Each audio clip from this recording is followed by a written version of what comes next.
So to those online and those in the room, we are officially recording these meetings now. And so there is a sign going to those online so they see it, that this is a recorded meeting. And Christina started recording. Thank you. Okay, welcome to everybody. It's always good to have our people engaged. So thanks to all of our residents who are here. We do apologize. Our room does have a limit of number of people we can have in here. So we have opened up the other room and we have staff that will assist in moving. So our capacity in here is 60. And so we will be watching for that. We also have staff coming in and out. So we have to leave a couple spaces for them. And when it comes to sound, as we just did that sound check, it's really important to note because of the system we have, it picks up everything, this owl. If you start talking over there, it's going to capture what you're saying and then it cancels out whatever's being said. So it's really important that you guys don't have side conversations or are chatting amongst yourselves during our business because it just gets carried through and then those online can't hear us. So thank you for that. We do have a big agenda today. As usual, our board meetings are generally pretty full. And so we will be sticking to the timelines as per our procedure bylaw. Our two delegations will be 15 minutes max, including questions. So I have spoken to the one in the room. I believe we have FSBC online. Let's just check if they're there. Are you there?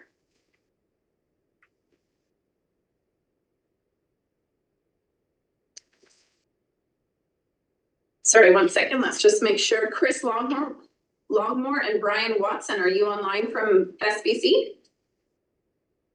Good morning, Christine. It's Chris Longmore here. Yes, I'm on. I see Great. Brian. Can you turn up your volume just a titch? Turn off or turn down? Turn it up. Off. Okay, great. We will call on you when it is your turn for the delegation. So just want to make sure you guys knew for the delegations, 15 minutes max. I'll give you guys a sign when it's close to that time. I'll let them know now. Our morning breaks are at 10:30. Our afternoon break is at 2:30. Public time is a maximum of 15 minutes and we'll aim for that between 11:30 and 11:45. All right. Is there anything else I needed to say? If I do have a lot of sound happening and directors are indicating online they can't hear, I might recess for a second, just let you guys know to be quiet and I'll do it as nice as I can. I don't want to silence you, but we do have to keep the sound good. For everybody online, only directors and staff can ask questions anytime outside of public time. Directors and staff, if you could please use the chat function for getting on the speakers list. I will not see your hands. There are just way too many people on the screen to follow. So do use chat. All right then, let's begin. So I will open this meeting by acknowledging and respecting the people's lands within we're meeting today.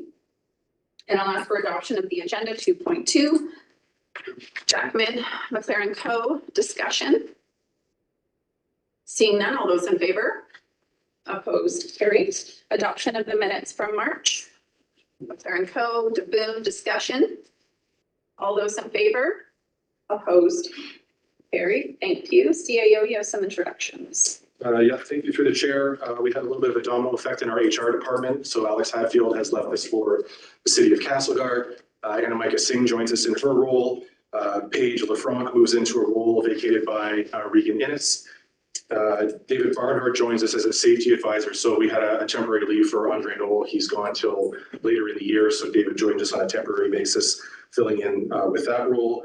Shannon Ekman joins us. She's been with the organization for quite some time and she moves into a role as a contracts administrator for particularly project management. We did some rejigging with roles in our environmental services department. So there's no budget change or position change. It's just we've moved all of that work into one position and Shannon's taken that. And Emma Clark moves into the position that Shannon was in as the environmental services coordinator. And she was at our front desk, so you might have known her from previous position. Thank you. I'll have our municipal members who tend to share. So good luck to Alex and joy. All right, so we have our first delegation. If Kootenai Freedom folks, we've got Karen Shondell, Kevin Shaw, Brian McLaughlin, if you can come up and have a seat. And I will remind you of the hand signals on your timing, probably. Floor is yours. I'll also let you know if I see any notes that they can't hear you. I will interrupt you so that we make sure the directors online can hear you. So, floor is yours. And you have a presentation to share, I believe. Yes, yes. Okay, and Christine, you got it. All right, there you go. Floor is yours. Thank everyone for your time today. Our purpose here isn't to ask you for money. It's to provide you with credible data and sources not generally part of mainstream conversations that we call being climate literate.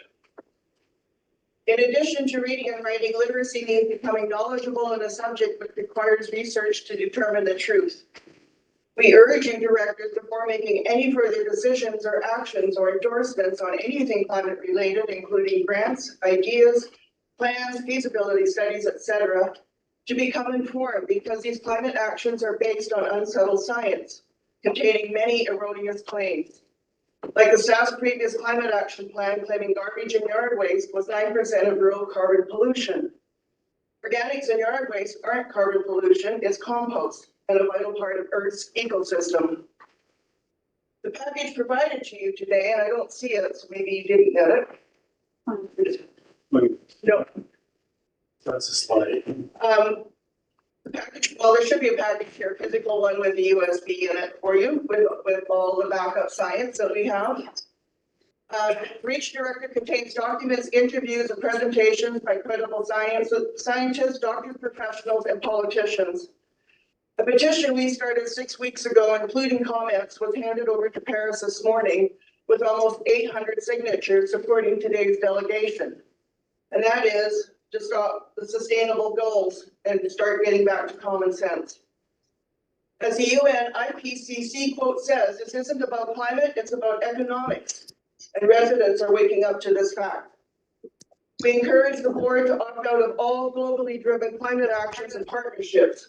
We further encourage the board to take measured, informed actions that reflect authentic local resilience along with appropriate environmental benefits and protection. Sorry? We can't understand what's going on. It's up to you directors to make climate literate decisions for the benefit of all residents, not to say yes to endless grants and hires without knowing costs, expected outcomes, or benefits. We need to get back to basics and get control. The RDC K20 report states 30% of residents live in energy poverty. 4 years later, it's worse, not better. Sorry, next. No, we're on the wrong slide. One after that. I don't know why they're messed up. Nope. There should be a bar graph showing at 6. Real energy resilience is having affordable options, not depending on a single source, pretending we can change the climate. Real safety means becoming food independent, not retrofitting buildings and counting carbons. The board needs to ensure farming is protected and our rights preserved when overreaching government restrictions arrive, which they will, to guarantee our children a safe and autonomous future. Is it unreasonable to ask directors to become climate literate before moving forward on any current or planned projects? Thank you. You can go to the second slide, please. Yeah, good. The eminent 20th century physicist Richard Feynman said, "Science is the belief in the ignorance of experts." Experts, when the 1960s and 70s told us that the Earth was cooling and that we were on the verge of a new ice age. So-called experts, when the 1980s and 90s did an unapologetic about face and began telling us that we were now facing runaway man-made global warming. And when the warming paused in the 2000s, the global warming label was rebranded into climate change, suitable for blaming humans for any future weather event, be it hot or cold, dry or wet. Next slide. Sorry to White interrupt House you. climate experts like to predict the future, like that by 2005, snow will be a thing of the past in the UK, that the Arctic Ocean will be ice-free by 2008. Oops, we meant 2013. How about 2015 with a methane catastrophe? 2016? Next slide. Sorry to interrupt you. We just have someone unmuted and it's interfering with people online. Whoever is the last name Okras, if you could please mute your computer. That's Okras. Thank you. Sorry. I think you're good to go now. Okay, thank you. Or, more recently, after numerous points of no return have come and gone, that if we do not stop using fossil fuels by 2023, that climate change will wipe out all of humanity. Why do the so-called climate experts keep getting their predictions so catastrophically wrong? Next slide. There are several reasons, one of which is that for decades now, climate science has been driven by grant funding, which rewards scientists whose findings support the climate change crisis narrative and punishes those who do not. Financial incentives motivate unscientific behavior. Next slide. Like the creation of Michael Mann's so-called hockey stick graph, prominently featured in Al Gore's 2006 An Inconvenient Truth, which displayed a relatively constant and slowly declining world temperature for the last 1,000 years until suddenly in the 1900s it shot radically upwards, mirroring the increasing atmospheric CO2 concentrations of the industrial age. As numerous scientists subsequently pointed out, this graph had fraudulently erased well-known climate fluctuations of the past, like the medieval warm period of the 12 to 1300s, when temperatures were warmer than they are now, as well as the mini ice age of the 1600s. Fluctuations which inconveniently prove that CO2 was not the driver of climate. Instead of sharing the raw data used to produce this graph so it could be independently verified, as any good scientist would do, Penn State's Michael Mann instead unsuccessfully sued Professor Timothy Ball, his main detractor, for defamation, for Ball's public statement regarding Mann. He's at Penn State, but he should be at State Penn. Another scandal known as ClimateGate occurred in late 2009, just before the Copenhagen Climate Summit, when an insider leaked thousands of internal emails and documents from the main advising group to the IPCC, showing that climatologists were manipulating data in a biased manner and were colluding on how to hide that data from FOIA requests coming from the public and other scientists. Unethical climatologists were exposed, saying things like, we have to get rid of the medieval warm period, and discussing things like how to control the peer review process and how to use Michael Mann's trick to hide the decline.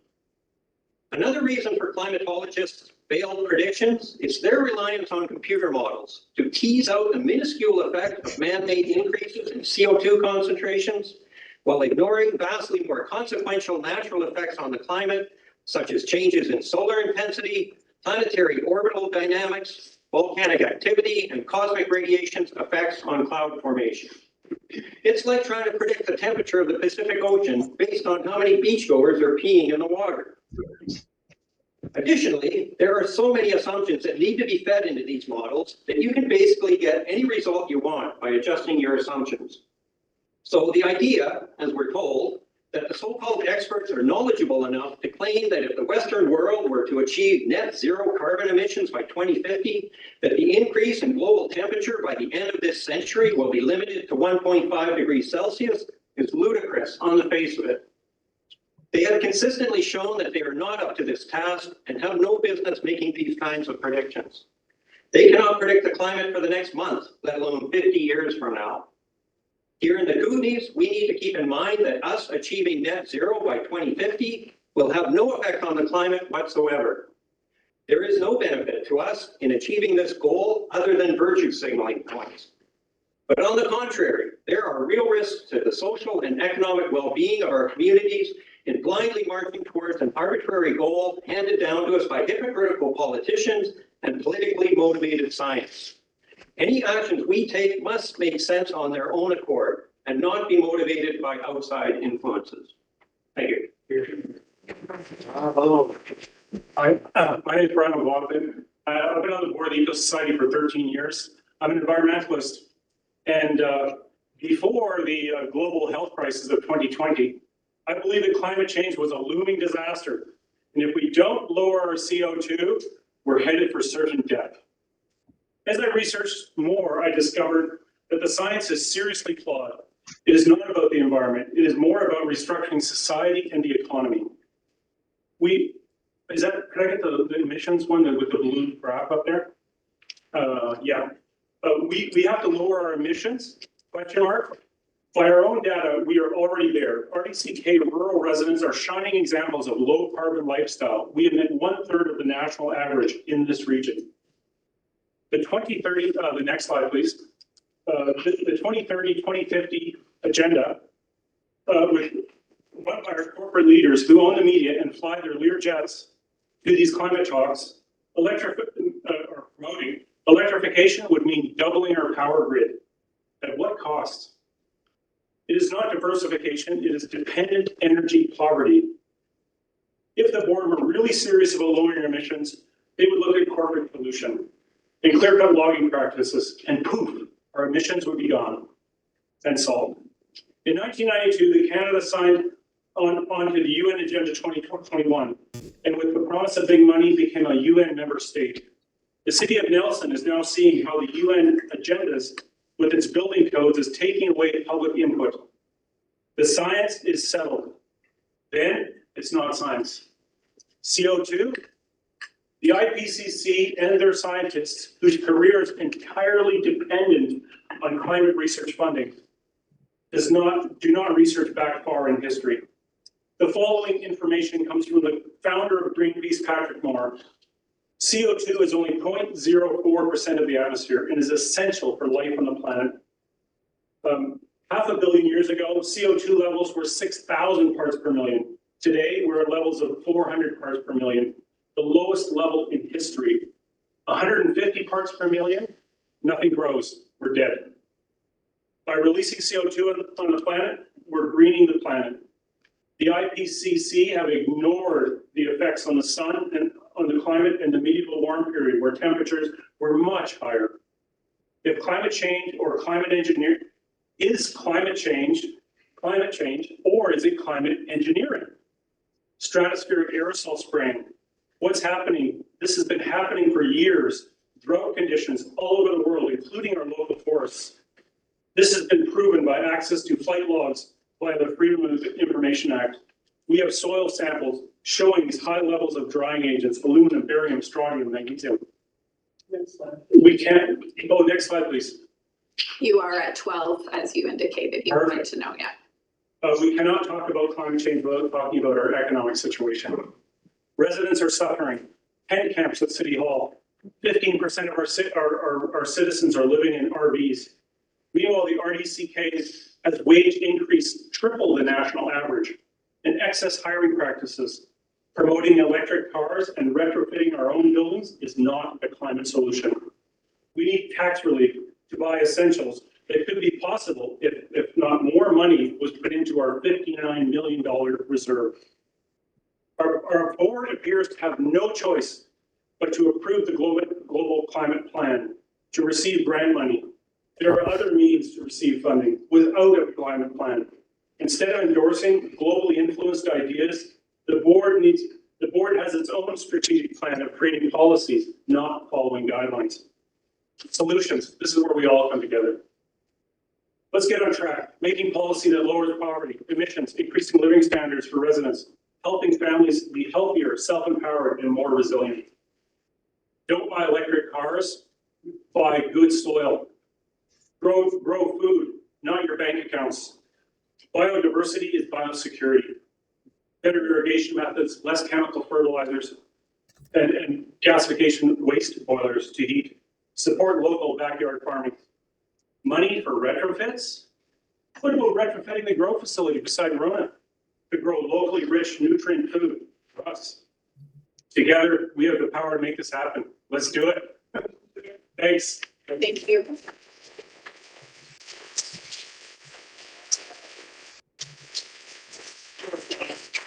We only have 1 minute left, and One more, yeah, there. Yeah, that's the last slide with the tent city in front of City Hall. I have Director Popoff with a question. Go ahead, Director Popoff. Yeah, thank you, Chair. A quick question here. If you agree that climate has been changing in the last few years and with the extreme weather events, what is your solution to climate change? Well, the solution to climate change is really based on kind of what I said in my talk, is eliminating poverty and getting back to, like, the main key is helping residents facilitate their own lives, because they're really suffering. We're really suffering. I'd like to add to that, but what is really key here is that they have had geoengineering going on for decades. There is your extreme weather. They can control the rain, they can control the droughts. And in my USBs, if you haven't gotten yet, is all the background information for that. So there is climate change. It's not man-made. That's our position. Thank you. So we're out of time. Peter, Have any other questions on the list? Sorry, Director Peterson, are you wanting to ask a question? yes, thank you. Go ahead, you'll be First the of all, last. I'd like to thank you. Okay, thank you. I'd like to thank you for your refreshing presentation. It takes a lot of guts to go against the grain. I was wondering if there's some way I could get a copy of your presentation. Sure. So it is on the, you'll get it, Is he referring to the speeches that we read out? I assume.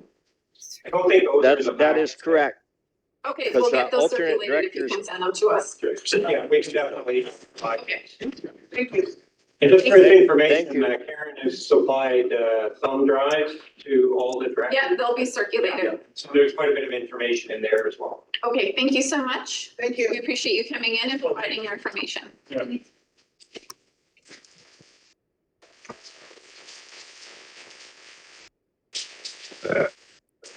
So we have our next delegation, Forest Enhancement Society of BC. Chris and Brian, can you unmute and maybe put your videos on if you can, because then you'll pop up on my screen.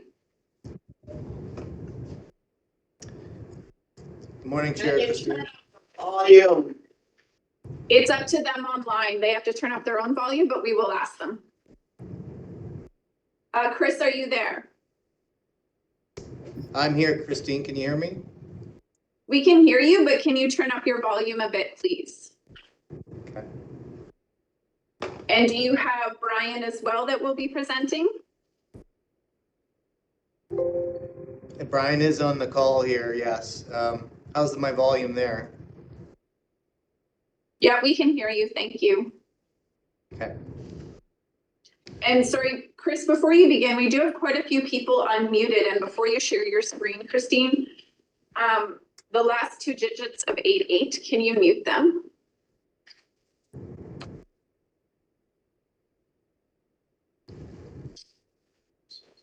And sorry, there was one more. I'm sorry, when people are unmuted, it also messes with the sound. So Jean, if you can mute, please. Oh, okay. Thank you.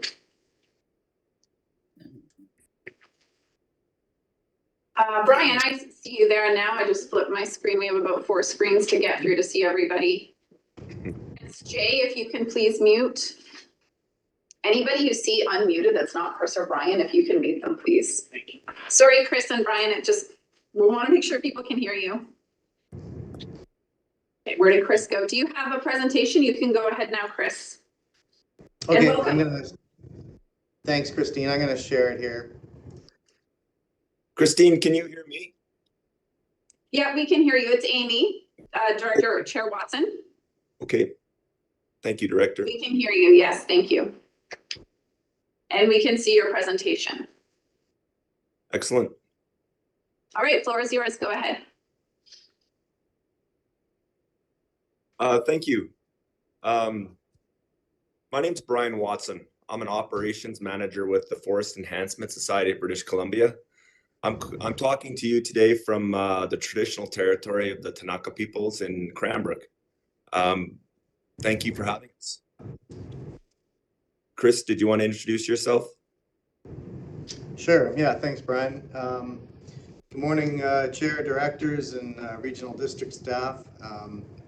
My name is Chris Longmore. I am the Manager of Fiber Procurement at the Mercer Celgar Pulp Mill facility in Castlegar. And I'm glad you were able to take the time to have us talk to you today. Chris, we'll go to the next slide. Okay. So the Forest Enhancement Society of British Columbia, who are we? We're an agency of government that was created about 7 years ago to invest in projects on the landscape with that adhere to the purposes that were provided to us.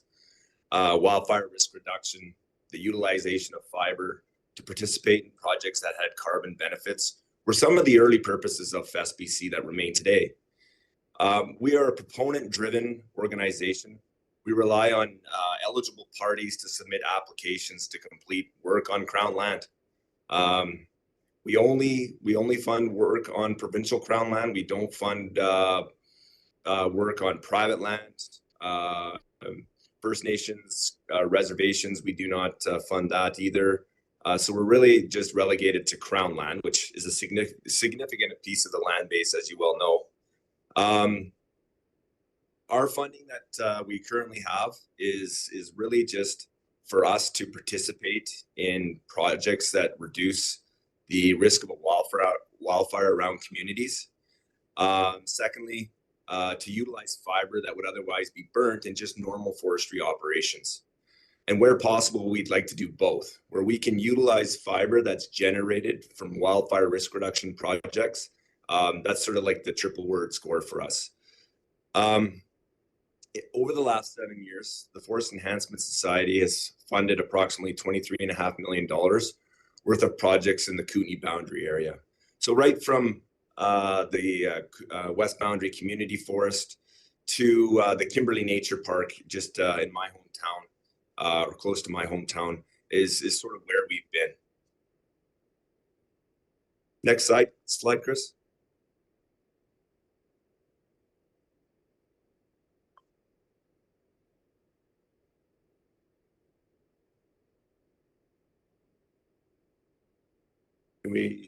Can we get the next? Okay, sorry. So we were initially supposed to be presenting to you as three parties. The Osoyoos Indian Band is not able to be with us here today, so I'm going to read their slide. Last year, we entered into a funding arrangement with the Osoyoos Indian Band and Mercer Celgar to develop a project around our utilization program. The Osoyoos Indian Band is really interested in using fiber from harvesting practices on their unceded territory. As a, it's super important to, I think, their values, where they're trying to mitigate the emissions of carbon into the atmosphere, but also to look at it from a perspective where they may be able to participate in from a business sense in the future. The OIB recognizes how logging has economic, environmental, and social benefits to all communities, but ensuring that fiber is not piled and burned is critical. With the assistance of funding from FES-BC, the OIB has managed the incremental cost of delivering that fiber to Mercer when it's too expensive for the contractor to do so. This funding keeps logs out of the brush piles, pays contractors to move that pulp fiber, and helps to leave the cut block with much less fuels that could contribute to a wildfire. So the policy in British Columbia is that we need to abate the risk of wildfire after logging operations. And that's really what's pushed us into burning material that's low value for the last 40, 50 years. So similar to the Osoyoos Indian Band in their ambitions to try and do something different on the landscape and avoid the burning, the province of British Columbia is also thinking that way and is trying to build programs, policy that will phase out the burning of slash piles in the future. So Chris, I'll leave it over to you now with the next slide.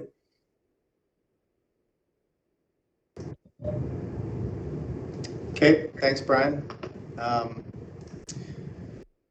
Yeah, it's a fantastic project with all three partners playing a key role in this. So let's just talk about some of the outcomes of this project. Again, Brian mentioned the OIB wasn't here, or was unable to be here today, but what they've done or helped to do is remove a lot of this residual pulp fiber from over 50 logging sites in the Kootenay boundary fiber basket, if you will, and also ensuring that all the stakeholders, shareholders involved in the logging piece to move the material, everybody, the economics here breaks even, which is, it provides assurances, right, for all parties. So that's been fantastic. Consequently, all this work has mitigated the fuel loading that Brian mentioned. The logging sites have a reduced amount of slash now on the site that normally would get burnt. It drastically reduces that amount of burning and of course the carbon emissions that go with that. So one belief that's been strongly communicated from the OIB is they take pride in taking care of their traditional territory. And this project with the OIB, the folks from Fest BC and our group here, Mercer Celgar, it's given them an opportunity to manage the land the way they wanted to see it. And so far it's been fantastic. And to date, there's been a little bit over $1.6 million spent through this project. And a lot of these monies have gone back into local communities, to the local contractors, all the spin-off jobs that are interconnected with the forest industry, as well as, reducing the wildfire risk on these sites and moving some of the pulp to the facility in order to increase the utilization. And if we look at some of the project specifics or milestones, if you will, Brian touched on it earlier. Essentially, this project with Fest BC, and Mercer Celgar and the OIB, it's provided assurances to all the parties to cover the expensive costs of transportation, or what we call incremental hauling of this uneconomical fiber resource.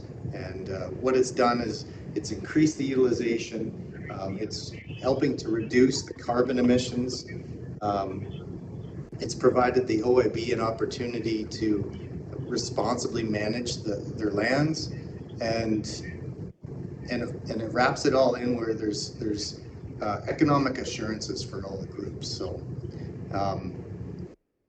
some of the fiber that we targeted in this project was beyond the economic zone of the pulp mill. So the outer ring, if you will, of the fiber basket in the Kootenay boundary region, those really far off locations that just didn't make sense to deliver that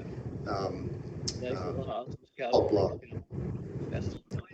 So to date, if we look back when the project started in May of 2023 till now, we've recovered about 120,000 cubic meters of fiber that has been delivered to the Mercer Celgar facility here in Castlegar.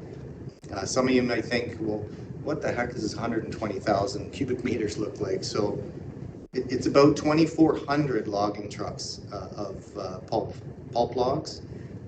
In the process, we've avoided approximately 52,000 tons of carbon being released into the atmosphere. And another way to look at this would be it's about 11,000 mid-sized vehicles we've taken off the road in 1 year's time. So, Chris, I'm just going to let you know you have about 5 minutes left, and we have 4 questions so far from directors. Okay, I'll make it quick here. The OIB and the Mercer Celgar Group have already tabled a new application to Brian and his group from Fest BC to continue this program. So I'll end it there. Thank you. Thank you so much, Chris and Brian. So we do have a couple questions from directors on my list. I have Jackman, Hewitt, Main, and Vandenberg.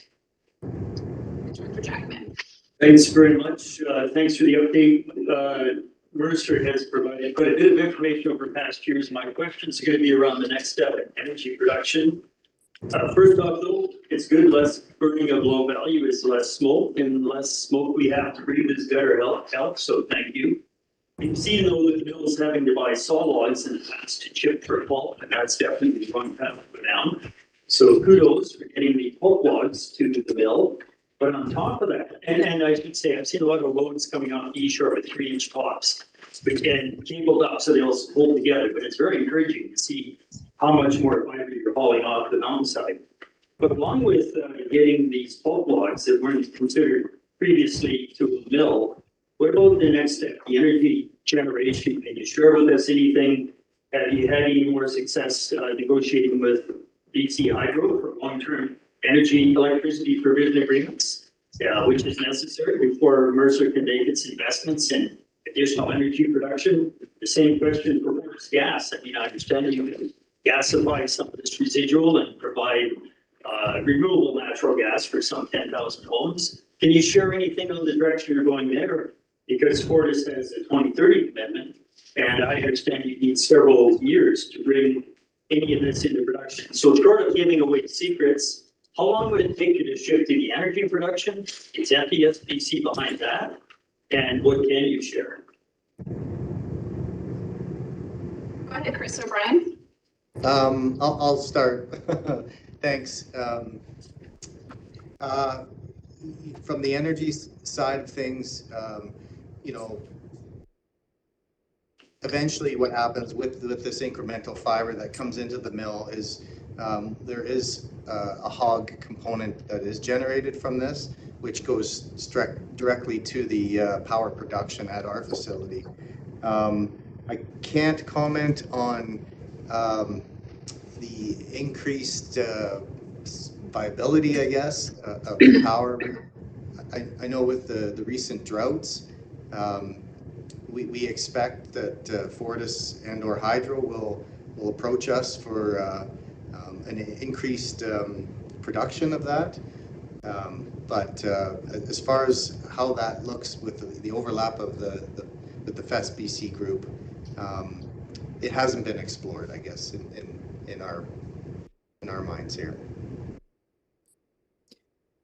Thank you. We have 3 more questions in about a minute and a half, so we won't do supplementals. Director Hewitt, go ahead. Thank you through the chair. Thank you, Brian and Chris, for the presentation. My question is really simple. There was the last 2 pages of your presentation weren't part of our package, whether that was it was changed after the original was sent, but I would just like to get a copy of the last 2 pages or the entire presentation. That was it. Thanks. Thank you. Director Main, go ahead. Thank you, Chair. I had 2 questions, but I'm only going to ask one. I think the work that you're doing is definitely worthwhile, and you're doing a really good job of it.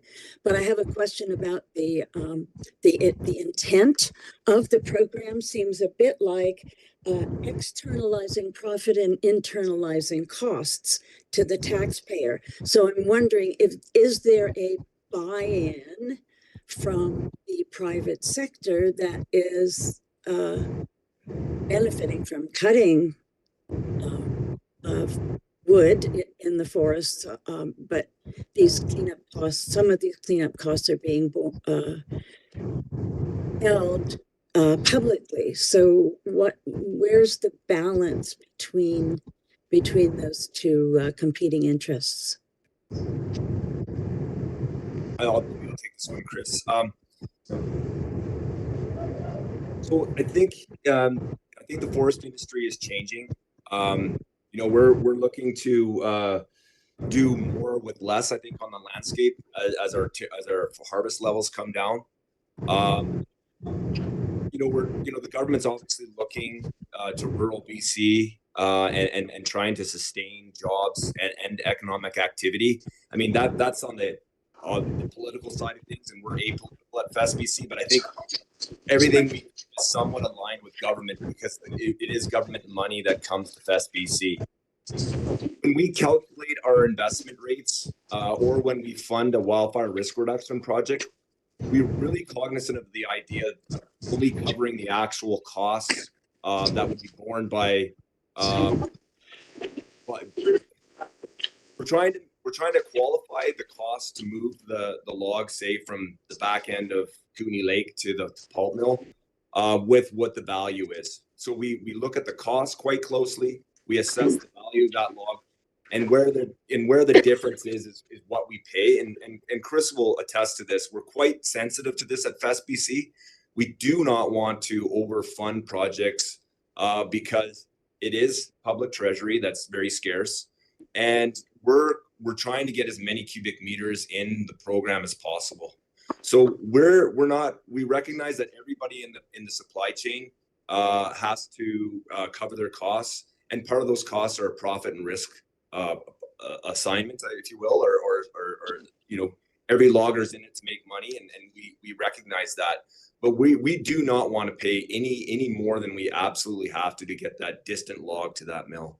Does that answer your question, Director? It We're answers out of time, so I think we'll just take it to That's go, fine, Director thank Main. you. Yeah, thanks. Yeah. You can I'm always good. follow up directly with Brian and Chris as well. We have one more question. Director Vandenberg, if you can be succinct, go ahead. Yes, certainly. Thank you, Chair. So my question is in regards to your comment on taking applications. Is this restricted only to Crown and Indigenous lands? Those particular applications that you'd be interested in seeking? Thank you. Crown land, yes. Yeah. Good to know. Thank you. Okay. All right, thank you so much. Forest Enhancement Society BC, we're trying not to use acronyms so much. Thank you for presenting to us and for your information. Directors, if you have other questions, the contact information is on the presentation in your agenda, and we'll see those extra 2 pages as well. Thanks so much, Chris and Brian. Nice to virtually meet you. Thank you for having Have us. a great day.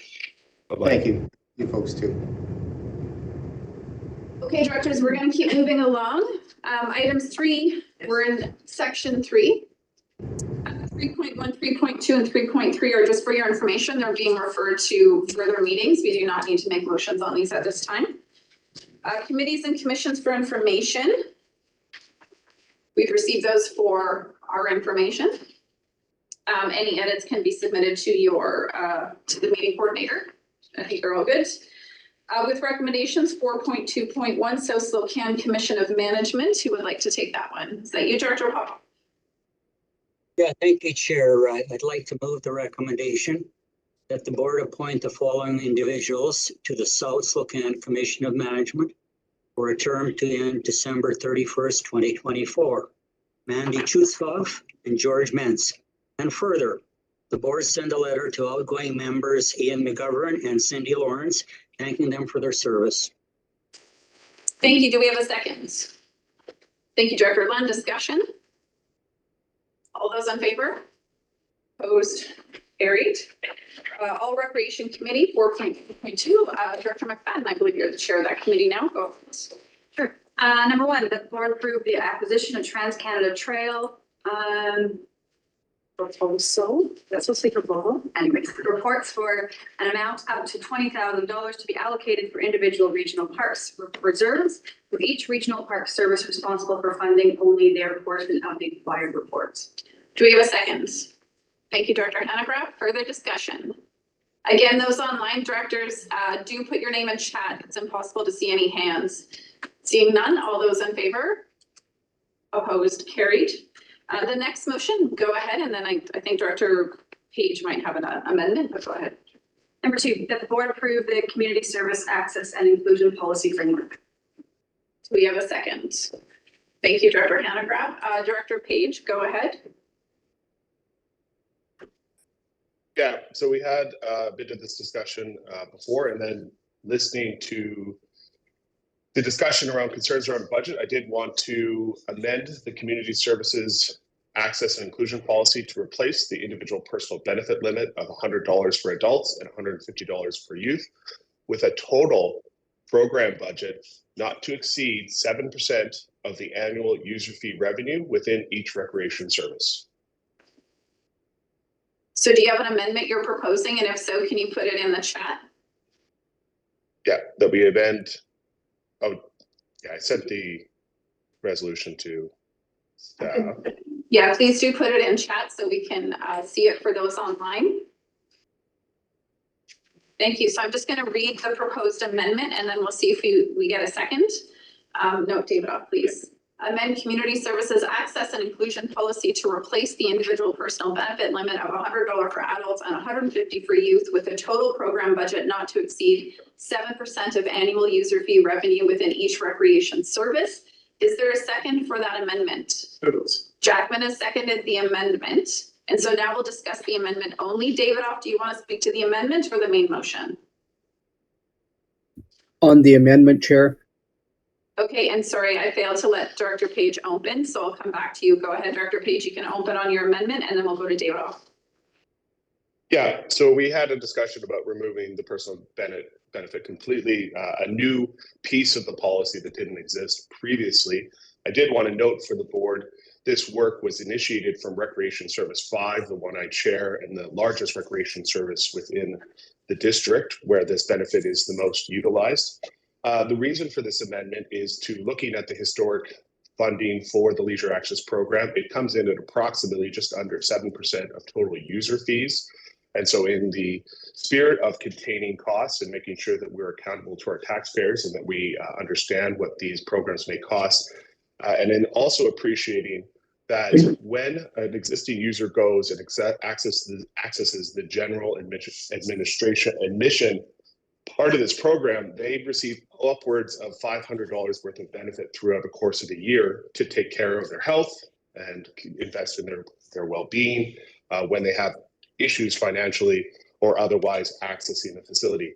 The new expanded program and expanded eligibility with the addition of a $100 cap necessitates that after only the third month of accessing the fitness centers, they will then have to go find a sponsor somewhere in the community who will sponsor them for an additional credit of getting access to the leisure center, which is additional paperwork, bureaucracy, legwork for a part of the population that really just needs a lower barrier of access to access the facility and invest in their wellness. And so I think this is a prudent middle ground where we can know what the cost will be. They will be historically attached to what they have been in the past, which is approximately 7% of the user fees. They will therefore be able to collect additional data because we will understand where large users are of the program and where small users are of the program. And then we can inform where this budget should lay into the future. So I hope you will support this very reasonable and very pragmatic support for those most in need in our community to access our facilities, especially the very large facility at the NDCC. Thank you. I've got Director David off. Yeah, thank you, Chair. Director Vandenberg and I sat as the representatives, RDCK representatives on the committee that did a very comprehensive review and deep dive on all of these things. I cannot speak for or against this amendment, but I have a question to staff and then I may be making a referral motion. So my question to staff is, has staff seen this and the staff understand all the ramifications and implications to the ability, our ability to provide this program? So that question is to staff first, and then I may have a referral motion depending on the staff answer. Joe, go ahead. Through the chair. So what this would change. You need to turn up your volume, Joe. Okay, sorry, just a moment. Yeah, please. Thank you.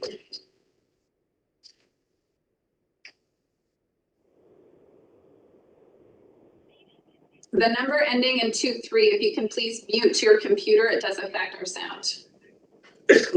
Through the chair, is that a little bit better? I don't have any more volume increase ability.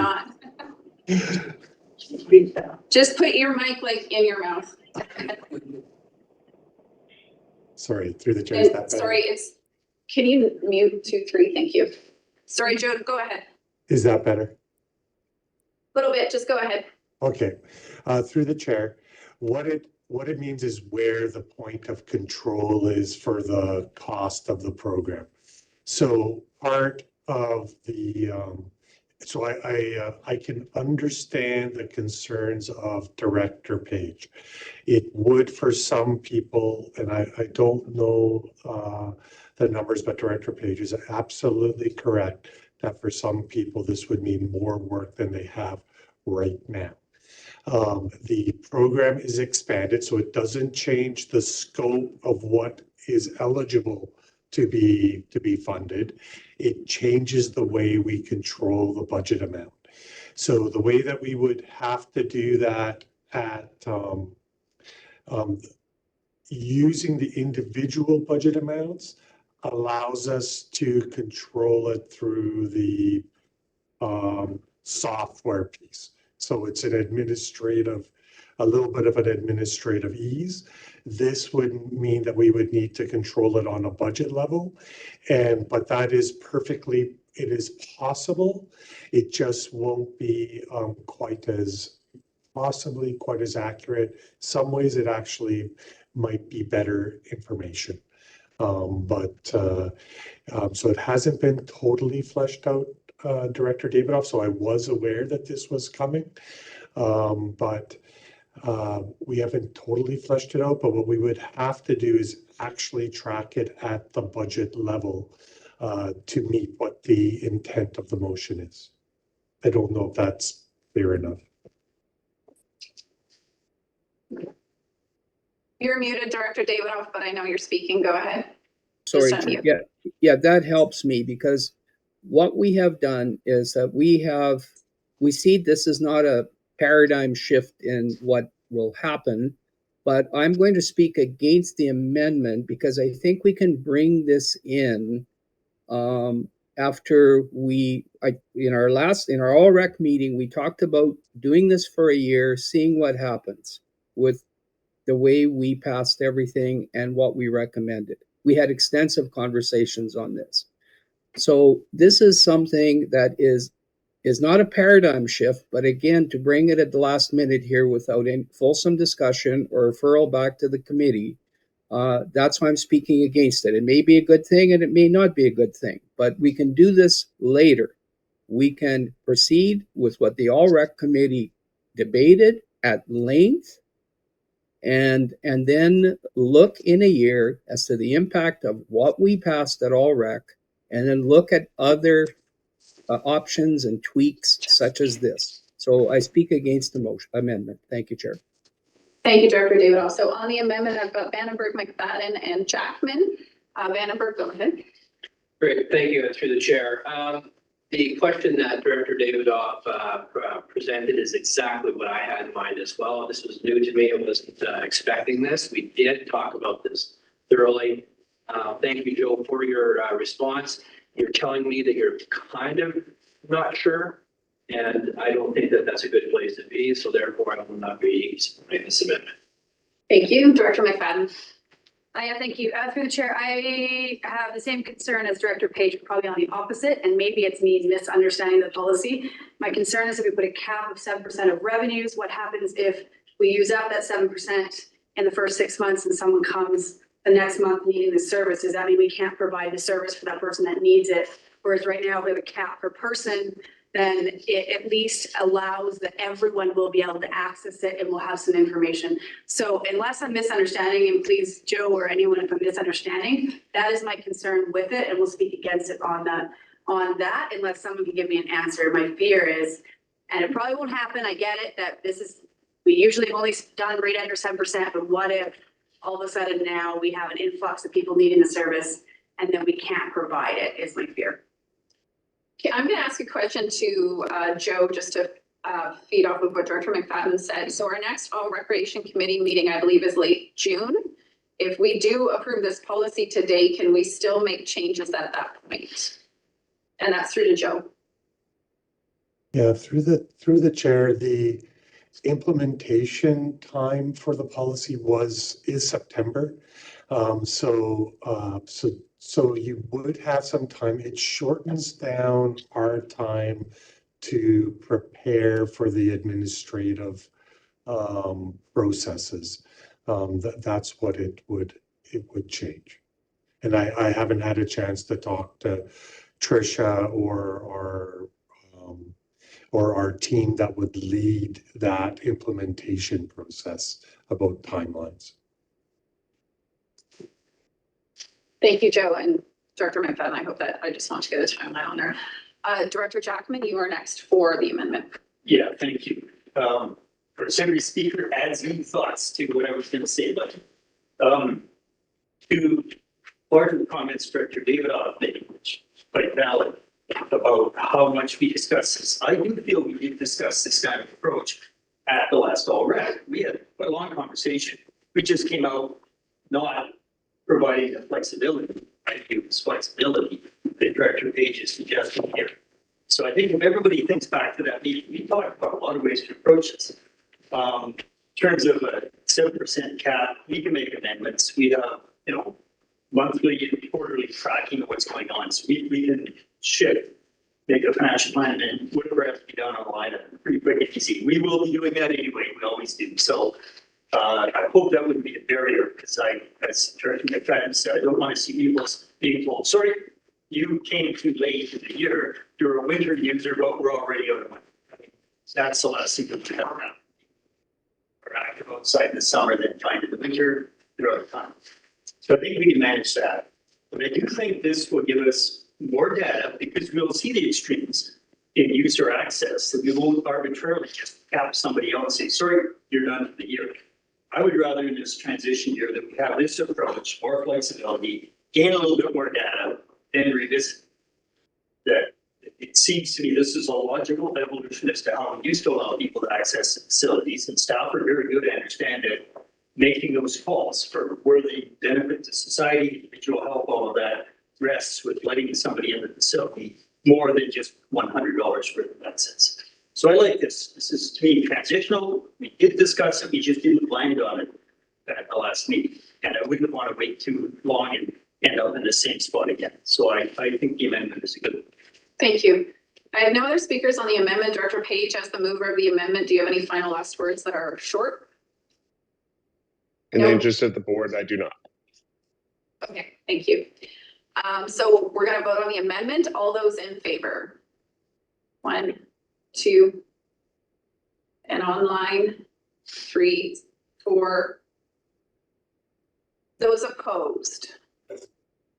1, 2, 3, 4, 5, 6, 7, 8, 9, 10, 11, 12. So it Peterson, fails.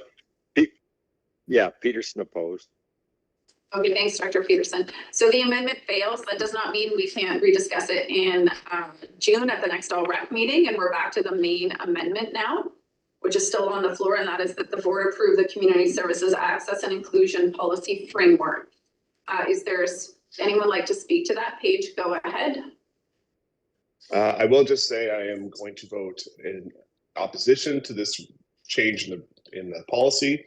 The policy is now punitive and demeaning to people who are using the program compared to how they were using it before. We are making them go around town asking for handouts when they need to invest in their health. And it is it's one part of the personal cap really sacrifices the value of the program.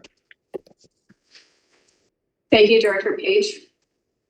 Are there other speakers? Director David, I noticed you're unmuted. Are you wanting to speak? Yes. Go ahead, Director David. Yeah, I really take offense to the comments made by Director Page, because we work really hard to be inclusive, to bring this to the board. And at the All-Rec meeting, I think it was very clear how inclusive and supportive that we were in our recommendations to support those individuals in our communities that needed this program.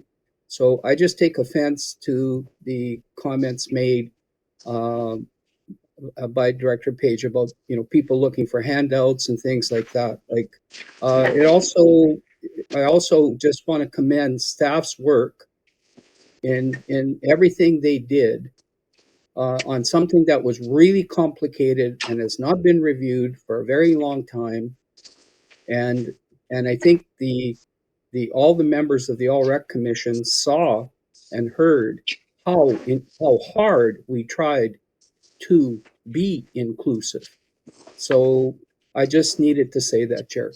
I speak in favor of the amended the policy as in the recommendation. Thank you. Director Popoff, go ahead. Yeah, thank you, Chair. I do have a question to either the committee or staff that if this is approved, then will this be reviewed at the end of the year? Joe, go ahead. Through the chair,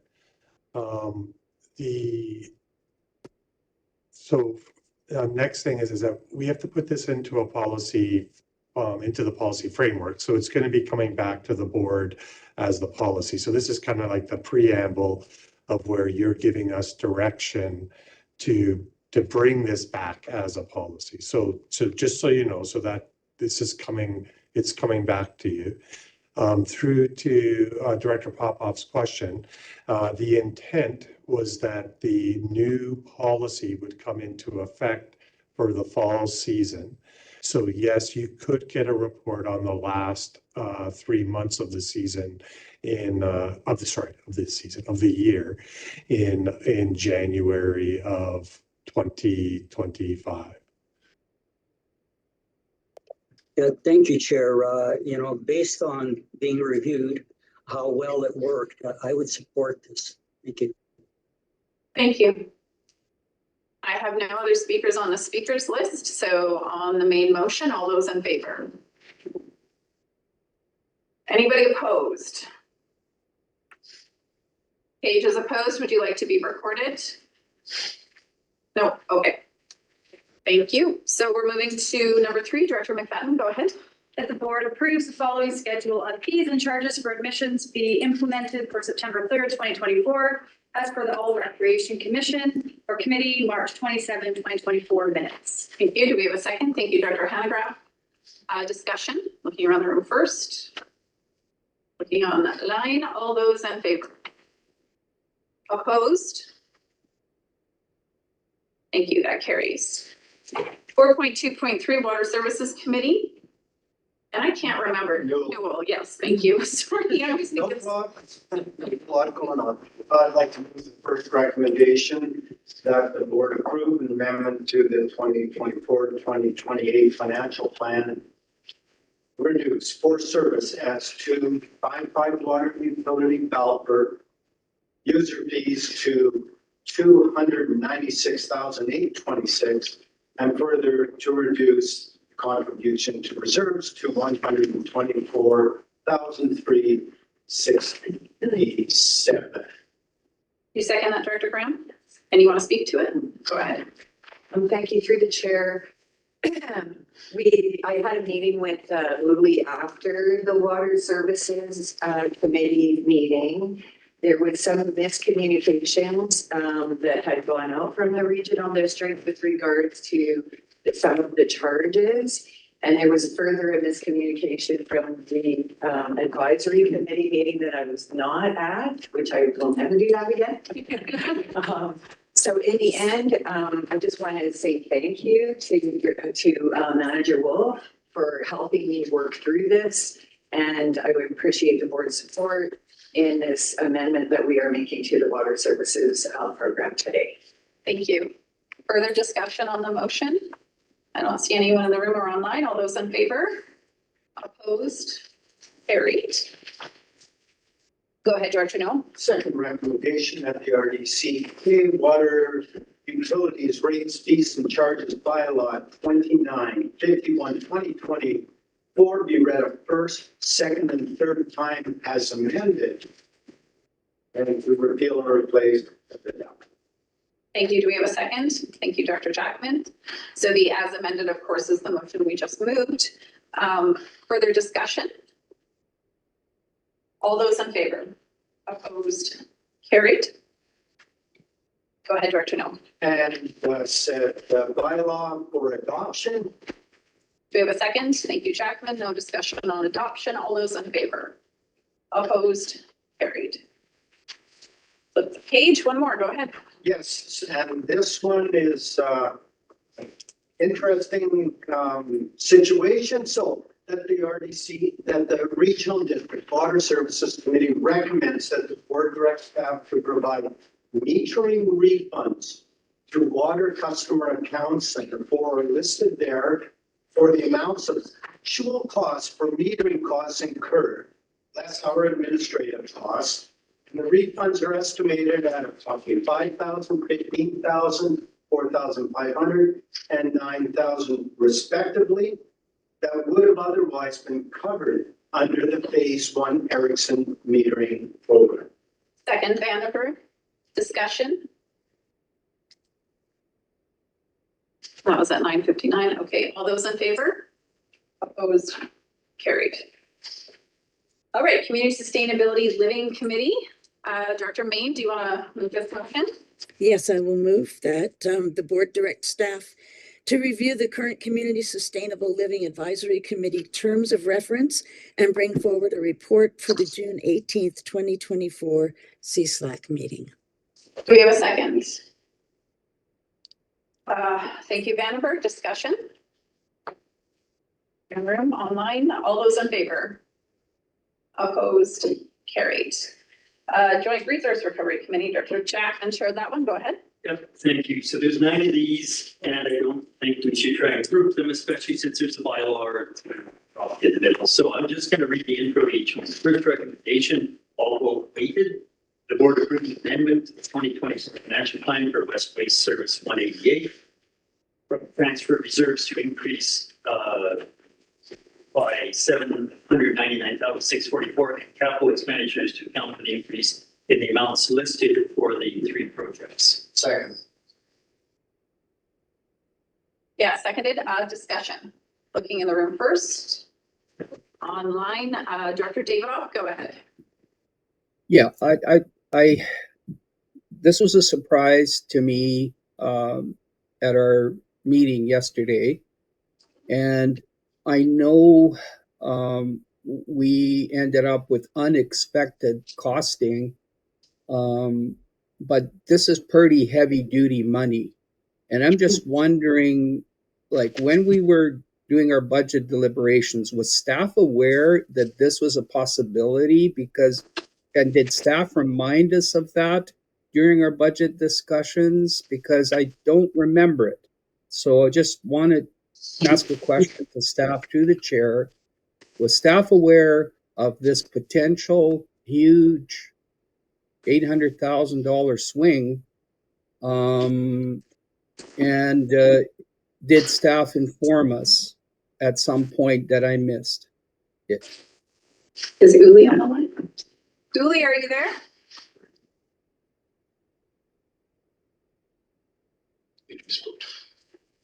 You did speak to it yesterday, CAO. Can you? Yeah, through the chair. AJ did speak to it yesterday in his summary of the costs that were increased versus the original design that was done. And there was some expectation there that those amounts were too low for the concrete costs and the mobilization, demobilization. And that was discussed during the budget process. Thank you. Do you have a supplemental? So I didn't hear what the CEO said about that. Was discussed on April 6th, the CEO said?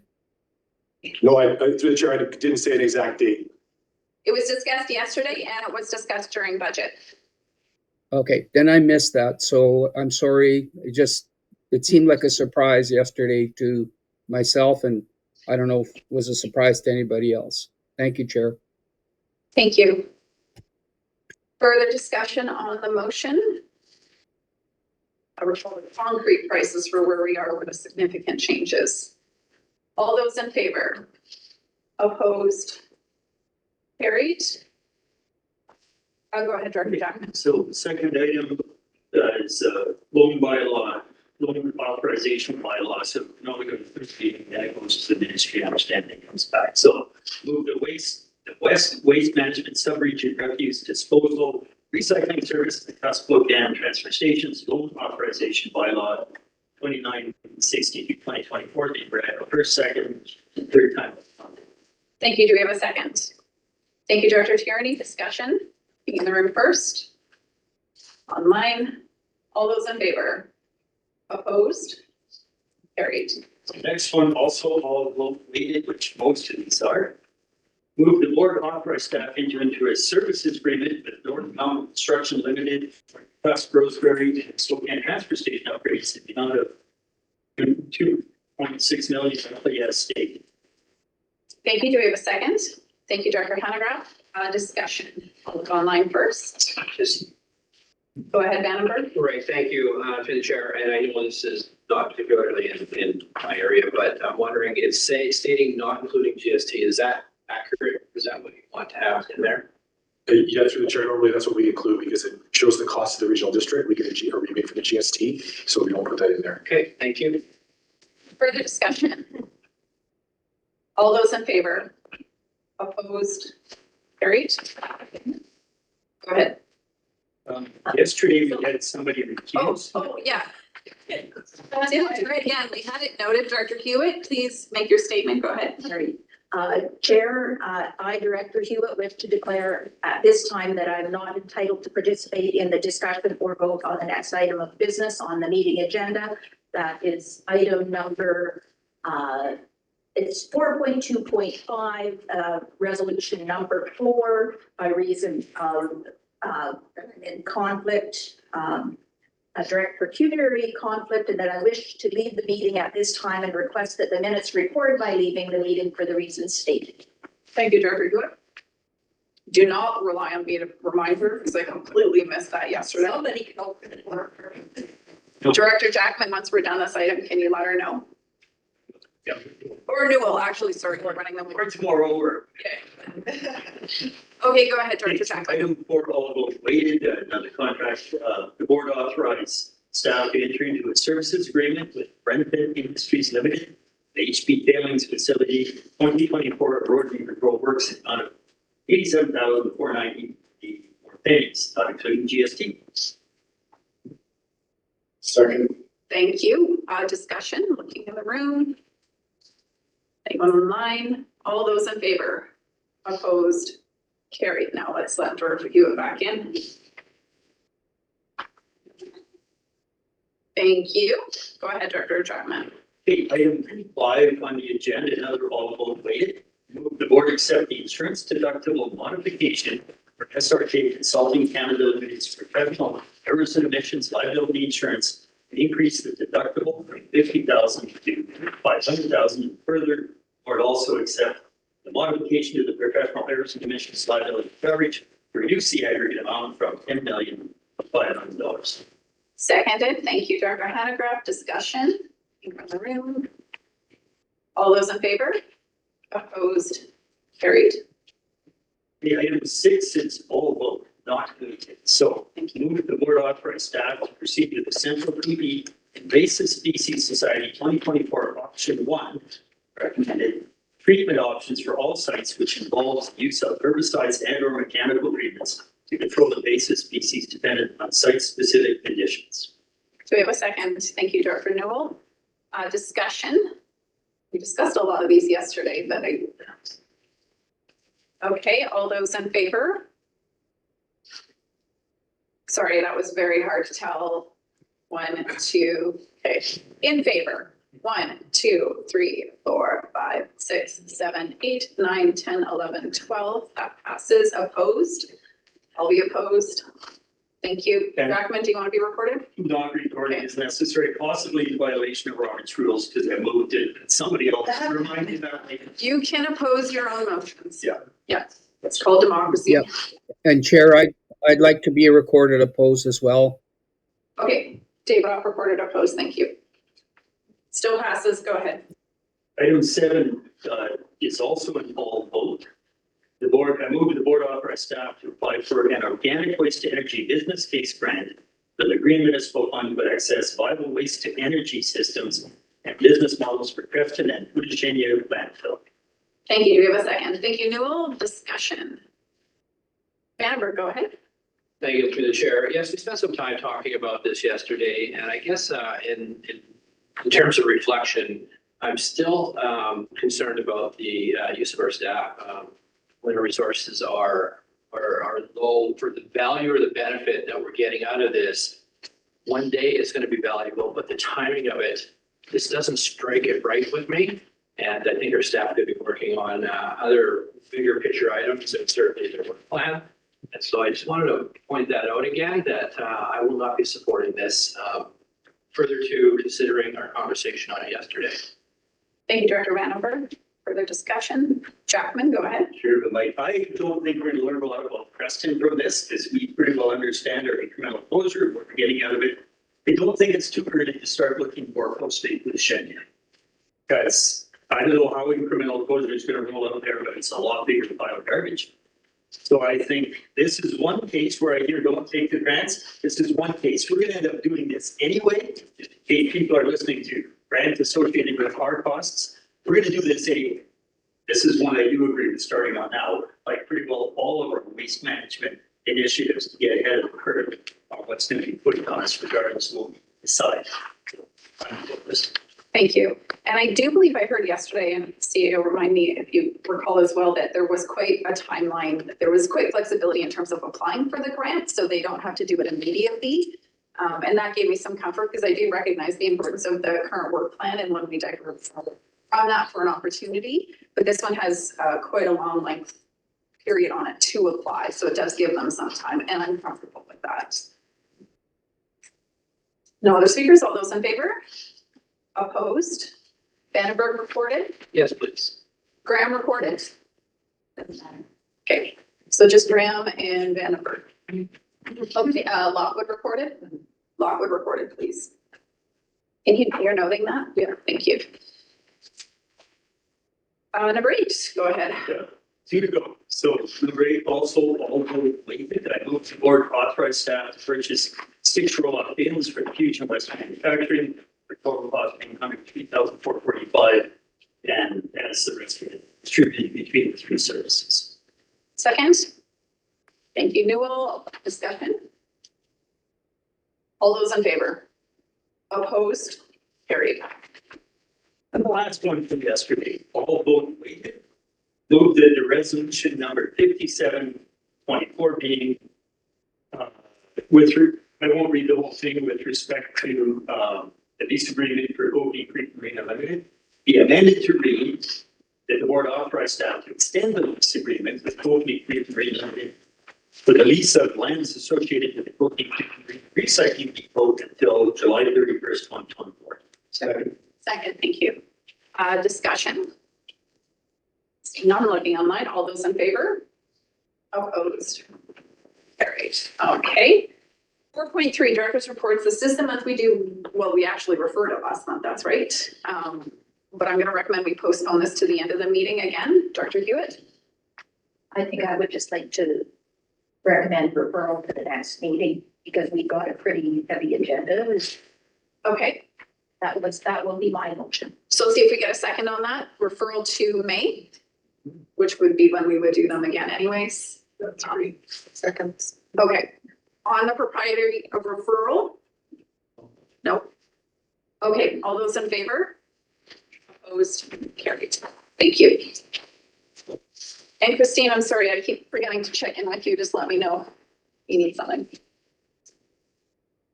Okay, membership. I will move this motion that the board appoint the following individual to the Area D Advisory Planning and Heritage Commission for the term to end December 31st, 2026. That's Ken Hart. Okay. Thank you, Director Hewitt. I was about to call you. Discussion. All those in favor? Opposed? Carried. Correspondence. So we have a few that do include motions. Are there correspondences, anything you'd like to pull that do not include motions? I got you, David, off on 6.1. Can you note that, please? Oh, that's on communications. Okay. So then we'll start with the correspondence with motions. 5.2. Would anyone, Director Jackman, okay? With their recommendation, the board sent a letter of support to Crescent Valley Lake Economic Action Partnership for the NCBC Advancing Key Sector Street. Thank you. Do we have a second? Thank you, McLaren Co. Discussion. I did read the write-up on this one. It looks really interesting, and it doesn't seem to overlap with the Columbia Basin Trust Forum that also occurs. There's some uniqueness to it, so it was really great to be able to identify that in their correspondence with us. No other discussion. All those in favor? Opposed? Carried. 5.3, another one requesting a letter of support. Director Graham? I move that motion that the board send a general letter of support to the Nelsonitis Golf Society for their ongoing fundraising and relationship building required to continue to build, improve, and maintain the high water disc golf course. Thank you. Discussion? Yeah, Yeah, go ahead, Noel. well, just a number of directors have provided community works grants for this project, so I think it lends itself to a letter of support as well. Great. It might be good to note that in our letter of support that we have financially supported them through grants. So I'll watch for that when I see it. And just to note, disc golf's getting pretty big. Castle's got a great facility too. So it's not even a facility, it's in the forest. Good work to all of our volunteers. All those in favor? Opposed? Carried. Thank you. And another one, 5.4, Nelson Nordic Ski Club. Go ahead, Noel. And this is a letter of support for Nelson Nordic Ski Club. Second. Graham, thank you. Discussion. Newell? Same comment. You provided some community works funds? Okay. I'll make note of that when I read the letter as well. I think it's important we can name that in our letter of support that we have financially contributed as part of that support. Okay, great. Just clarification. Yes. Not for this project, but to the organization in the past for upgrades and development. So we have supported them. Okay. Over time. I think with letters of supports, we can be more generic, just that we have financially supported them through area specific grants. All those in favor? Opposed? Carried. Okay, so Director Davidoff, I have you on 6.1. I've noted pop off on 6.5. You can go ahead, Director Davidoff, for 6.1. Yes, thank you, Chair. I've got a comment and then a question. So this is an email to our CAO from George Heyman, and who is the Minister of Environment. And I read it 2 or 3 times, and what I'm seeing here is the government of British Columbia is going to provide us, or has provided us, with a $392,869 grant that we are allowed to utilize over the next 3 years to support local climate initiatives. Aligned with the Clean BC Roadmap and Climate Preparedness and Adaptation Strategy. And as I kept reading through it, about the mandatory reporting, and then I got to the Municipal Finance Authority comment. And that is that it looks like, and question will be to the CAO, it looks like that if we're looking at financing projects in the future through the Municipal Finance Authority, that's going to be tied to all of these requirements that are outlined in this email. So is the ministry tying our hands and saying, if you don't do everything in accordance with the Clean BC Roadmap and Climate Preparedness and Adaptation Strategy and meet all these requirements over the next 3 years, and we're fretting you the money for 3 years, that we may have problems accessing money through the Municipal Financing Authority for buying things that we need, like a fire truck? So am I misreading this email, or has staff communicated with the Ministry of Environment on these connections? Because in essence, they're forcing us CAO has an answer. Let him answer, and then you can have a supplemental if you'd like. So through the chair, yes, Director Davidoff, you are misreading what their intention is there. The point on the MFA is that the MFA is going to be required to provide ESG reporting on the projects that their loans fund. So in the future, we're going to have to provide reporting to MFA for their information so that they can report on the projects that their loans are funding. And these funds can be used for us to prepare those reports. We're currently not under the obligation to do so, but it's coming. Okay, so supplemental, Chair? Yes. Okay, so does the CAO believe that in some way this is kind of tying our hands and forcing us in a direction that we have to go with our climate action planning? Through the chair, no, actually, I think this broadens the ability to use these funds because I've never seen them reference emergency management or some of the other items that they've mentioned in this letter before for being LGCAP eligible. So the fact that we can use it for a broader amount of things is actually quite positive in my view. I think it opens things up for the board to look at different initiatives and support different programs that are currently funded by taxation. I have to, Director Jack. Thank you, Chair. So just I don't know if any other directors have any questions about this, but there's a heck of a lot there to absorb. Yeah, thank you. Jackman, go ahead.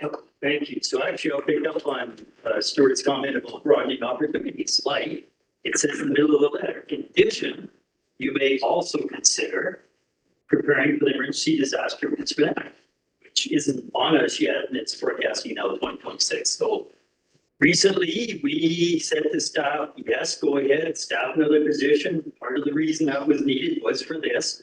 We said, we'll put 50% of that cost in our financial plan and look for the other 50% from the province, because it's them doing this to us. So I want to see really soon, maybe next month, that we're going to take and fund that position for the 3 years out of this money before we start going down the forest path to look for other things to do with this money.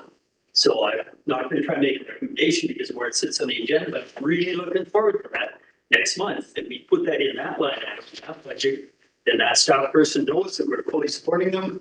And we're not going to say that we have money floating around for something new. We have firm past commitments. Let's fund those first. Did you want to comment on that?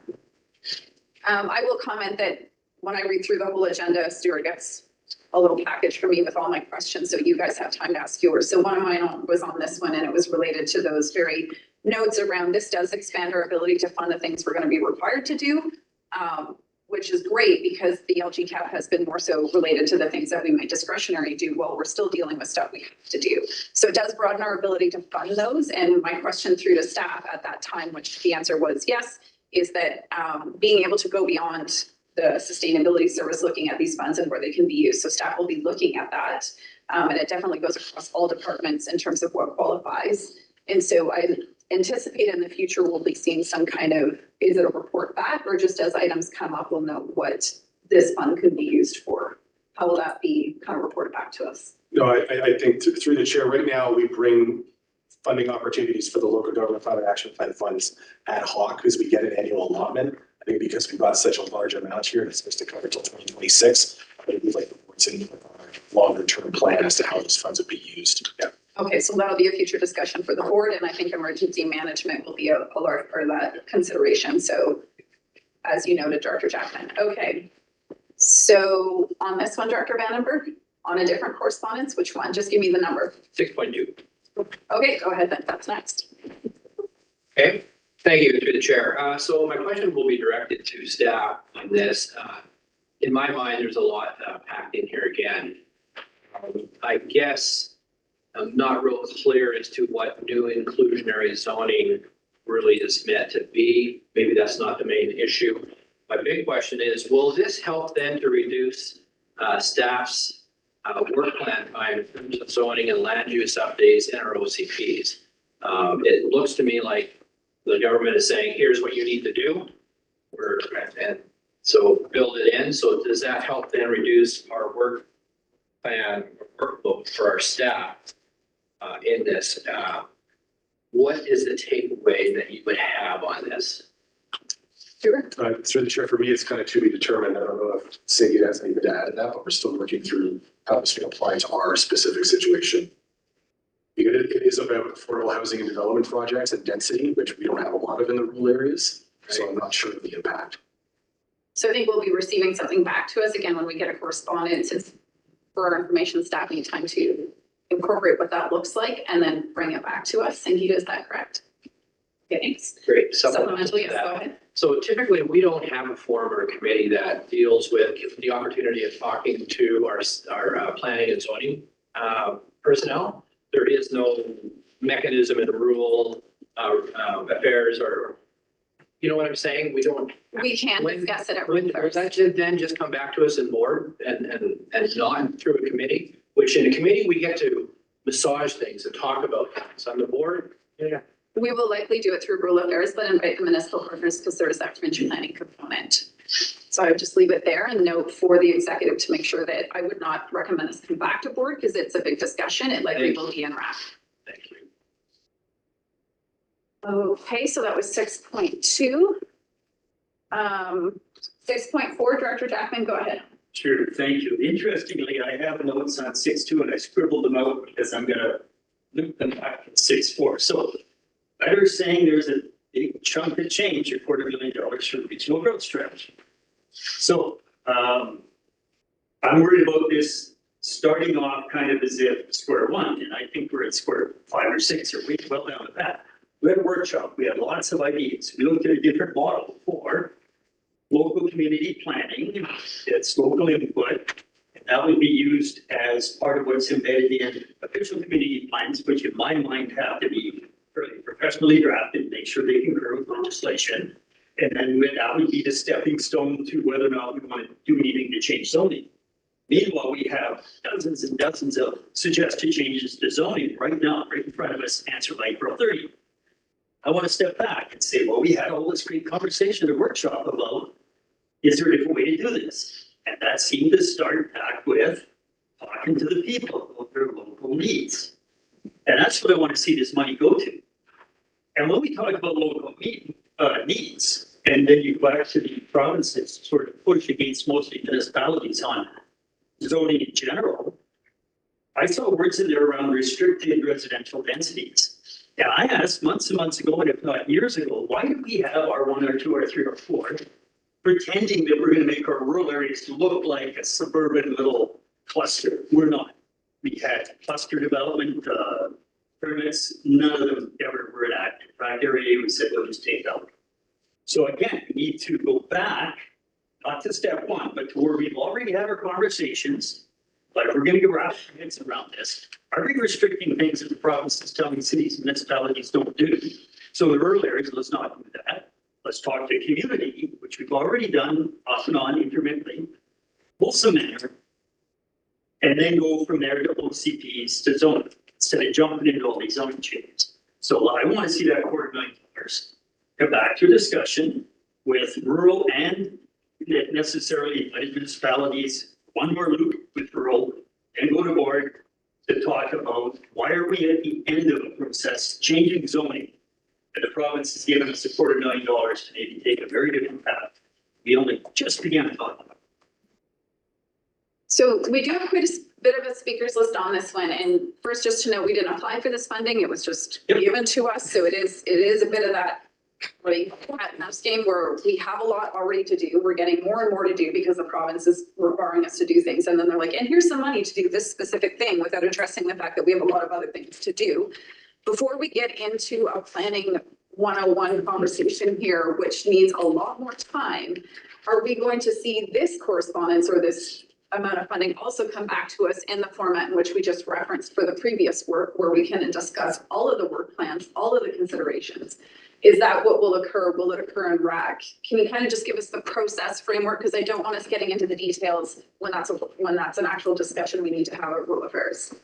CAO? Yeah, through the chair, I think to Director Jackman's point about where we are in that process, I don't think staff could come up with a plan right now in terms of how these funds would be used because we don't know the direction that particularly RAC wants to take with regards to the planning process. So once we get that ironed out, we can then apply this funding to those projects or that process. Go ahead, Sangeeta, and just speak a little more over here. Yeah, and I can add to that, like, there's so much complexity in, what when we talk about regional growth in this area, we're not like the big cities in the Lower Mainland. So growth here is more about servicing water, sewer, and where it can be enabled and where it can. That's what the zones are really intended for, is to limit growth based on servicing and sometimes also access. So very complex, lots to talk about. I would beg your supplement. I have 3 speakers on this one item. Super brief. Okay. Okay, this is toward development of a regional growth strategy. I don't believe before people hire me, we're gonna have a regional growth strategy. I just want to put the money onto the baby steps leading to that, which includes talking to the community, OCP updates, and then if there's any logical zoning changes. And as for servicing, the land tells us what it can service, and Interior Health has the authority there, not us. Thank you. So again, a lot more details to come from that. So I do have Popoff, Davidoff, and Maine, but can I just premise we're going to have a deeper discussion on this? So any questions about what this might be, where we might go, we don't know right now. So Popoff, Davidoff, and then Maine, focused on the process, please. Popoff, go ahead. Hey, thank you, Chair. I think you've covered it. We need a deeper conversation on regional growth strategies, what it impacts, how is it going to impact rural areas where we have no planning. So I will just leave it at that. Thank you. Thank you. Davidoff? Yeah, my concern is specific to the Area I official community plan, which we're supposed to be rolling out in the next couple of months. And we have a policy statement in our draft OCP, and it refers to a new zoning called village residential. The problem is that it's in a possibility almost because of servicing issues. So this is really current for us. We can't wait a year or 6 months about how this impacts us and our growth strategy. So I'll be talking to staff about how we address this in our OCP. But money, no explanation, just frustrating. Thank you. Thank you. I believe it's called an election on the horizon. Director Maine, go ahead. Yeah, thank you, Chair. So with recognition that I fully support Director Jackman's concerns about this, I have 2 comments to make, both provincially and federally. Programs and policies and funding rolls out that is basically based on an urban model, and then it leaves it up to the rural areas of the provinces to figure out just how the heck we can use and access these programs. When we do get to, when we start talking about the regional growth strategy, that has to include the municipalities as well as the rural areas. Thank Okay, you. Director Page, I just want to note we're going to have, again, a deeper conversation. Municipalities will be included. Go ahead if it's relevant to right now. Just a few things I've heard around the table. We didn't apply for this. This is just coming off of municipal affairs through their own work. Okay. Yes. And the other thing there is, of course, our strategic plan. This was one of the pieces that we put in place. And so the wording seems to align with what we had talked about in strategic planning about developing an understanding of regional growth. So those are my 2 comments. Thank you. Okay, folks, we're past our morning break, so we're going to take our break now, 10 minutes. Thank you.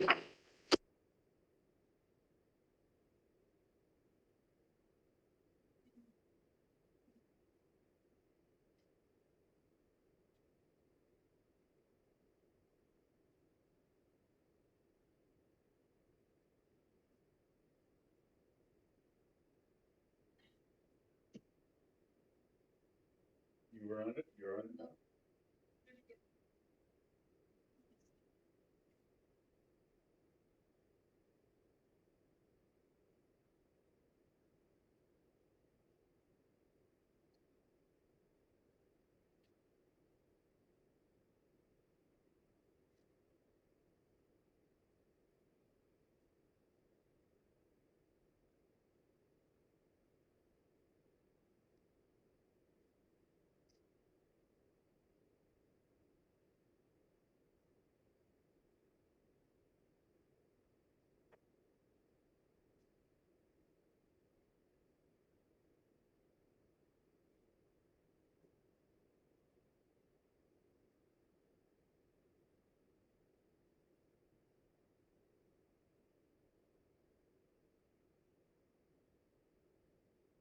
Did we get the agenda? Did we pass climate action plan?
Run.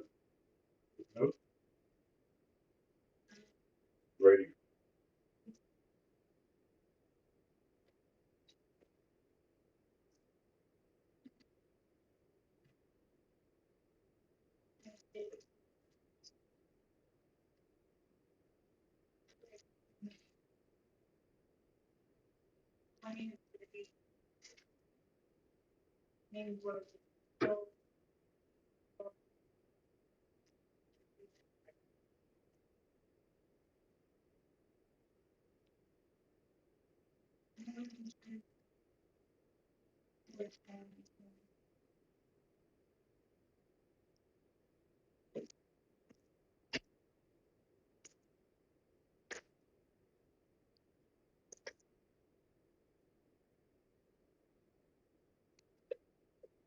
Lunch, baby.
Yeah.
Yeah.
Hello?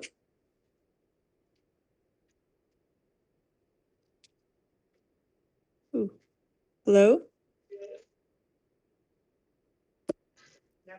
Hello.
Good.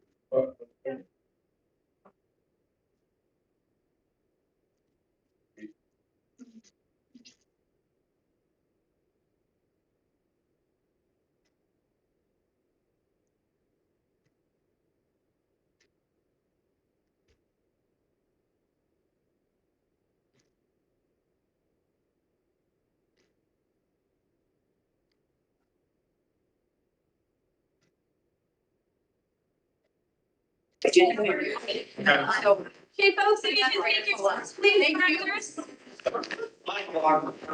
So, yeah, you're right. Escalating. Everybody, if you can please take your seats, we're gonna reconvene. Ladies and gentlemen, thanks.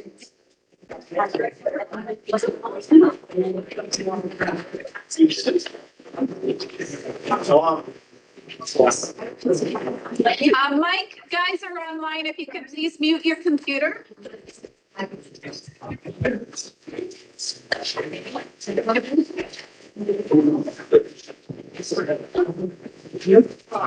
Mike Geisler, can you mute your computer, please?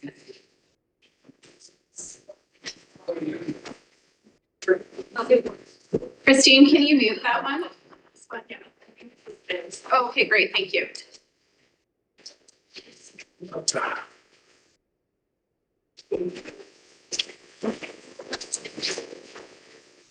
Okay, do we have everybody back? Do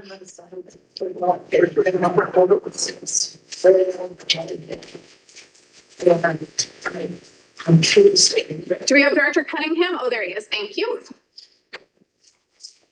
Thanks so much to all of our participants today for being so quiet. It's been easier to handle the sound in the room than it has been online. So I really appreciate you guys helping out with keeping our sound clear. Thank you.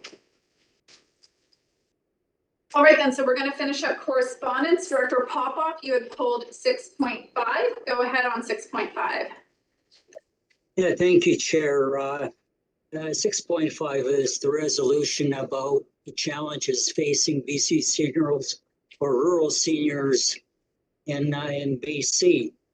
And what it, having sat on the Seniors Advocate Council of Advisors for 4 years and brought this issue up many times, but the advocate really did not. Sorry, 1 second, Director Popoff. Could we volumize him a bit on the upside? Director Popoff, can you turn up your volume? Okay. It's the speakers on their TVs that need to be turned up. Thank you. They're at their max. Yeah. It's also the people on the other end, your volumes can be too low. Ours are at their max. Thank you. Director Popoff, go ahead. I think that did increase. Try again and I'll let you know if it doesn't work. Oh, okay, well, what I'm talking about is a City of Port Alberni resolution to UBCM.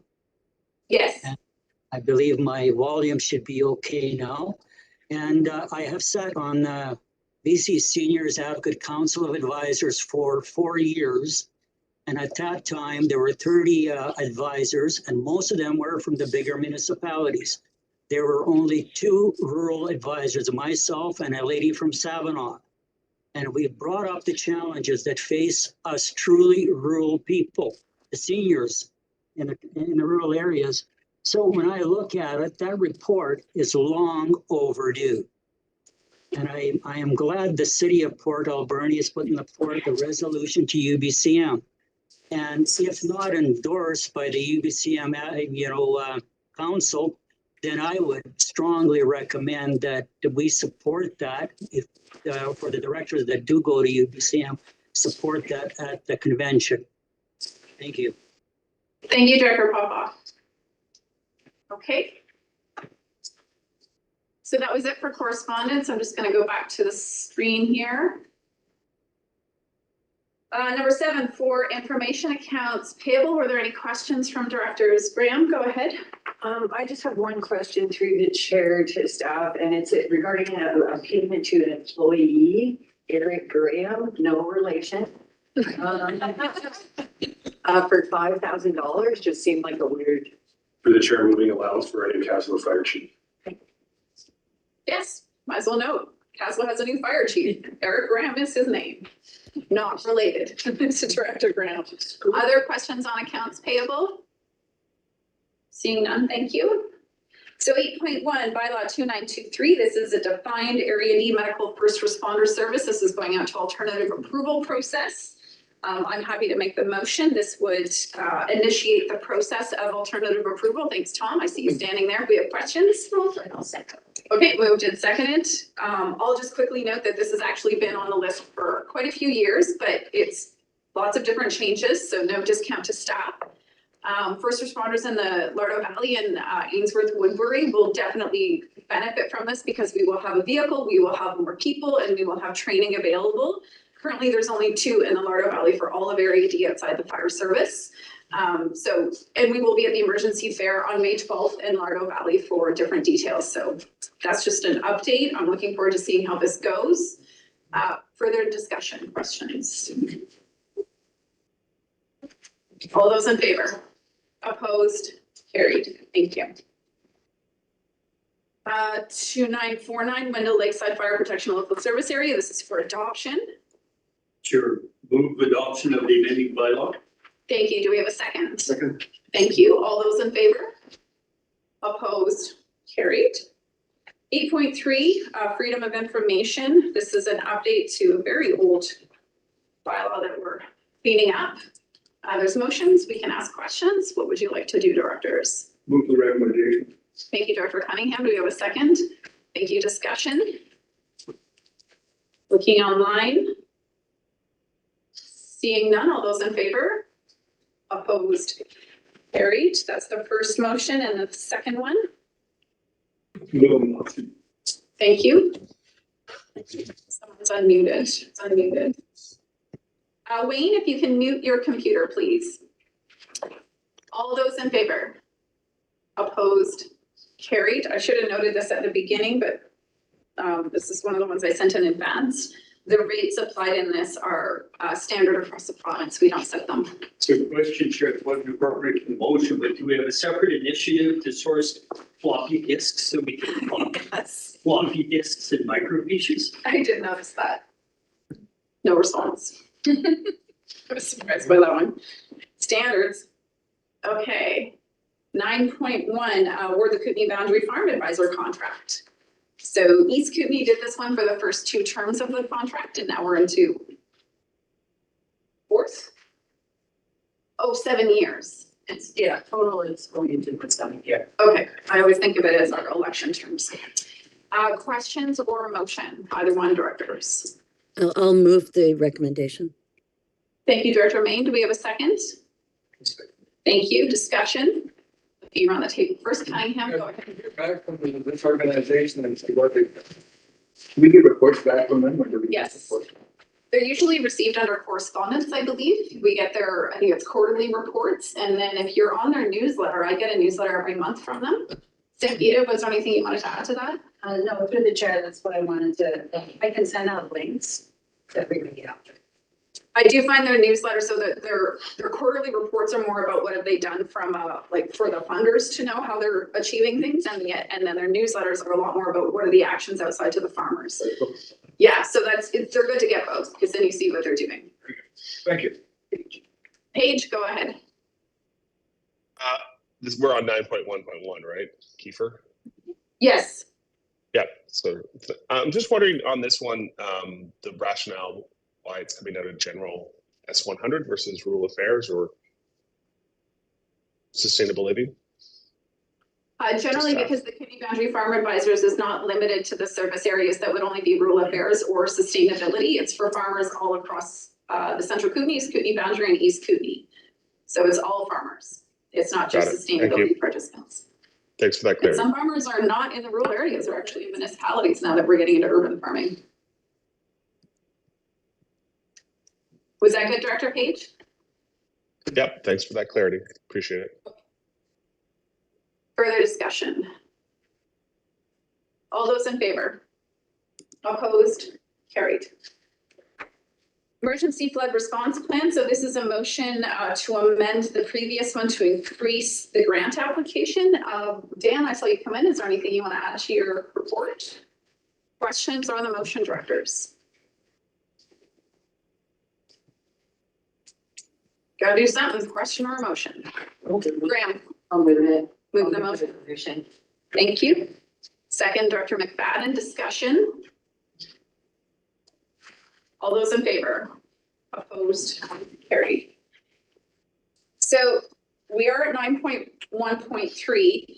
I want to recommend, because we do have quite a few people here, that we do allow public time now before we go to the climate action, not a plan anymore, next steps, so that we can hear from the public before we do our debate. I think that would be, yeah, I see your hand. Just 1 second, please. Yeah. So to the board, does anyone disagree with that change? Dr. No. That, just get it to the public time. Okay, thank you. Do we need a motion for that? Yeah, let's read the agenda. So we're reordering the agenda for public time at 11, whatever it is now, 5. Seconded, discussion. All those in favor? Opposed? Carried. Newell? Make a further amendment. You want to bring that into the other room? Amendment to the agenda? Okay. Just 1 second. Mark and Mara, if you could please mute your computer. Director Noel, yes. I'd like to move that we increase the length of the public time from 15 minutes to 22. No, hundreds of people, and I don't know what the number is, and since it's 5 after half an hour. So I move that we extend the public time from 15 minutes to 30 minutes. Is there a second for that? Discussion. All those in favor? Opposed? Carried. Okay, so I'm going to give the one for public time. If all those online, please remain muted at this time. If you're a director that would like to speak, just put your name in chat, please. So this is how public time works. I've got you. Don't worry about it. There's going to be a few people ahead of you. So we've changed it to 30 minutes. That means we're not limited to 15, but we will keep it strict to the 30 minutes. We do have quite a bit of business to get done post this. Generally, what you want to do is you want to focus on a question.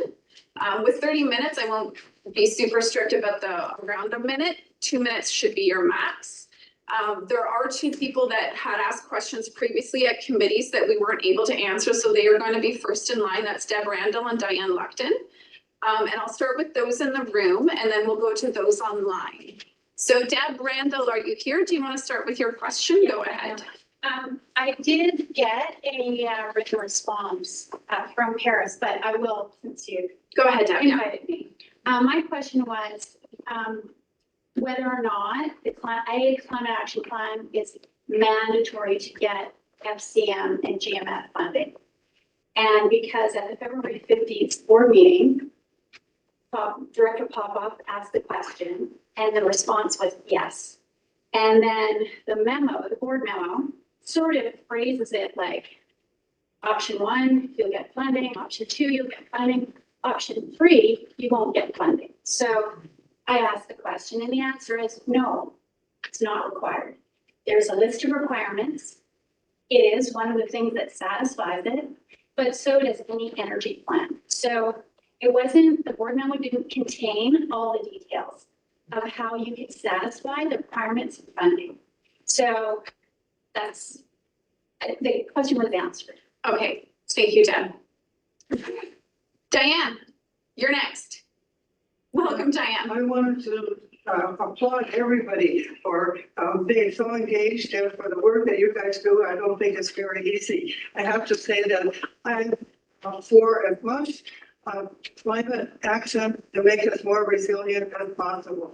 And I would also like a stronger consideration for no pesticide or herbicide spraying in this area, for more protection for watersheds, and paying attention to what would be the best way to log. I'm pro logging, but I want consideration for how it is the best to be done. I'm grateful for what fire mitigation you've done in my area. And I applaud everybody for being engaged in public discussion. Thank you. I'm a big grower of food, and so any agricultural support also with water is good. Thank you. Thank you, Diane. I started in herbalism, and hearing that Diane was here today was very exciting. I haven't met her 20 years ago. She was one of my first mentors here without knowing it. So then those in the gallery, if you want to just come up, and I'll just ask you to all work together to not knock each other out or anything like that, trying to get to the front. So go ahead, just state your name. I did know Deb and Diane's name, but if you can state your name and where you're from, that'd be great. Yeah, my name is Nick Dimitri. I'm from Windlaw. Hi, Nick. Hi. Go ahead. Okay. Yes, sir. So, well, what I'd like to say is that we're being taxed, like the carbon tax from the federal government and the provincial government and now the municipal government. And you guys are on the ground with us here. So I would prefer that instead of taxing the people, you tax the corporations, like petroleum corporations and the logging corporations to, well, at least the petroleum to punitively fine and tax them towards a Superfund cleanup of their mess. Now, when it comes to the whole thing of the clear-cut logging, if you do selection logging that doesn't hybrid, then you're saving relative old growth while saving canopy for hydrology. And I do think that the public should be able to weigh in on the Columbia Basin Trust Columbia Basin Treaty being renegotiated in 2025 towards this. So when we need to do reforestation and ending the deforestation style logging and switch to the selection logging that doesn't hybrid, because the carbon, what happened is like we just started doing this like 100 years ago, just over 100 years ago, where we started to only The very rich can drill down, dredge back up oil. Right? Now that is, then they put it into all kinds of products and we're eating it. It's like horrible. Right? It's endocrine disrupting. It's liver burdening, right? And then it's acidifying the ocean. And it just slips into the ocean because of the deforestation. When you deforest, while sending all that carbon up into the air, that slips it into the ocean. So it has an acidifying effect in the ocean. Then it has the effect of what do you call it, convection in the ocean too, where it gets kicked back up at the poles and reheated, the black reheated, and then carbon, and then it goes down and sinks around the poles to melt the polar caps from below. You're almost out of time, Nick. Do you have a question for us? Okay, my question for you is, why can't we, why do we have to pay taxes for deciding an infrastructure that's decided not by us to begin with? It's the ilk of people who have decided that infrastructure that should be paying, not us. Thank you.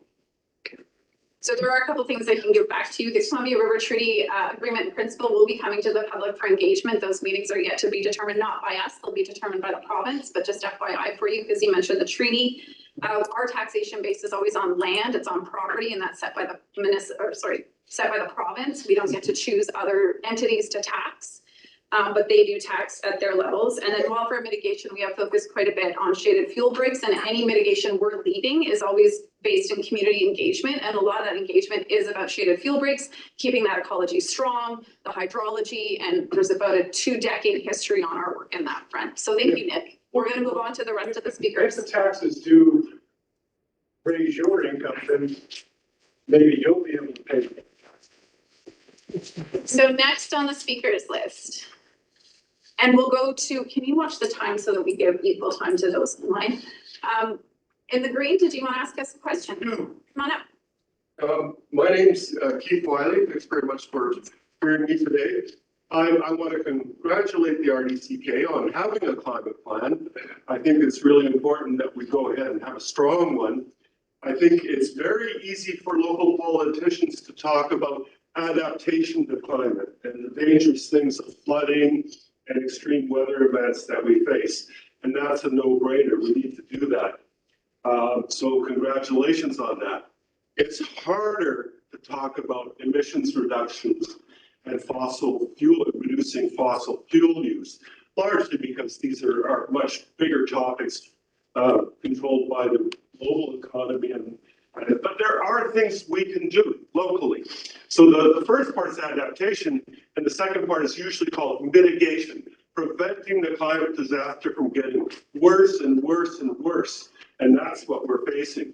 So I want to know about the balance in the RDCK plan, whether you feel it's doing enough on the emissions reduction side, because that's the harder one to tackle. It's the harder one to grasp and cope with. So that's my question. I'm really hoping that we have more. I'm a little disappointed in the ambition. I think we could be a little bit more ambitious about a number of ways on transportation and home heating to reduce local emissions. So I'd like to hear about that ambition and how that can be ramped up. Thank you. There's quite a history on that one in terms of energy emissions and our tracking on that. Paris, do you have a response to that one? I do. Thank you for the chair. And just come up a little closer because this is where I'm you. Thank you. Thanks, Kate. Nice to see you here. In terms of mitigation, that's largely, we have been on a track to mitigate our efforts for a long time. And we did modeling to support the new actions that are outlined in the Climate Action Plan to help us move more directly towards our 2030 and 2050 goals. So we have a trajectory that is what we call business as usual. It's not going to get us there. And the new actions move us closer towards getting there. And they're largely around the mitigation our mitigation efforts. So the new actions are important for mitigation as well as for adaptation and yes, they're based on model. Thank you, Heath. I'm just, come up, Nico. Sure. Come on up. I'm just gonna say something to those online that will ask a question. I appreciate you putting your name in the chat. We've got you on the list. If you haven't put your name in chat, you can put your hand up and I'll check for that in just a second. We're trying to get an idea of how many speakers online, so go ahead and do that. Just put your hand up or put your name in chat. Nico, go ahead. Good to see you. Hello, thank you for everybody for coming today. I really appreciate everyone putting effort into this RDCK and trying to work towards making it all work between the government pressure and the communities. I'm Nico Becker from Ainsworth, and one of the things that I think is we need more small business. If RDCK wants to squeeze more money out of the people, they have to let the people earn more money. And what's happening is people are getting bled out. I associate with lots of people in the community, and I'm finding there's just not enough money. And now the RDCK wants more taxation, more money off the people. And I think we need more industry, sort of mid-level industry. Sawmill, I mean, I grew up late. We had lots of sawmills and lots of entry-level jobs. So anybody, a single mom, a student, somebody with low education could get into a business and be able to not be on welfare, not be on EI. And I know CanFilter was another facility that was facilitating that, and same with Insight. I know we have PTR who's doing it now, but I think we need more. I think the RDCK, it'd be responsible for them to, or maybe they could take it on to be able to support our communities more in the way of industry if they want to take more money from them. And the other thing okay, so that's one thing. The other thing I wanted to bring up is the whole RDCK dumping system. It's, you guys, I was watching what you guys had online earlier about logging trucks and about worrying about fuel and climate change. The amount of trucking that the RDCK is doing with moving waste is ridiculous, in my personal opinion. I think that if dumps should stay local to areas and not be shipped around. I think the amount we're spending on it is ridiculous. And then it comes back to us as a community. And I think dumping should be free. You can tell the wealth of a community by how many toilets there are and how many garbage facilities there are. And we're having to pay for both of those. And yeah, thank you. Okay, thanks, Nico. On economic development, it is a good note. We don't have a regional economic development service. We have sub-regional economic development services. So they're like in Caswell Area D, we have an economic development, Creston A, B, and C have one. And we're all doing kind of different things. And it has been something that was raised in our previous strategic plan to look at a regional economic development approach to things. At this time, we're not going down that road only because of all the other things that we have to address. It becomes one of the side items because of just the level of it's a catch-22 when you want to put taxes into something. It's going to cost you to do that service. And then what do you get out of it? And some of the work that's done has been primarily planning. It doesn't have that tangible outcome that you're looking for. So part of the work that we do is looking at how does land use planning encourage this economic development? So there's a lot of different ways to look at it, but definitely noted on your input. And I do know I did forward all of your emails regarding the request on how landfills are regulated to understand why we have to centralize them. And it's a very complex conversation, but perhaps sometime we could sit down with the resource recovery staff because I don't think it was a simple answer to give to you. No, it wasn't. Yeah, so I do apologize. With RVs, boats, and campers, they're getting dumped because RDCK is not willing to take responsibility for a reasonable way of disposing of them. And now they want to take into Otoshenya, and it's not cost effective for the clients. And especially because the clients at this point, usually they're trying to clean up these vehicles or boats or campers, and there's nowhere for them to go. Thank you, Nico. Thank you. I'm just gonna check the time. We have quite a few people online. We're at 15. So we're gonna switch to those online because we do have a few folks there. First, we have, did we get Jean's last name? Blackstock. We have Jean. Okay, we have Jean Blackstock, and then we had another Jean that was before you, I believe. Oh, sorry. Okay, sorry. No, that's okay. It's hard. There's, I think it's the same person. Go ahead, Jean. It might be. Okay, Oh, you just muted yourself, Jean. Unmute yourself okay, and try sorry. again. There you go. Hi. I'm from Canyon, BC, and I am a grandmother. I have 2 grandchildren, and I'm very concerned. From before 1950, the CO2 was at 300 parts per million, and now since 1950, we're heading to over 400 parts per million of CO2, and the planet is warming, and I'm very, very concerned about water, about drought, about all kinds of climate-related problems. So my question to you, because last year, I love your climate plan. I love the climate plan. I don't know how much it has changed since last year. I have the climate action workbook, and I pretty much agreed with almost everything in it. So my question to you today is, now it's almost been a year since we would have had a chance to have voted for the climate plan. So if you're voting today, how much time will it take for this climate plan to be implemented? Because I am very in favor of the climate plan. Thank you. Thanks, Jean. So I'm going to go to staff just on the process question in terms of if it is adopted today. Eris, can you answer that? Can you put Tamara on the list, please? Yes, thank you, through the chair. Hi, Jean. So there are 3 categories of actions that are outlined in the climate action plan. Those that are currently in the work plan, so they're underway and staff are working on them. And then there's ones that are regulated and they're largely being worked on as well, or will be worked on in the near future. And then there are new actions, and those new actions require a level of investigation. So they're ideas at this stage, and they require a level of investigation and then approval from the board. So depending on the urgency, depending on the availability of staff, depending on where the priorities are, we can't say explicitly until we have direction from the board to proceed of how that will roll out, but we'll try to keep our communication open, and you'll see them come back to the board as we start to move forward on the new actions.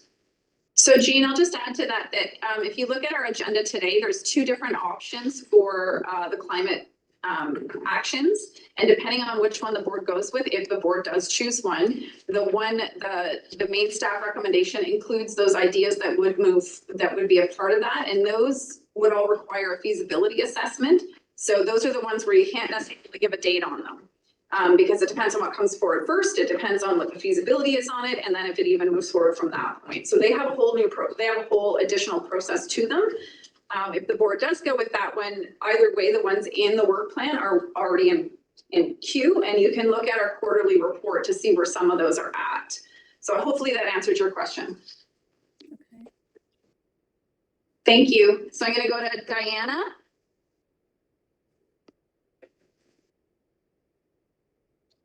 You're going to me, Diana Van Yeah. Dyke? Okay, thank you. Okay. I can't see you. Oh, there you are. Go ahead. Okay, hi. I'm mostly addressing this to Walter Popoff since he's our director. But I just want to say I'm really grateful for this event and giving us the chance to speak. But my question is, summers have become really terrifying for a lot of us, fearing wildfires and that sort of thing. And I'm wondering, how you see your responsibility to base the climate action plan on accurate science. And I just want to urge for the strongest climate action plan that you can get, because it's just terrifying. I have grandkids. We just really need to address this emergency. So that's my question is, you know, accurate? How much of a responsibility do you feel it is to base the plan on really accurate scientific information? And how can you strengthen it so that we won't have to be afraid of the summer anymore? Thank you very much. Thanks, Diana. So in specific reference to the wildfire mitigation work, we have community wildfire protection plans, and they do use the data GIS right on the ground, establishing things. The metrics for those plans are determined through, who are they determined through? They're a mix of BC Wildfire Service and forestry. So they set the metrics for the community wildfire protection plans. They're now required to be updated to community wildfire resiliency plans. So D, A, and E just updated theirs, and then the rest of them will be updated as well.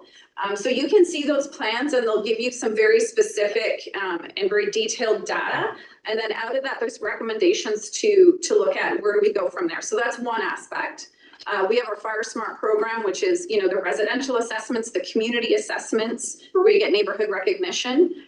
There's quite a bit more.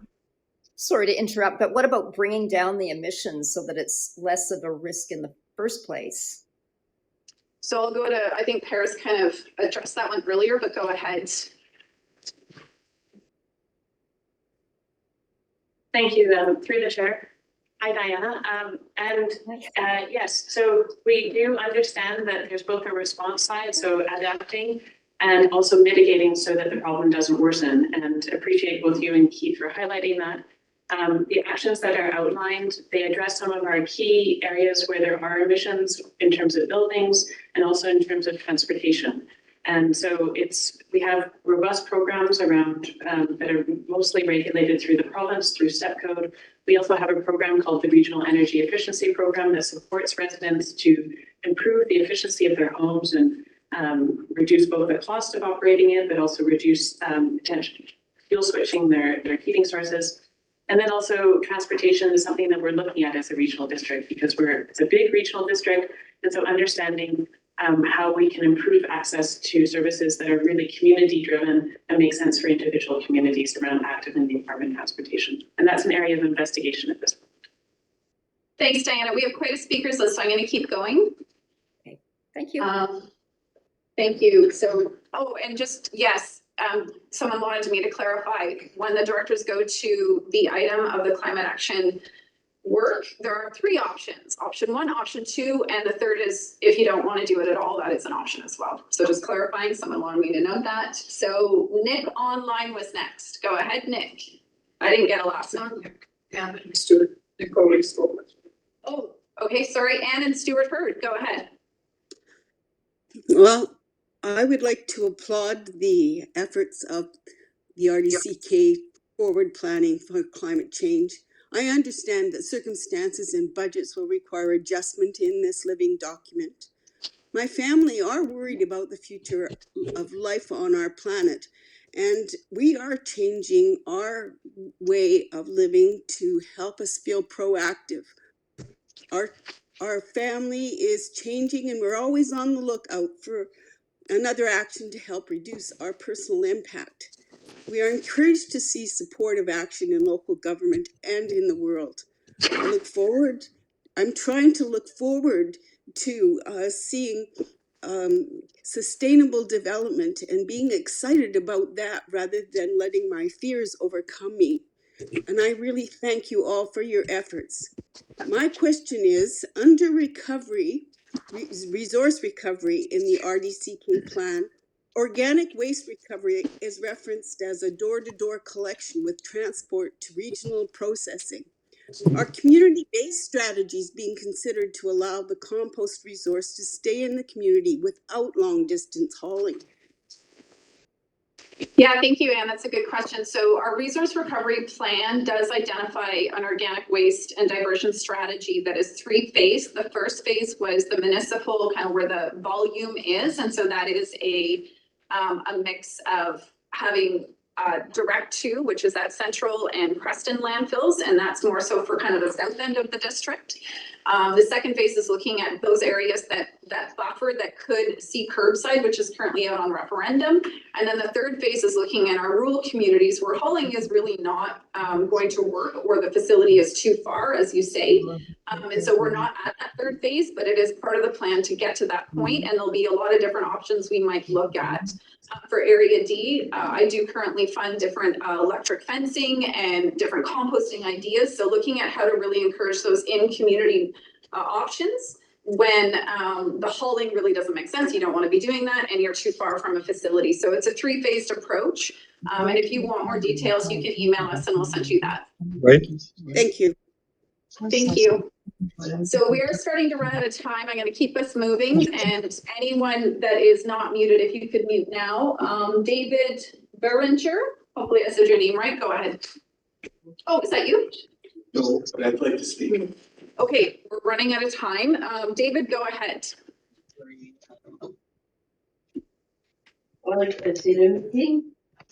Sebastian, if you can please mute your computer. We're looking for David right now. Unmuted. Okay, I just wanted to say I'm speaking to you from Banff Avenue in Banff. I had to make an emergency trip to Calgary. Otherwise, I would be there in person. I fully support any and all climate action plans that you come up with. But the importance is that we make them scientifically based, and actually that they are actions and not just motions of support that we support this or that. I mean, that's good, but we need to go further. And in terms of reducing our emissions at the source, regional district can maybe look at that with electrification of vehicles, making solar panels on the roof of the building down in Nelson, looking at other ways of using renewable energy. My question, I guess, would be just that, like all the directors, to say whether or not they understand the science behind climate change, excuse me, and or whether they are people that believe what the presentation this morning has presented to you. Because I think it's important that our elected representatives state clearly whether or not they understand what is at stake here, and that will then color the way that they vote. Sorry, I'm not very organized here because I'm at the middle of nowhere. But thank you for the opportunity to speak, and I think we should have more meetings like this. Thank you. Thank you, David. And I'm sorry, it was kind of hard to hear him. Did you catch his question? Okay, sorry, David, was there a specific question, or you were just encouraging us to follow science? Well, follow science. Well, the specific question was, I would like each director to state whether or not they agree with the findings of the IPCC and the great majority of scientists that are actually scientists in the field of climatology, not engineers or people that have a degree in geology somewhere.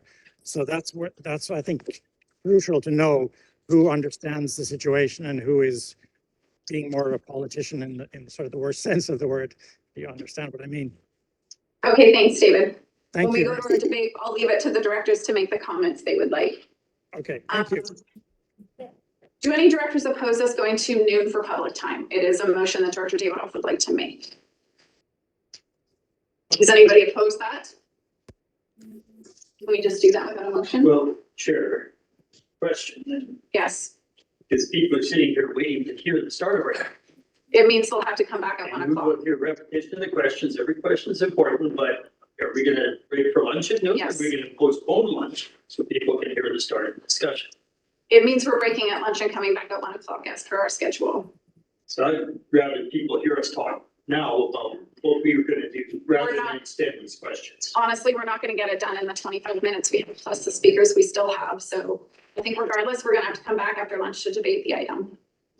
Yeah, Chair, I'd like to make the motion, please, to extend public We don't time need to a noon. motion, Director Davidoff. We're good. We'll Okay, extend it but to noon. I hear opposition, though. It's about the timing, and either way, we're going to have to come back and do it. Okay. So. Okay, thank you. Thank you, Chair, Madeline for that. online, and we have you noted. We'll finish online and we'll come back to you. So Madeline online, go ahead. Hi, thank you so much. I live in Nelson, right in the new Nelson Cares apartment building at the Orange Bridge, and there are constant logging trucks coming by. And I know the projections with the drought and heat increasing, that any of the forests that are replanted are going to have some difficulty. And that certainly affects our water and our risks with floods and landslides and all kinds of things, of course, air and so forth. And so that's one area I would love to have us add and think about. I know it's more in provincial jurisdiction, but how we can really ensure that what's being replanted is being replanted in ways that it can survive, and that we then have that protection of more trees or more crops that can live with those conditions. And the other question I have is about public transit. And I've been car free for 11 years. And so relying mostly on walking and the buses, a little bit on biking, but I'm getting a bit too old for that. And I just hope we can also consider more and more plans for vehicle sharing. It's interesting to consider places for instance, in Cuba, where if a car goes by that has empty seats available, they're required to stop and pick up people who need rides. And there could be ways we could consolidate things a lot more, so we don't have as many vehicles on the road. And again, I also belong to a car share co-op, and I'm glad they're looking at the air car share idea. And again, it would be great if our DCK could promote that more. Thank you. Thank you. Does Tom or Paris want to speak to the transportation active transit component? There's some already in the work plan, and then the proposed new ideas possible. Thank you, through the chair. Hi, Madeline. We 2 years ago, the committee. Oh, and Thomas here as well. Do you want to speak? I'll give you the broader movement, and then. So the Community for Sustainable Living Advisory Committee gave us a staff direction to prepare a project plan on creating a regional active transportation strategy. And with the work dedicated to the climate action plan last year, it stalled a bit, but it's resurfacing, and we plan to bring a report forward in June to that committee. So we hope to have a bit more information and a few more ideas for the committee to consider in terms of next steps. And that will consider not only transit, but also active transportation, car sharing, and really focusing on community-based solutions. Thank you. Thank you. Tom, did you want to add anything? Yeah, hi, Madeline. My name is Tom Dool. I'm a research analyst for the Regional District of Central Kootenay. I also steward a couple public transportation programs. West Kootenay Transit in particular provides close to 1 million rides a year to residents of the RDCK, RDKB, of 13 different municipalities, I think 12 different rural electoral areas. So it's actually very unique in the province. The board has signaled considerable expansion, looking forward to considerable expansion of transit services in the future. It also has signaled that it really respects the needs of seniors in regards to this. We understand what's happening in the rural areas. We also understand the needs of students, people trying to get to employment. It's a multifaceted population, but I just want to let you know that your voice is being heard. And if you do have concerns, the place to bring those concerns is to the West Kootenay Transit Committee. Thank you. So we're going to keep going. Does that work for you, Madeline? Yes, I'm part of that group. Thank you. Thank you. So we have Tamara, Marianne, Tia, and Andy online, and then we've got a gentleman in the room we're going to come back to. So I'll be flipping back and forth after I go through the rest of those online. Tamara online, go ahead.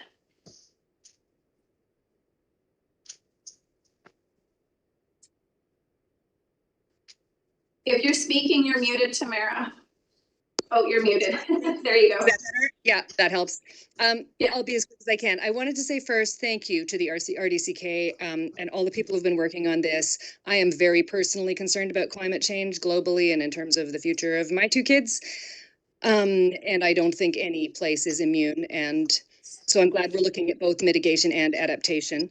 And I was wondering specifically, well, I'm wondering all sorts of things, but I'm wondering specifically whether the regional district, and I apologize because I missed the beginning if this has already been addressed, is that whether there's any consideration of actually signing on, as some municipalities are, to the Sue Big Oil campaign to see if we can make polluters pay for some of the adaptation measures that are going to be needed. We don't currently have that anywhere. I feel there was a motion debated. Was that at UBCM or here? And somebody can. Up here, please. Sorry.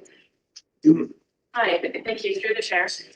No, currently we're not, this hasn't been brought to staff in any way. I understand that one of the small municipalities has just passed a motion. I think it was the Slocan. And so I'm actually not that familiar with it beyond what I've seen in the media. Thank you. And so Tamara, we do have it at UBCM as well. That's where I've seen it, which is all municipalities across the province. And I believe it went through there, or it will be debated. So not at this table, but at another table, at a larger one. Okay, because I think that having individual municipalities signing on really strengthens the campaign. And if that's something that where would I go to put that forward as an idea that could be considered? Because I think one of the concerns that some of the people who are worried about this plan have is that they think it will cost them money, even if that's not accurate. And so recovering some of those funds may also do something, as part of a campaign to make the polluters pay, may do something to alleviate those fears as well as making the polluters pay. Thank you. I believe you're in the Village of Castle, so you could reach out to your director, which is Director Hewitt. And you can maybe see if she would like to bring something forward. Okay, thank you. Thanks, Tamara. Thanks for your work. So Mike Casper, I think I answered your question. I did note the third option. Mary Ann Hobden.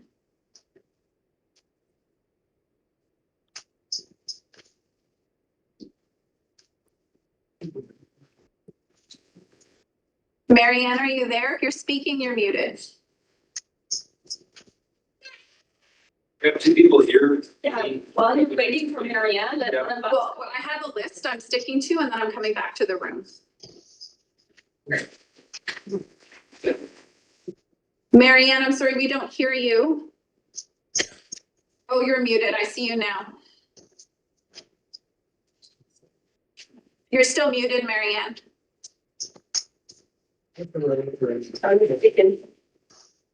We'll come back to you. Thank you, you guys. We've got like a lot of people here I'm trying to manage, so I'm doing my best. Mary Ann, we'll come back to you. Tia. Hi. I used to happily look forward to summer. Now I look forward to it with dread, knowing I'll be checking the BC wildfire map every day to see if there's a new fire near me. I hate wondering whether the smoke will keep me from working in my garden. I worry about whether the drought will cause our creek to run dry. I worry about how climate change is affecting the rest of the world. I worry about the world my grandchildren will inherit. I support the RDCK action plan. Will the RDCK do everything it can to protect us from the effects of climate change? That would include measures to slow down and or stop climate change, as well as mitigation of the effects. Furthermore, will the RDCK, and this has been asked, join the Subic oil class action suit so our tax dollars don't have to pay for the damage that the fossil fuel companies are causing? And that's already been covered. Anyway, thank you. Thank you, Tia. So part of the problem with the sound and unmuting is there's so many people and a bunch are not muted. So please do mute Lorraine, David Stevenson, if you can please mute. And Mary Ann, I see your question in the chat because you could not unmute. And we will be communicating out the outcome of the discussion today for sure. And so Andy Shadrack's the last one online. We'll go back to in the room. Andy, go ahead. Thank you very much. Some of you know I was the director for Area D from 2005 to 2014 and had to deal in the last 2 years of my term with the landslide in Johnson's Landing, and in 2013, creeks blowing out in Fletcher, Campbell, and Schroeder. I'm very much aware of the amount of money that was spent while I was a director on climate issues. And I'm wondering whether staff can tell me whether they have provided the level of the amount of money that's been spent dealing with climate issues, landslides, floods, et cetera, because I think it's a huge amount of money you've been spending. And it tells me, and the big fear I had when I was leaving as director, was that we didn't have enough money to deal with climate change issues if we didn't start to lower emissions. Because we're going to run out of money trying to fix things all the time. I know what the cost of fixing Johnson's Landing was. What was the final bill in Johnson's Landing for fixing a water system, 400,000? That's just Yes. one water system. And I would like to see the new directors on the board, since I left, be given those figures by the staff so they get the full understanding of the extent of what climate change means. Thank you very much. Thank you. That was a question submitted, I think it was submitted to Gavin originally, but do you guys have any response to that? Through the chair, that would take a bit to compile, because not only you have out-of-pocket costs that are covered by the province, but then you've got all the staff time that would have gone into supporting that, the EOC time, so staff being pulled from their day jobs to be in the EOC during that. So it would take a bit to compile, if we could. That's not something we've got offhand. Thank you. There's a lot of external impacts in terms of costs, so it's a bit difficult to calculate. So whoever's unmuted, please mute. We're gonna go back to those in the room. And it really messes up the sound for those online. Please remain muted. And Christine, anyone you see unmuted, if you can mute them, please. So gentlemen in the green sweater, we didn't get your name. I'm sorry, we just had you. The meeting's still on. I just have it here. Sound screen. Gord, can you please mute your computer? Sorry. Go ahead. Hello. Hi. My name is Claude Forrest. I'm from the Tagging Spruill Creek area F. Greetings to the chair, and thanks to Tom and all of the directors for giving us extra time. I'm 70 years old. I have 7 children and 6 grands. I've spent over 25 years in the executive of non-for-profit boards. I understand the importance of the work that staff do, and unfortunately how dependent directors can become. In my opinion, the memo you received is a bad one. The language is loaded and the pros and cons show bias and not useful to directors. I've also never seen endorsement of ideas. I see them received as information, as being the norm. There's a risk. And a year ago, I spoke here stating that, in my opinion, elements of the climate action plan as it was then known might be outside of this council's legal purview. I recommended that to the board, legal counsel be sought out. Now, you're all looking at an unusual motion to endorse a climate action proposal. My question is, has legal advice been sought? If not, why not? If so, and in the spirit of transparency, what is the advice? Firstly, we must acknowledge that as we sit here breathing, we are exhaling CO2. The same with the fauna that live with us and roam around us. And as we plant our gardens and witness the budding of spring in all its shades, the trees and all the flora are consuming CO2. And the more the better. Let us stop for a moment and admit that CO2 as such is not a pollutant. And that attempts to control CO2 are ultimately based on control of the population and our environment. Any climate action must acknowledge and factor in that geoengineering has been going on and is going on. There are 5 US states that have banned the use of geoengineering in sprays. Perhaps we should be next. We all know that misinformation, disinformation, and malinformation are not new, and yet are now rampant due to social media and other communications. But by following the money, it can offer an insight into the motivation and benefit of the information that it spawns. We know that money is a powerful lubricant, and each and every one of us looks for ways and means of acquiring it. However, we need to be wary and remain vigilant that we are not being played by unelected and powerful forces and what designs they have on this world, most of which are openly declared but barely reported.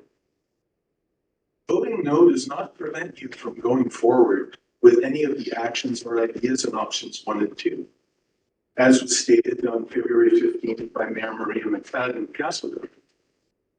So on behalf of the RDCK constituents in opposition, I implore you all to vote no to the endorsement of the climate action proposal and focus on developing policy to help your constituents adapt to climate as it continues to evolve.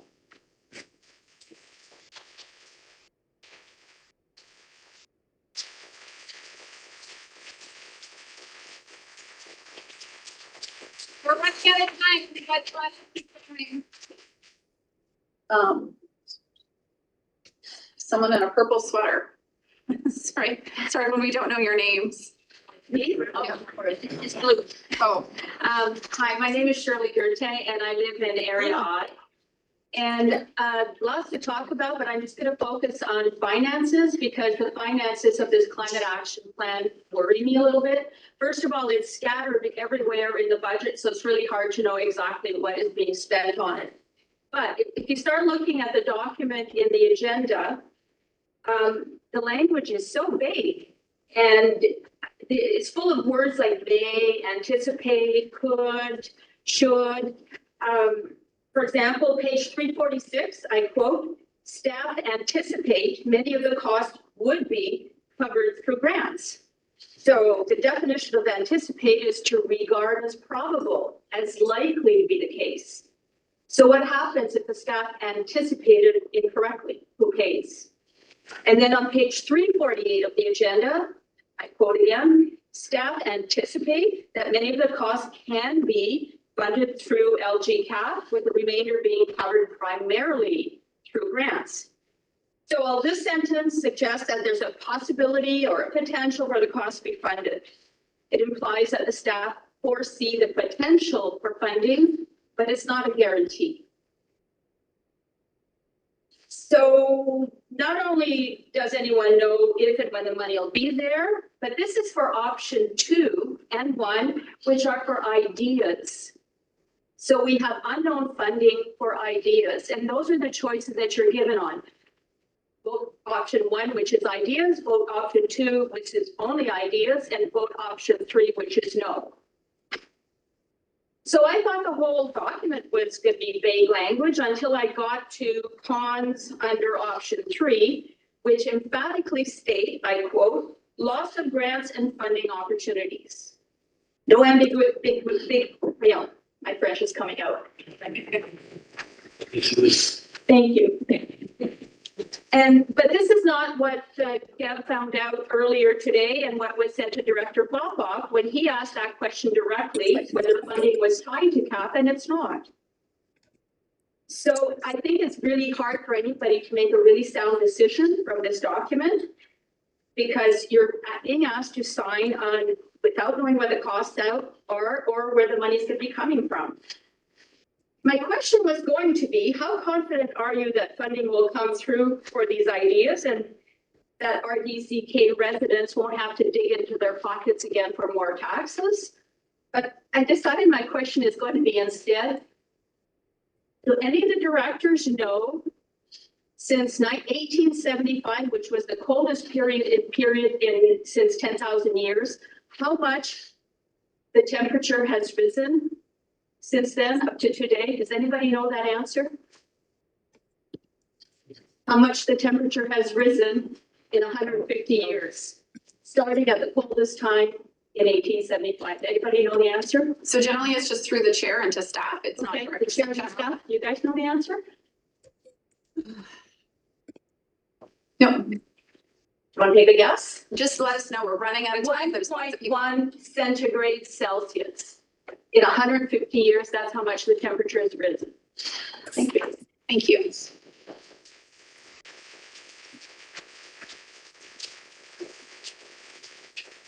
So we only have 5 minutes left and I'm gonna go, we did another 7 minutes in the room. We're gonna do the last 5 minutes online. So I have Sean Ryan online and then Lorraine and then Greg, if you can get them all in 5 minutes. Sean Ryan, go ahead. So this is a meeting for the RDCK where the council of the RDCK, the board, is supposed to Sorry, you're not Sean vote Ryan. on Sorry, this I don't know who that is, climate but we were calling on Sean Ryan, who's been on the plan, list for some and they time. made the climate plan over a year ago. Very banal. Can you really mute gentle. that person And a speaking? group Sorry, Sean. of anti-vaxxers, anti-government.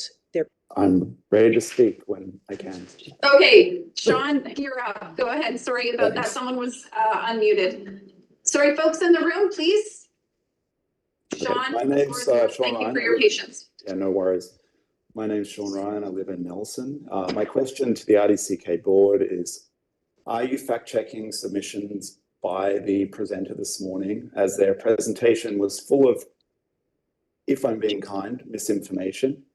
While watching the presentation, I was able to verify a number of cases of misrepresentation, inaccuracies, and honestly, outright falsehoods. I think we're all okay with good faith arguments as to the potential impacts of various efforts towards mitigating climate change and adapting to the efforts of climate change. But conspiracy theories and disinformation undermine any of those arguments. So that's my first question. Secondly, leaving aside our local contribution and our fair share of global efforts towards against climate change, and the RDCK summarize the local and indirect benefits, direct and indirect benefits of the Climate Change Action Plan, and I reiterate action plan to health, well-being, and economic sustainability in the region, and in particular, the difference in cost between reactive and proactive action. So far we have done very little in proactive action, especially in the area of adaptation. Compare that with proactive action in the long term. Thank you. So your first question, do we fact check? No, we do not have the space or capacity to fact check. We receive information and we'll take it away on our own volition to look at it as directors. In terms of your second question, it was actually kind of hard to hear. I believe you're asking how much we put into prevention and mitigation. And again, all of the climate actions that are in queue are across our services. So in water, in wildfire mitigation,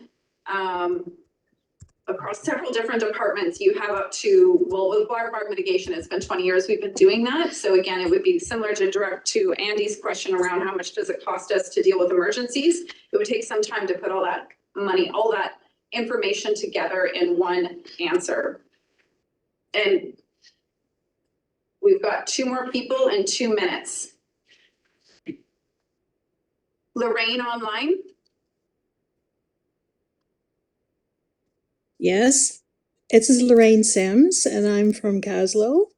I just wanted to, first of all, say a big thank you to the RDCK and all the effort they've been putting into this, because this is a climate emergency that we really need to move on. Personally, wanted to know, how it affects me. Well, it affects me every day. I go out in the nature and reflecting on our landscape, on the burning landscape, on the impact on our food production. I mean, the list goes on. It's impacting. I know, I'm not everything. sure it's worth it. I'm gonna. And so, excuse me. I'm sorry, someone's unmuted. I'm sorry, Lorraine. Okay. So just to say, we really need this planning to meet our targets, and we need to mobilize on all fronts. I feel like it's fiddling on while Rome burns. We talk, but we need to mobilize at the RDCK level, at the provincial level, at the federal level, all of them, and all hands on deck, because we really, if we're going to survive and adapt to this whole situation, and for all the young people coming along, it's everybody. We all have to do our part. Thank you very much, and please vote yes to accepting your climate change plan. Thanks, Lorraine. Greg online, go ahead. Hi, everybody. In the interest of time, I'll make this very quick. I'm Greg Amos. I'm from Nelson. Quick preamble, 2 paragraphs in the question. Climate crisis is going to make everything worse. We can't control the past or take back all of our historic carbon emissions that are heating the planet today, but we can control the future, starting with passing an effective regional climate plan. Give our children a fighting chance to limit the effects of global climate change. It's a moral obligation to do so. As a member of the West Kootenay Climate Hub, I'm asking the RDCK board today to embrace their role in a transition to a decarbonized world. Question: is the RDCK board prepared to pass and adopt its draft climate plan and help our region make meaningful progress on climate mitigation? Thank you. Thanks, Greg. I can't answer that question until after the debate, so stay tuned. So that is it for public time. We're at noon. We will break for lunch, and then when we come back, we're into the business of the plan, of the actions. invite everybody to lunch, free lunch, for not an angry mob or bullies, well, for everyone, free lunch. I was like.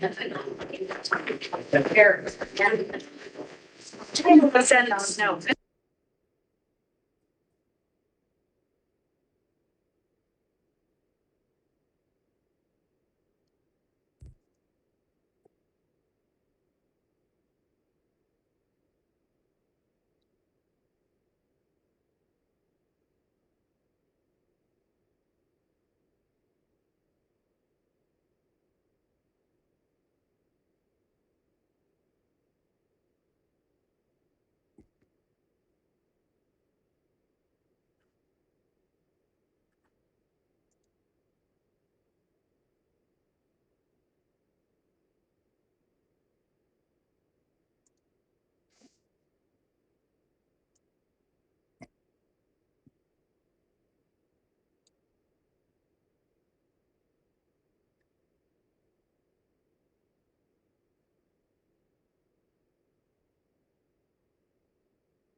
Greg.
shoot. Oh my God, I did it again. Oh my God.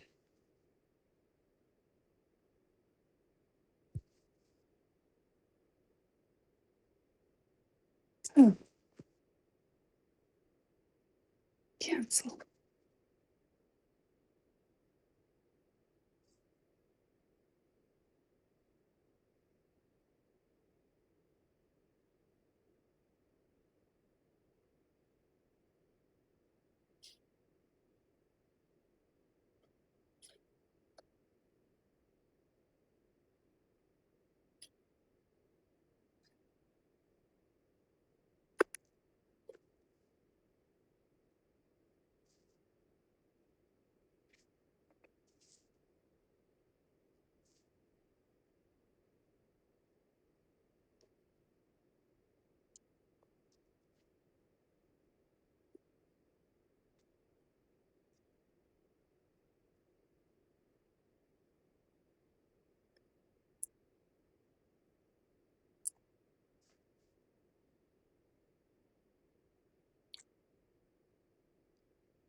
name's Alan Collier. I spoke with you yesterday about your tires.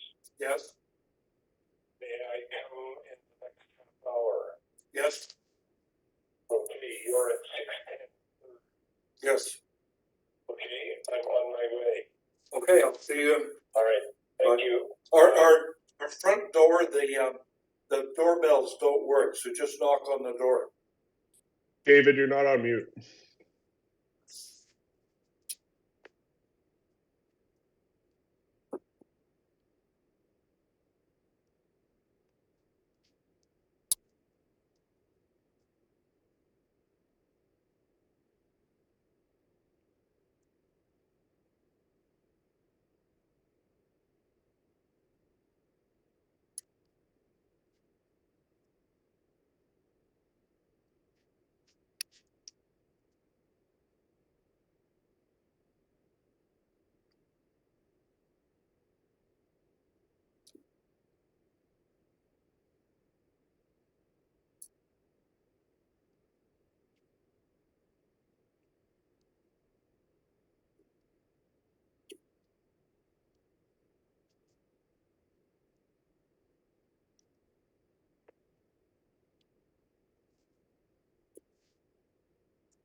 And sorry, Christine, were you able to do a visual roll call? Yeah.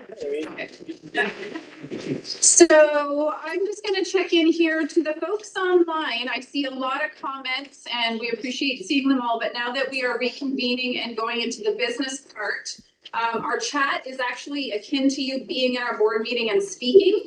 So I'm gonna ask you at this point to please cease any of the comments and discussion and chat. It will be reserved only for directors and staff, and if they need to be on the speakers list. Director David Roth, if you can just mute for now, and if you need to speak, just put yourself on the speakers list, please. Good. Amy, if you could mute. David, if you could mute. Thank you, Amy. David, if you could please mute.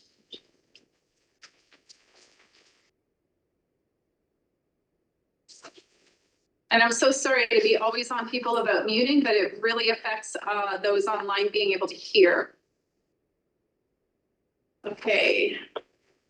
SJ, if you could mute. Am I on? Anybody? Director Peterson, we hear you, yes. Hello? Director Peterson, we can hear you.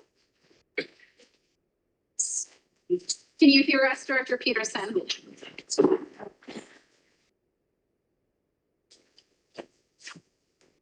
Checking again, Director Peterson, can you hear us?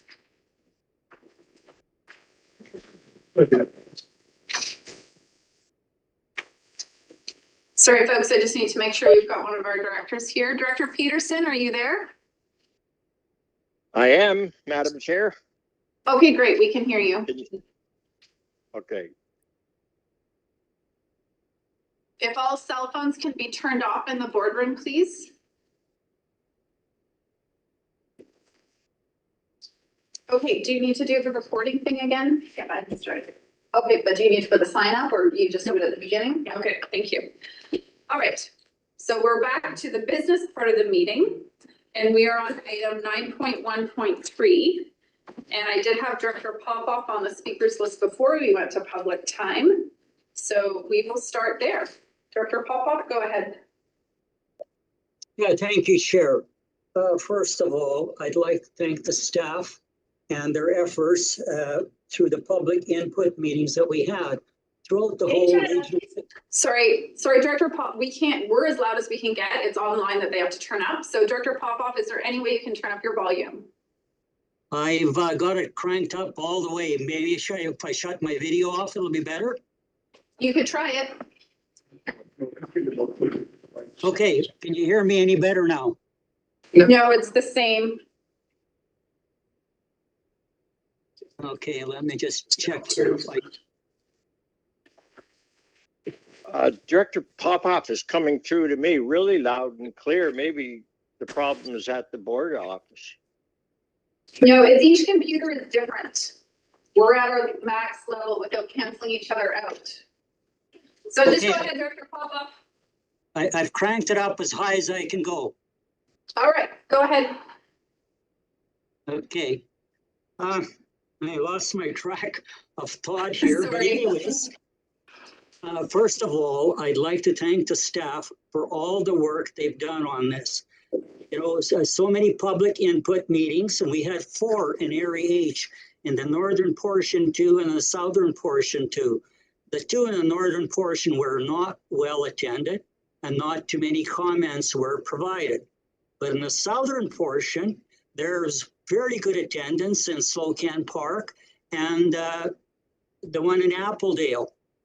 Unfortunately, I could not say that they were all Area H residents. There were residents from all areas at that meeting, and they were, I would assume, providing their comments also. So from my point of view, when I take a look at Area H, there were 358 comments received in Area H. That's roughly about 8% of the population of Area H, which is slightly below 5,000. So as a director, I don't have a good indication from my residents how they want me to represent them. I've received emails, pro and con. I've listened to the presentations, pro and con. but I have not had a good sampling of my residents to see how they would like me to vote on this issue. And I got elected to represent my residents. And I generally have been doing a fairly good job in the last 15 years. And, you know, I am hesitant to make a decision or endorse this plan without further sampling of what my residents would like.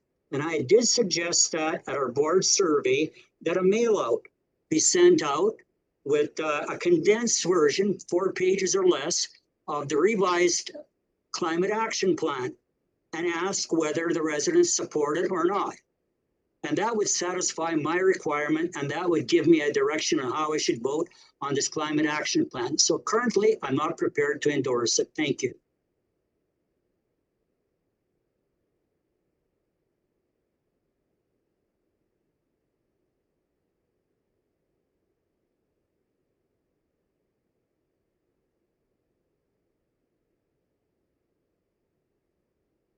I can't hear the boardroom. Through the chair, we can't, online cannot hear you. Okay, sorry about that. I muted so we could hear Director Popoff better. Diana, anyone else online that is the public, please do not use chat to discuss things. We are now in our board meeting, so if you do that, you're actually speaking in our board meeting. So please, it's only for directors and staff at this time. So our speakers list so far, Jackman, Newell, and Maine. Jackman, go ahead.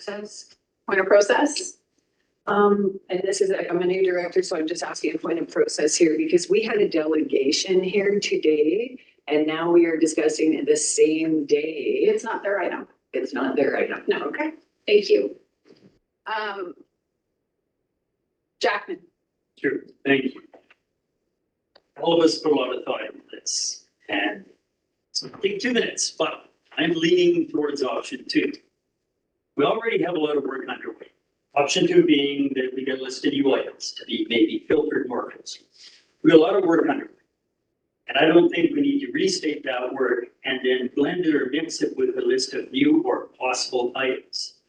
I prefer just to isolate the new and possible items from future discussion.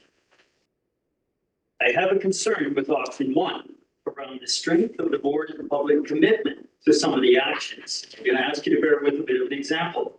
Page 38 of 84, if anybody has that. There's an item that has 17, number 17 for yes, 17 for reword equals 34, yeah, versus 33 no, and 8 who are unsure. To me, that is not a strong commitment to an item. The particular item is one that's indicated in our previous work plan as on hold, because the work item is re-establish regional surface and groundwater monitoring. So if we go option 1, it becomes a firm, let's do that. And it's under the list of ongoing. And it's not, it's on hold. It's also provincial work. It's federal work. And the strength of moving it to the yes, go ahead and do that isn't there in my mind. But if you go option 2, it's still there. It's under the, let's think about this a little further. Maybe we would partner, coerce the feds to give Living Lakes more money, or we would coerce the province to do a little more. So in my mind, it belongs in a conversation so that we can more fully firm up our position. I don't have the confidence that if it goes in a plan as part of the ongoing, now new and ongoing, that as a board, we'll be able to sift out how much of our money we're spending on what we already committed to get it done versus how much of our internal resources will start to bleed into these new items. And that worries me because I continually hear we don't have enough staff, we don't have enough time, we don't have enough money. So I'm reluctant. That's one example of many. And if you look at the level of support, and that level of support, I feel it's marginal. And that's why I want the future new items report separate, and we'll work through those. Stuff we're already doing, guess what? We're already doing it. I'm leaning to option 2. Thank you. Newell. Thank you. First, I'd like to make a motion procedure to extend the time directors are allowed to speak on this issue to 3 minutes. I'm not currently tracking, but go ahead. Yeah. Is the recording going? Yes, we are recording. Thank you. So, I'm in support of option one. That was probably, reinforced, yesterday when Divide flooded. Divide in the desert. So reason I want this recorded is that people have asked what do the directors think? And I thought I'd honor those people by saying this is what I think. So there's little scientific question, proportionality, if you will, that the levels of CO2, methane, and nitrous oxide are the highest in the atmosphere over the previous 800,000 years. And it is fact that the increases have been escalating in the previous 400 years. And as earlier today was said, actually over the last 150, 170 years, and looking at the graph that was referenced, actually it starts to go at about 1910. So let's say the last 100 years, 101.5 degrees centigrade or 2.5 degrees Fahrenheit, with the increase actually moving rapidly over the last 10 years. So even that isn't an exact number when you look at it, because it does tend to have an escalating. I'd like to just make a statement. There's been a statement that the scientists that are opposed have been stifled. And I think it's worth noting that on the other side, there's been strong evidence, if you will, that the carbon producers have been severely strong advocates and have created many, I'm not for or against oil companies or coal companies, but they have dramatically funded anti-climate change, global warming, whichever term you want to use over the last 20, 30 years, 40 years, 50 years, actually. So I'm not sure you can say scientists are being stifled when there's massive money from the carbon industry supporting. I'd like to make a comment on the 1970 Ice Age thing. Now, I have to admit, 1970, I did read a Playboy magazine only once, and in that article was amazing. It was Paul Ehrlich, famous, in 1970, he's talking about global warming, climate impacts, and of course, population explosion, which was his main focus. And everything he said in that 1970 article is actually coming to fruition. And I'd like to also comment that not being able to predict the weather, you are correct. Our golf games have been messed up the last 2 weeks dramatically. Well, it's going to rain, it's not. But there's no question that climate predictions have been dead on. So Please, no comments from the rest. It is so on your turn. in semi-closing, and this is why I just asked for a little more time if I could. I think what we found ourselves in was best described by Ronald Wright in his 2004 Massey lectures. And if you haven't heard those 5 hours, find them. They're an amazing, interesting, historic thing. But and at this point, he talks about 5 civilizations over his civilization last 7,000 years that have declined. Sumer, the Easter Islands, very, very just like factual. And in that lecture, he coined the phrase runaway train or a progress trap. So in Sumer, they got irrigation, but then things started to saltify. They had to change their crops, and eventually Sumer collapsed and became a desert. So we are definitely in a progress trap, and that progress is carbon. And it was just the most amazing product for eating and doing stuff. It was so energy dense. And we're in that trap right now, and we're trying to find our way out of it. So in closing, I want to say that I think we as directors have to be very cautious of using the word what our residents want. Because today, we just saw what our residents want. They want us to do a climate action plan and they want us not to do a climate action plan. So this is where, in my opinion, I don't mean it disrespectfully, but where leadership has to take forward, and leadership is, hey, I have to make a decision, and then it's gonna be tricky because some are for it and some are against it, and I have to make the decision because I have been elected to actually do that.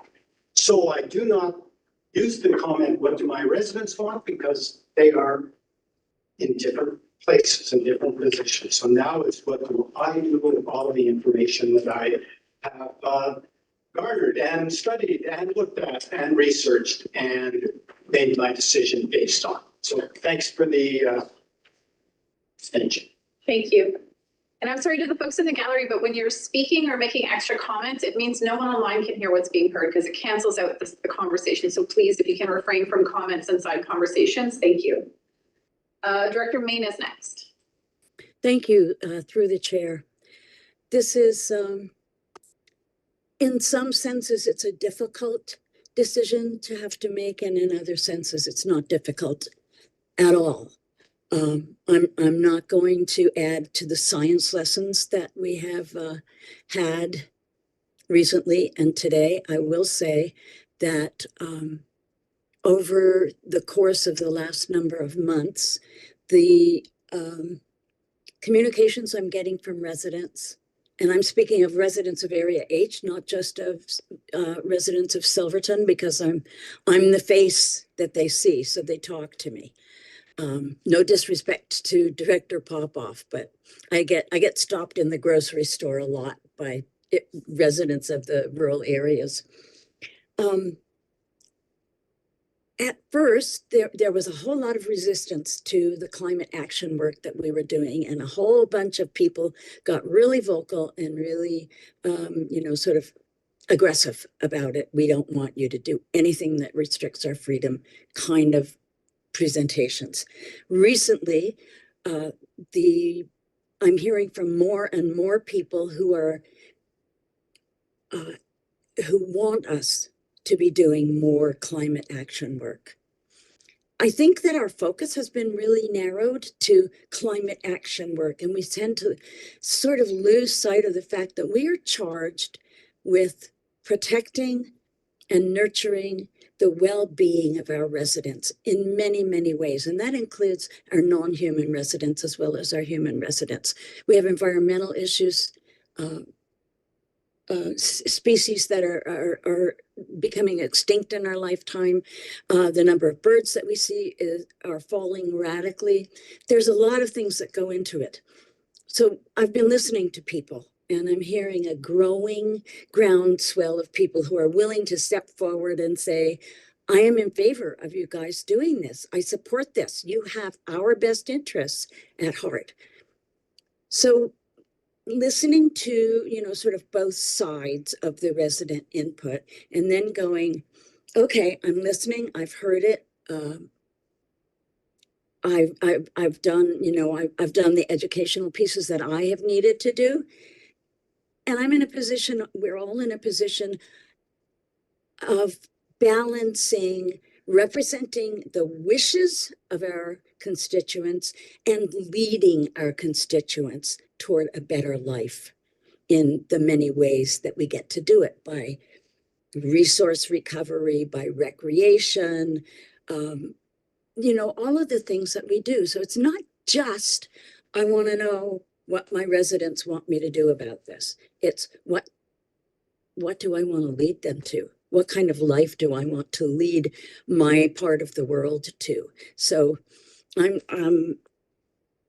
it's a political decision. It's a political question. It's a political context. And I'm willing to step forward in my political realm and say, I support option one.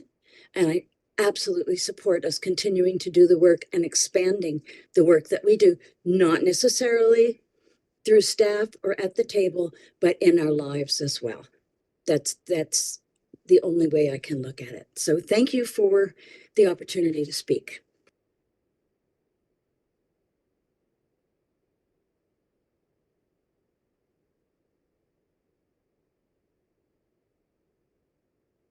Is the board muted? I'm so sorry. Sorry, start again, Nick. Thanks, Keith. Sorry, thanks, Paige. You broke my train of thought again. No, it's okay. I was just saying I'll start with my own thoughts on science and where this lands in this conversation. I am deeply bothered and saddened by the state of what we call science and what science has become in our culture. Science, by definition, to me, is the ability to take data and go in with an open mind of exploration. And I don't think that's what it's become. There's very little in science, when you study science, that actually falls into the category of laws, scientific laws, like the law of gravity or the law of fill in the blank. And the reason why they fall into laws is because they're not disputed. There's nothing that would add, there's no other possibility for that to be accurate, and they are examined over a massive period of time. Science has not become that. Science has now become something that we are looking to prove our own thoughts and our own ideas, and that goes for both sides. And that actually saddens me, because I think it limits us as a population to really get to real answers. Everything else is theories. And theories mean that, by definition, that there are multiple ways to get to the same conclusion. And I see that right across the board in this conversation. We are so emotionally charged by it, and we've lost the heart of science, which is to come at things with a sense of humility and lack of emotion, and really the ability to say, I don't know where this is going, but we're going to try and figure it out. Science looks at causes and effects. And we are looking at effects of certain things, and we have multiple ideas of what the cause might be. All have different degrees of accuracy to what they could be. And something with this big of a topic, and the couple hundred years we've really been examining some of this stuff, there's no way that anyone on either side could actually say, we know exactly that this falls into a law, we know exactly what the cause was, and what the effect is, and what it's going to be in the next 100 years. So we need to take that off the table. I think that it is good as scientists that we explore these things, and that we try and do our best to understand them, but let's stop being so arrogant and actually come with a sense of humility that we don't actually know some of this. We have theories, we have hypotheses, and now we have to try and play that out. And that becomes very challenging in this. When you look at science through history, you've got people who the majority thought one thing and they ended up being right thousands of years later. You've also got the minority thought something and they ended up being right thousands of years. So to even put it into the majority think this and the minority think this, so the majority must be right, I think in science doesn't have a place. So that's my thoughts on science. As for this, my decision on this actually has nothing to do with science, and I actually have to do with what I believe our realm as a board is and the spaces that we should be in. And so I think this plan steps in principle a bit out of that. I think that there are things that are regulated by other levels of government that are mandated for us to do, and we do those things. I think a lot of the rest of it muddies the waters of what is the board's direction to staff and what is staff now running with.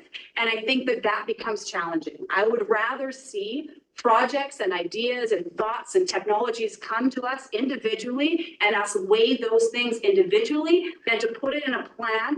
And then we've given staff direction to now explore all of these things. And there's so many things in there that I would disagree with, and some of them I agree with. And so I can't put my support behind a plan that I don't agree with all of it, because now I'm saying, here, as staff, I want you to go and explore all these things. Well, I don't want you to explore all those things. So it puts me in a very challenging position. So I would vote, I do not endorse this, but I do endorse that the same things I think everyone in this room would agree with. We want to have good water. We want to have good forest. We want to be able to hike and enjoy. We want to be able to breathe. We want to be able to have food that we can have that's close enough to eat it. We want our soils to be good in order to produce that food.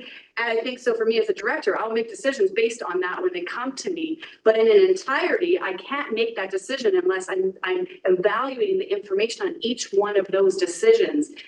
So I would hope that this goes into my philosophy of society a bit. I would hope as a society we can get back to, let's figure out what we agree on and maybe grow from there, than spending so much time that we've done, especially over this plan, arguing over things that we disagree on. And then fundamentally, I think we just wasted too much of all of our time on a plan on a whole bunch of stuff we were going to do anyway, because regulated by the levels of government. So for me, I am voting no based on those reasons. Thanks for my ramble. Thanks, Director McFadden. So directors, do keep in mind that while I am not monitoring the 2-minute limit, very well said, 5 minutes. Sorry. We will be here until 4:30, not doing any other business at this point. It's a tricky one to keep in balance how much we need to say after 6 years of talking about this. So I'll keep going, but if we can be mindful of the time as a collective. Thank you, Director Graham. You're next. Okay, thank you. So through the chair, I'm going to echo a lot of what Director McFadden just said. And one thing I'm going to say is I'm not a scientist. I'm new to this. I'm a business person. So I tend to look at things from a business perspective. And one thing I can say for sure is I don't like what this has done to our community. I don't like neighbors against neighbors on issues. I wish we didn't have that happen. I will also say if you've made changes yourself to better the environment and done that, good for you. That's awesome. I did heat pumps last year in my house. I'm really unclear on what we've spent, on this climate plan. I'm really unclear on how many tons of CO we may have saved. I have no information. As a business person, a plan to me comes with an end in mind. You start with the end in mind and work your way backwards. In business, it's easy. We make money or we lose money, and that's our goal. But government, it's a lot different. One thing that I've learned through this process is we already have a climate action plan that was approved by the previous board. That's already in the work plan. And that has been the #1 misrepresentation or miscommunication that I have seen through this. So that's already done. So for us to be asked today on option 1 to re-approve something that's been reapproved, it doesn't make sense to me. I have a struggle with how this works. And my question is to the CAO. If we voted between 1 and 2 and 3, does this really even change anything on what the staff would even be doing? Could they still be investigating things and still be going forward? So through the chair, the options 1 and option 2, if either one of those were approved today, that does not give staff any different direction than they're currently working on. Thank you. As my very limited politician experience here, which is 16 months, so not 16 years, 36 years. As a politician, I would like to find a middle ground if it's possible so that we could thread the needle here. Along with what Director McFadden was saying, I don't have a big objection to #2. It seems like all we're going to do is look at potential things one at a time and they come up, and if they were presented along with a business case, I need to see how much will it cost, what will it save, what are we trying to achieve?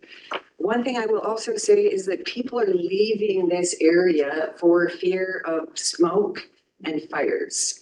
And for me and residents of Area E that I heard from at the climate action workshops is we would like to see sprinklers, hoses, air filters. We would like to see action now to help us with what we are dealing with. So that's where I stand on it.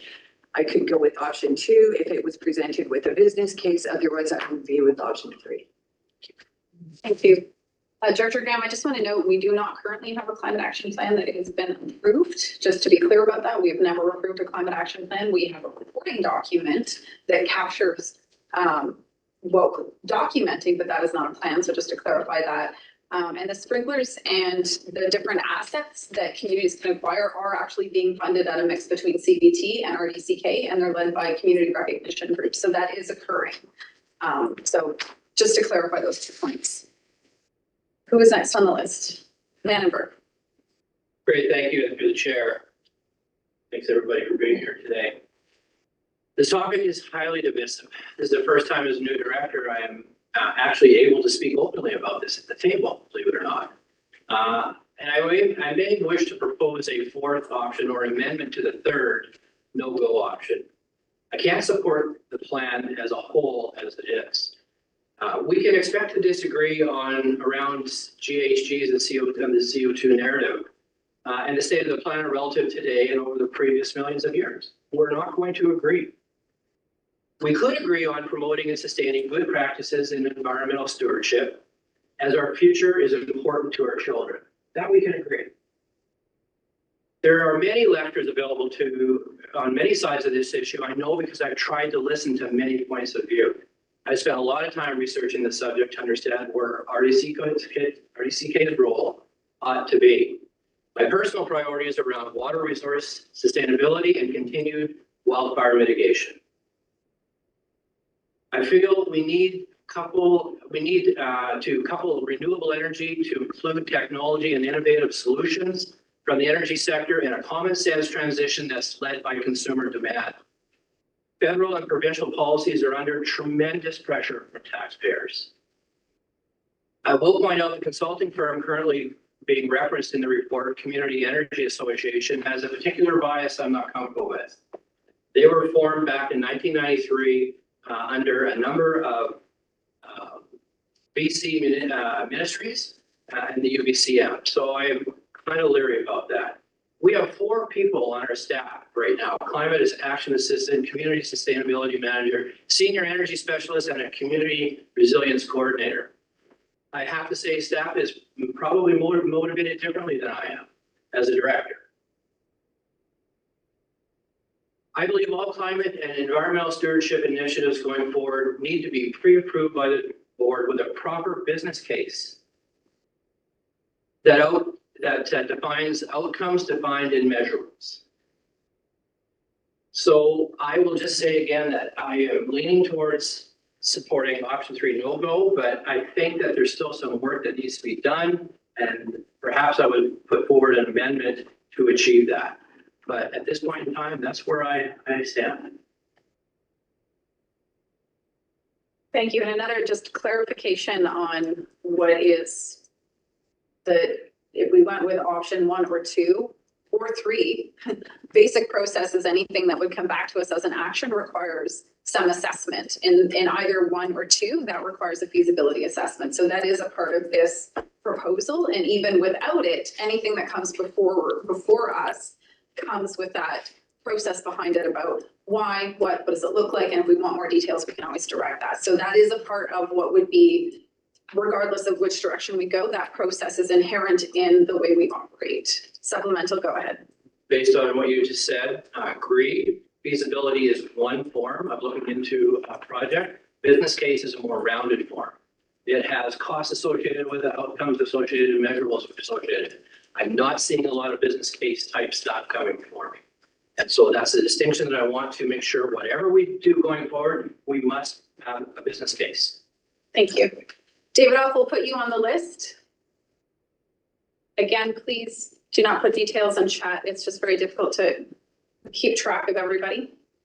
Paige, you're next. Go. And sorry, staff, please let me know if you want to comment at any point. I'm just letting it roll. So do this if there's something you need to add in. Paige, go ahead. Thank you.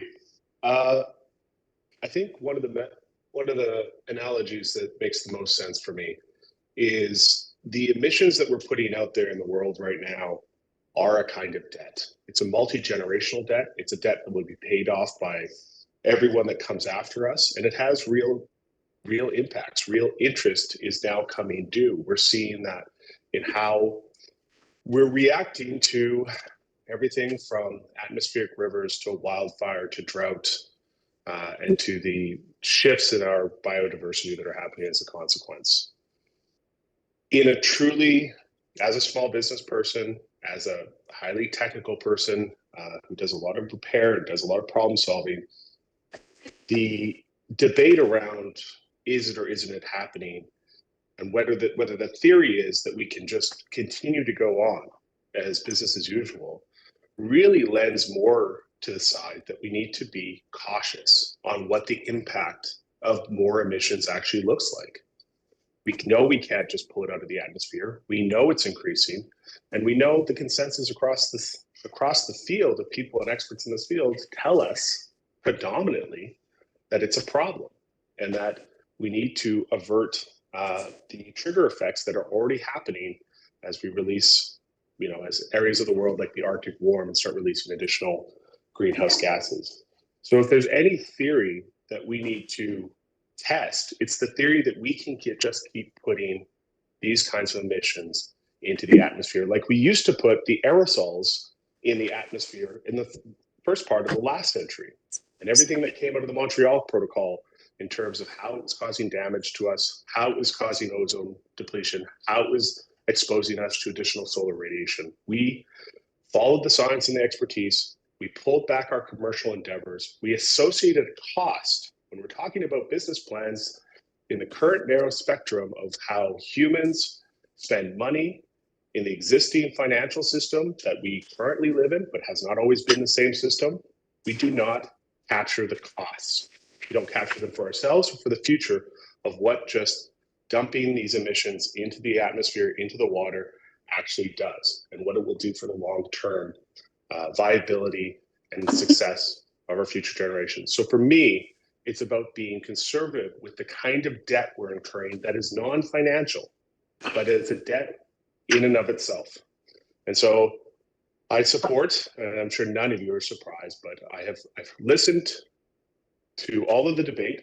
I think the things we need to walk away from this plan is clarity for staff to continue on. And we need to start weaving in the impacts that this is having on affordability and on the emotional resilience and social resilience of our community. The division is certainly not helpful by any stretch of the imagination, but there are real pain points that people in our community are experiencing. And items like this become places that people feel they can alleviate those. And we need to be really cognizant of that and how we're structuring these actions so that it's improving people's lives and improving our long-term sustainability for the lives of those that are coming after us. So I support this.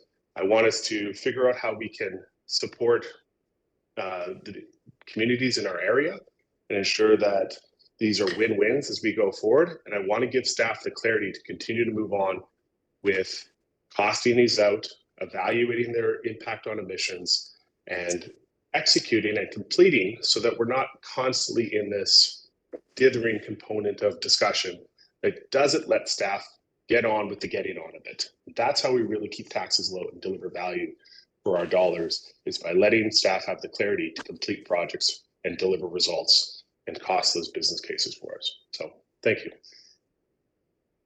you. Roger DeBoon. Thank you. There's an effect on all of us here that we don't talk about very much. Most of us, when we ran for election, one of the reasons we did that, because we know a lot of people, and a lot of people like us. They wouldn't vote for us if they didn't like us. I consider myself a friend to my community. I got a lot of votes because of that. We have a municipal plan as well. It's a regional district plan I'm working on. I have found that since we started down this road of climate action, people that I've known for a long time consider friends shun me. They don't like the idea that he's a politician. He's obviously doing something I don't like. And climate action is a huge example of that. I want to be able to talk to these people and tell them, this is not what climate action is. Climate action is not forcing you to buy electric vehicles. It's not forcing you to insulate your home or we'll take it away. It's not forcing you to increase the grid all over the place within a year or two to get to where we're going. It's none of those things. We're not forcing you to plant a big garden or a small garden or what's in there. We're not telling you how many chickens you can have in your yard. We're not telling you any of that. But yet the information that's out there in social media says that. It says that as politicians, we're doing all these things and we're taking away your freedom. That's not fair to us because it's not true. And I can tell you, there's nothing in this plan that is punitive. That's my first point. We're not forcing anybody to do anything. If you don't want to do any of this stuff, you don't have to. And that we don't have a down the road look at, well, okay, that's what we say now, but in 2 years, we're going to make you do that. You'll pay for not doing it before. That's not true. That's not the way we work as a group here. That's not the way a municipal or regional district works. We don't do that. So I want to get that off the table. We're not forcing you to do anything. That's my first point. My second point is there are climate action things that do make sense. But let's face it, simple fact is that we could just simply put out forest fires with all of our resources. You know how much carbon we'd save being emitted into the atmosphere? A lot, a hell of a lot. We can't do that. So we have to do other things to find ways to reduce carbon while we're addressing these things. We all know that you don't sit in your garage with your car idling because you'll die. There are other things that are being emitted besides carbon monoxide. Forest fire smoke has got all kinds of toxic chemicals. When we have an atmospheric river and it floods, it's not just water. We're flooding contaminated areas. We're washing through areas. We're putting stuff in the water that we would never want in the water. We have to deal with climate extremes. We know we have climate extremes. The simple thing I learned at our webinar on Friday was we have to plan our infrastructure with climate extremes in mind, whether you like it or not. You look at a railroad track work because the temperature went to 46 degrees Celsius. We never had that before. No one ever planned for a railway track to do that. You look at your simple thing like culverts. When you have an atmospheric river, that's probably a 1 in 200 year flood. We never used to plan for those. We should be planning for 1 in 500 year floods. There are so many different things that we have to put through our climate lens as we go on because we do have extremes and we have to recognize that we have extremes. When we had the heat dome, none of us had lived through a temperature like that before. And is it climate change? Is it not? Well, it's something that is happening and we have to plan for those things. We have to consider those things. So let's keep it a little bit simple. Let's look at our plan. I'm also one that like to compromise. I would say I would go with option 2 because it's not as extreme as option 1. Option 3, which is no kind of climate plan, is also extreme. We have to find a way to compromise. And that's what I ask us to do. And that's what I ask the people that I speak to do, is we all have to compromise. There's room for us to wiggle in this. None of this is cast in stone. And some of it is science I trust, some of it is science I don't know. But if we don't start planning for the future, how to reduce these emissions, no matter what's in them, we will see more extremes. We know the jet stream fluctuates more than it ever did, thanks to what I learned on Friday, which causes the different extremes that we have. We know we're faced with this, and we know we have to deal with it. We know we have to plan for it, and no one's going to jail if they're not obeying what we're saying here today. So my point is, let's consider this, let's compromise, but there is a lot to think about besides the harsh thoughts that we're just a bunch of mean guys that are insensitive to people, because we are not. We have friends, we have neighbors, we got elected because we have friends and neighbors. They trust us, and we ask you to trust us. Thank you. Director Davidoff.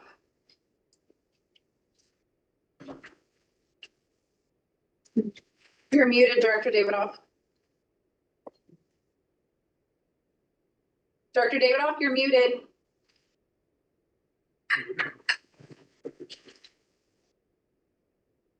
Director Davidoff, you're speaking, but we don't hear you. Yeah, I just unmuted, Chair. I'm sorry. So is there a speaker after me? Because I'm sending something out to all the directors and that supports what I'm going to be saying. Is there a speaker after me or am I the last speaker?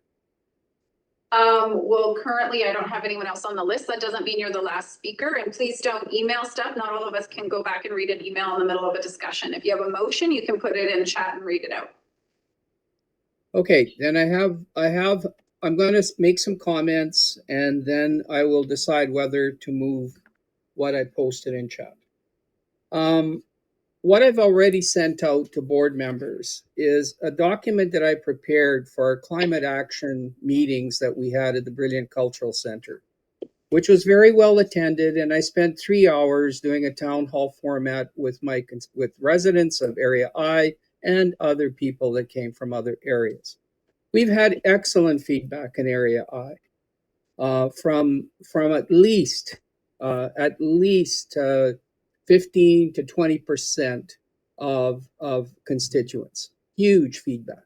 I have engaged in discussions with every type of every type of people in favor and opposed. I read beautiful submissions from everybody, supporting, and read submissions opposed. I am a science teacher, so I understand a little bit better maybe than some people who aren't involved in this, the science of all this. And I'm going to go back to the SWOT analysis that I did in 2016. And SWOT analysis, for those people that are online that don't know what that is, this is where you identify the strengths, weaknesses, opportunities, and threats to your area. So here were the threats to Area I in 2016. Climate change, wildfire. Climate change, drought. Water quality. Interior Health Authority enforcement of drinking water legislation, infrastructure repair and replacement. The fire hall protection status, emergency services capacity to respond to catastrophic events, senior government downloading. That was before all this divisive conversation started. And then the SWOT analysis goes on how to address these. So are we concerned about wildfire? Yeah, that's never stopped. In 1967, 20% of Area I burned in one fire. One fire. We were unbelievably lucky that there was no catastrophic loss, no loss of life, and no catastrophic infrastructure damage. But 20% of Area I burnt in one fire. So I circulated a document, very long, and lessons learned from everything, all the mapping in there with our it's focused on fire. But at the end of the day, my concern is this: we are paralyzing ourselves right now because what we're doing, everyone's looking. Some people are expressing themselves and their beliefs as politicians and as human beings. Other people are doing something that is politically safe. And the key thing is, at the end of the day, this is not an easy thing. Those of you that know me and my constituents know me well, is that I'm fiscal conservative, and I have presented motions to this board on cutting budgets that weren't even seconded, never mind defeated. So the key thing is that where do we go from here? And the problem is that paralysis is not an option. So I'm just putting something out there and I put it together after hearing everything and even the debates today. So I'm going to read it because not the people at the meeting can't see this.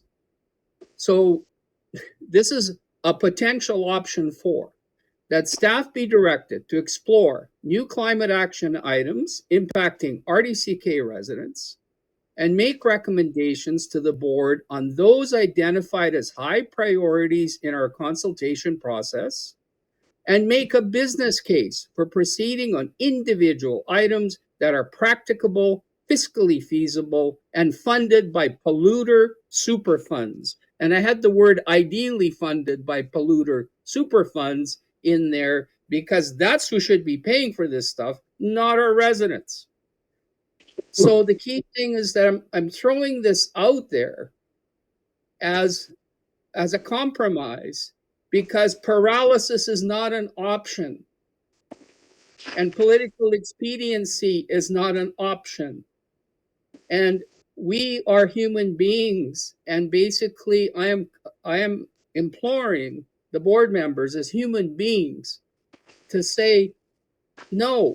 Is this a politically safe thing for me to advocate? Probably not. But at the end of the day, inaction and paralysis is not an option. We need to give staff direction. We're working on the stuff we're working now. They need to explore new things that impact us, and that's what our residents told us in all our consultations. They've identified the high priorities and the low priorities and the medium priorities. We got rid of 7 priorities already. And that we've identified. And so I don't care if this thing goes down in flames, pun intended, or is not considered or whatever, but I hope this prompts some discussion about a middle ground. Yeah. Okay, So Director I'm gonna David, that's past 5 minutes, so I'm just giving you a heads up. Yeah, that's basically all I have to say. And you know me, I speak from the heart, and I'm a technical analytical. So there you go. Thank you. Cunningham. Thank you, Chair. I'd like to point out, of course, that what we're looking at is a plan. It's not a fact, it's not a bylaw, it is a plan. And plans are, as I said, at lunchtime, I would plan to go to Hawaii next year. But however, if I break a leg or get hit by a bus or the weather's bad, those plans aren't going to come to fruition. Each of the things in this plan will be looked at and passed by the board, I assume, as staff gets it ready for us. It's not going to say, okay, here it is, and flop it out like the poker game. And quite frankly, the priorities in my area are number 1, okay, clean water. As you probably know about the logging that was proposed for our watershed, the fact that we don't have sufficient water supply is a majority, is a really important thing for the people where I live. Second thing is adequate housing. Between 15 and 25% of the people in Area G are living in trailers or fifth wheel, some in tents, for heaven's sake. And we have the housing programs to supply housing, but nothing to help them. They can barely make the payments on their property, so they've got a place to live, let alone something to live in. So that's a priority for me. And of course, the big thing here right now is the question of fires. And they say, well, you should be protecting yourself against fires. We've mentioned sprinklers on the roof. Good idea. You should not be talking about clearing away the underbrush around your house, the fire station, the fire smart stuff. All good, nothing wrong with it. However, we need to go past that. And unfortunately, those things are not in our hands, but it is in the hands of the provincial government because they're the ones in charge of the forests. And very often we say, listen, guys, what can you do for us? And they don't do anything. I mean, I can't tell you how long I've been sitting here watching a fire burn up in a hillside, and they said, well, it's in inaccessible territory. We'll wait until it's in accessible territory. What? And further that in California right now, you know the big fires they had, and what they've done is changed. Okay? When we can't fight a fire at night, competition says you can. That's the time when there's no wind. That's the time you can backfire and all sorts. But what California does is when there's a fire, a lightning strike at 3 a.m, they GPS it, they have a helicopter on it inside of 10 minutes to get it followed by a helicopter with water. Through in a helicopter. And they use night vision stuff that's been developed by the armed services to be able to do this. We should be looking, our provincial government should be looking at some of those things. And although it's not in our plan, we should still be advocating for it. And I think that's some of the things we need to think about in the big picture. Because we, as mentioned by previous directors, many of these things are in the purview of the federal government or the provincial government, and we're the lowest, and they use the word level, like we're watering the thing. We are not watering the thing, we are orders of government. We're the first order of government, closest to the people. We're the ones who hear all you and have to make it work a higher up. So therefore, with that said, I am in favor of anything except doing nothing. Let us get started on this thing and work both politically on the other orders of government and practically on what we can do in our areas to improve the lives of our residents. That's where I'm coming from. Thank you, Director Cunningham. So it's been an hour. We have no motion on the floor. I will come back to you, Director Vandenberg. I'm going to speak. I'm going to try not to use 5 minutes. And I'm going to chime myself just to be fair to everybody else. So 2018 was when we started reviewing the Renewable Kootenai Plan. That was before this current board. That was, I won't do the math, sorry, I'm too tired. And at that time, we did not move forward with that plan for 2 reasons that I recall, and they might be my biased reasons because I was not in favor of it. It had to do a lot with what would be applicable in an urban setting, and it lacked any kind of rural context to address the things that we might want to do in a rural area, such as composting within the home opposed to transferring it. So that plan did not go through. But we did start tracking what we were doing in terms of emissions and all the things we could capture metrics around with our energy efficiency plan. So that is the SOCA, the State of Climate Action. It does have all that data being captured, and that is provided on an annual basis. That being said, pandemic hit. And at that time, we had given direction to revamp the Renewable Kootenai Plan, bring it in-house, make it not a part of an external entity, which was being operated by a nonprofit. And we brought it in-house and said, make it more rural. And so there was more consultation done. And I think between the mix of the pandemic and before the pandemic, there was not this kind of interest in what we do at local government. Frankly, nobody cared what we did. I wrote so many reports, and if I heard anyone read them, it was almost like getting a gold star in kindergarten. I was like, somebody read my report, that's amazing. So that is a really positive outcome of all of this, is that engagement is active. And I really want to acknowledge that and appreciate it. So that's good news. However, the other thing the pandemic did is it also highlighted where control is occurring and where there are concerns over the ability to make choices as individuals. And what else would a pandemic do? It would do that. So it's very rational.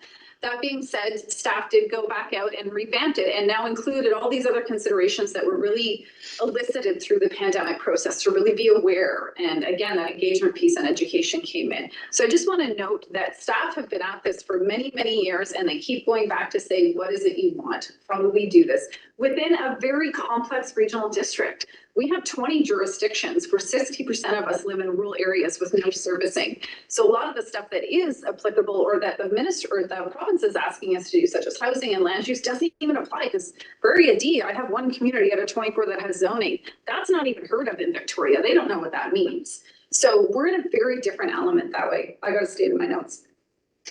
So going back and doing this engagement process, which this past year is the 6th year of talking about this in very different forms and elements. So with that, what I did want to note was, again, those aspects that I heard, and I went back through all the notes, 80 pages of going through every meeting that we went to, including some of the townhouses we attended.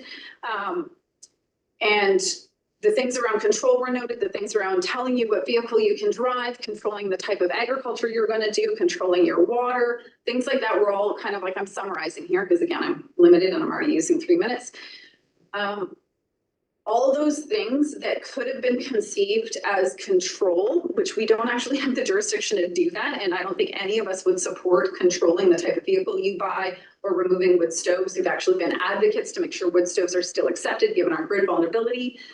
Those have all been addressed, and we've actually removed a lot of that language to try and remove the confusion, even though they never intended and were never going to be control pieces.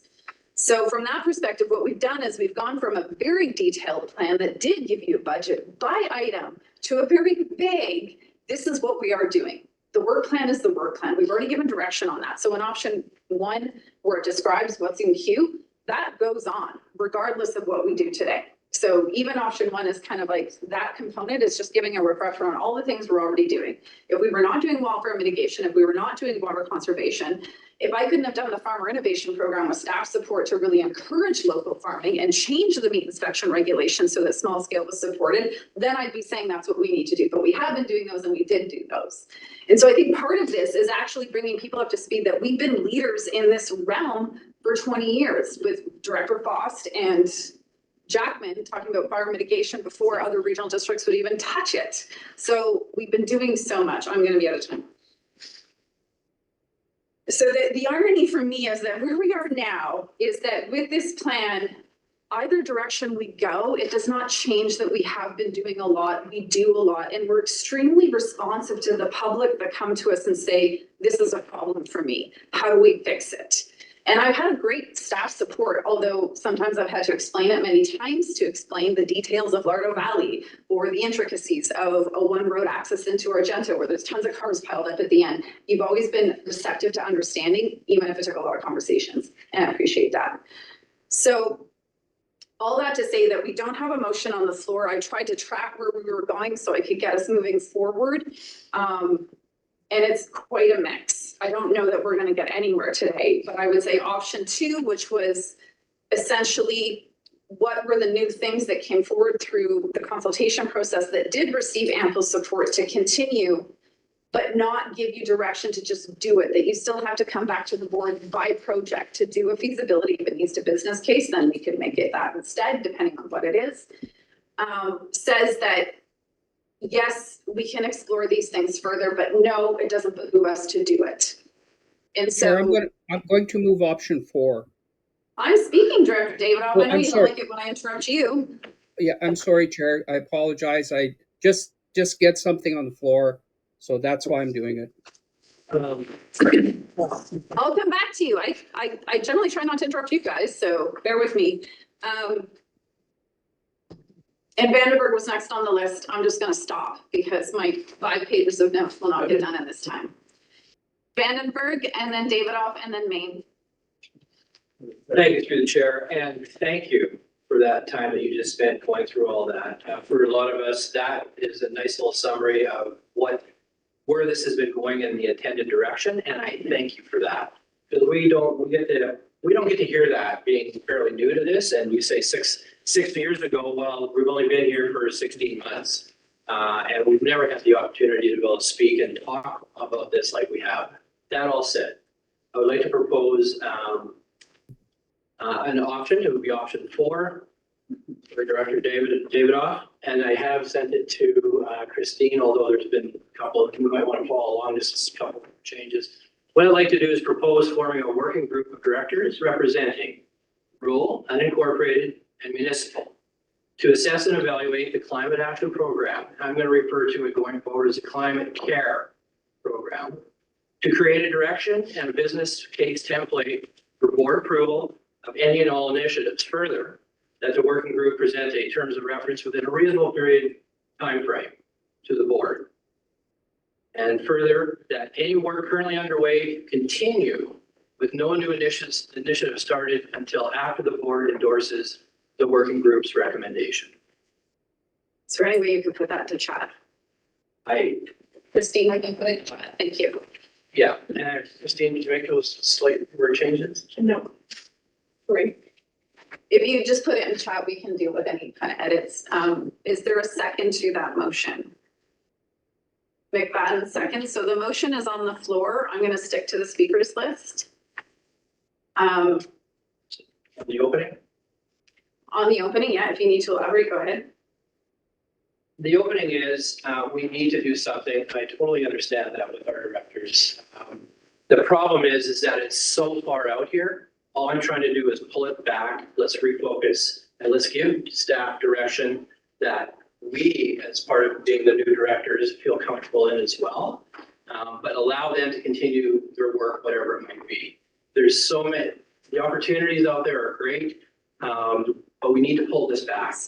And the divisiveness needs to stop out of the community, and the belief that we're doing the right thing on your behalf, that trust needs to be gained. And I think that this might be a nice first step in order to do that. Thank you. Just a couple notes on the motion that our procedural rule is unincorporated, so you don't need that word there. And we have had a working group in the past, which I did not mention, but there was a working group. I know. I'm just letting the board know because you've elicited, it's hard to know. Even Jackman and Cunningham just told me what happened 12 years before. We have had a working group, so just to note that, and it initially created the first version of the climate action plan. So perfect time. Can you add Director Fike to the list? So we have a motion on the floor. Davidoff, do you want to speak to that motion or back to the speakers list on another aspect? I am going to pass. I'll stay on the list. I want to hear what other people have to say. Okay. And then I'll speak. Thanks. So just don't cross Davidoff off, but we'll come back to him. Director Maine, go ahead. Sorry about that. Thank you, Chair. This option 4 changes everything for me. So all I will say is that I am opposed to option 4. I think that we have studied it to death, and forming a working group to study it further is, in my eyes, is just another way of pushing it off. So I'll stop there. Thank you. Director Popoff. Thank you, Chair. I was going to speak to the main motion for the second time, but since this is on the floor now, and I will speak to it, is a working group in terms of reference sounds reasonable at this time frame.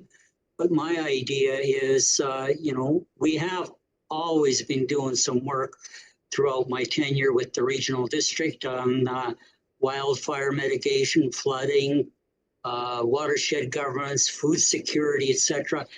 My intent is to continue that work without engaging any additional work from basically to have any additional work. I would like to consult with my constituents if at all possible. Thank you. Thanks, Director Papa. Director Fike, go ahead.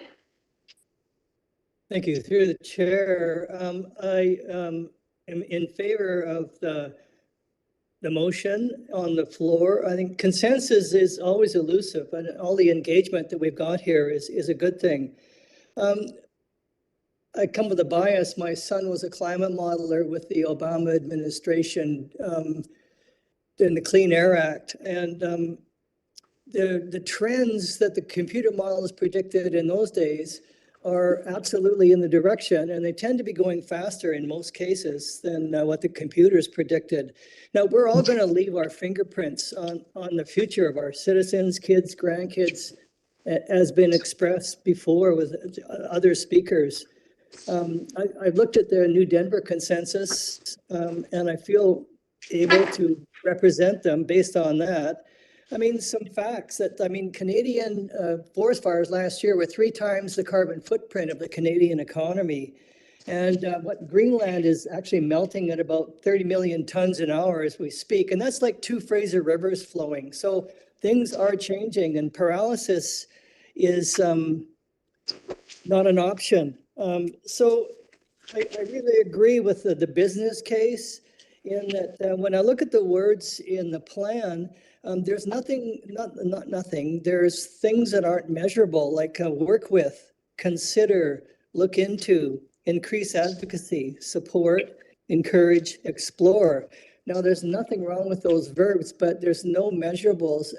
How do you measure that? How do you know that you've supported something? So I think a working group with the addendum on the end of the motion on the floor, that things continue as they are, that the group continues, and then we come back with a consensus. And I look forward to being on that working group. Thank you. Thank you. Yeah, go ahead. Through the chair, I just want to make one comment on the motion. If the directors might consider removing the business case portion from this motion, because staff is working on an update to our reporting template and a business case template for the organization as a whole coming into the budget season. So to parcel it off, but there, especially if the terms of reference isn't going to come back for 6 months, then you're looking at the business case template probably not being available for next year, because if you're not even going to start the work until the terms of reference is approved, then you're 7 or 8 months off of that. So we're already starting on that process with getting something ready for the next budget cycle in line with what the directors seem to have wanted. Thank you. And can you put Vandenberg for a second on the list?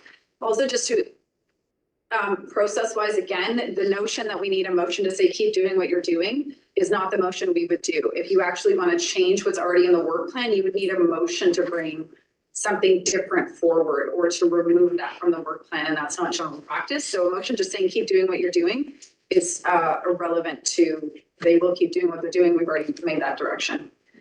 So that was just a process comment. Newell, go ahead. Thank you. I'll speak in opposition to this motion.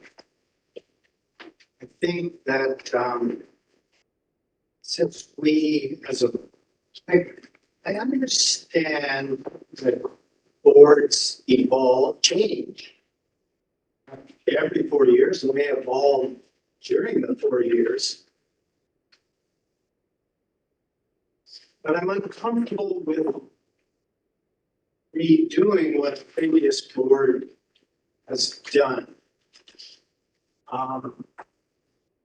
And I think that with this climate action plan, so much of it is advocacy for our communities to support resilience that I think we need, the reason I'm in opposition to this is I see it as a delay to our communicating to our communities.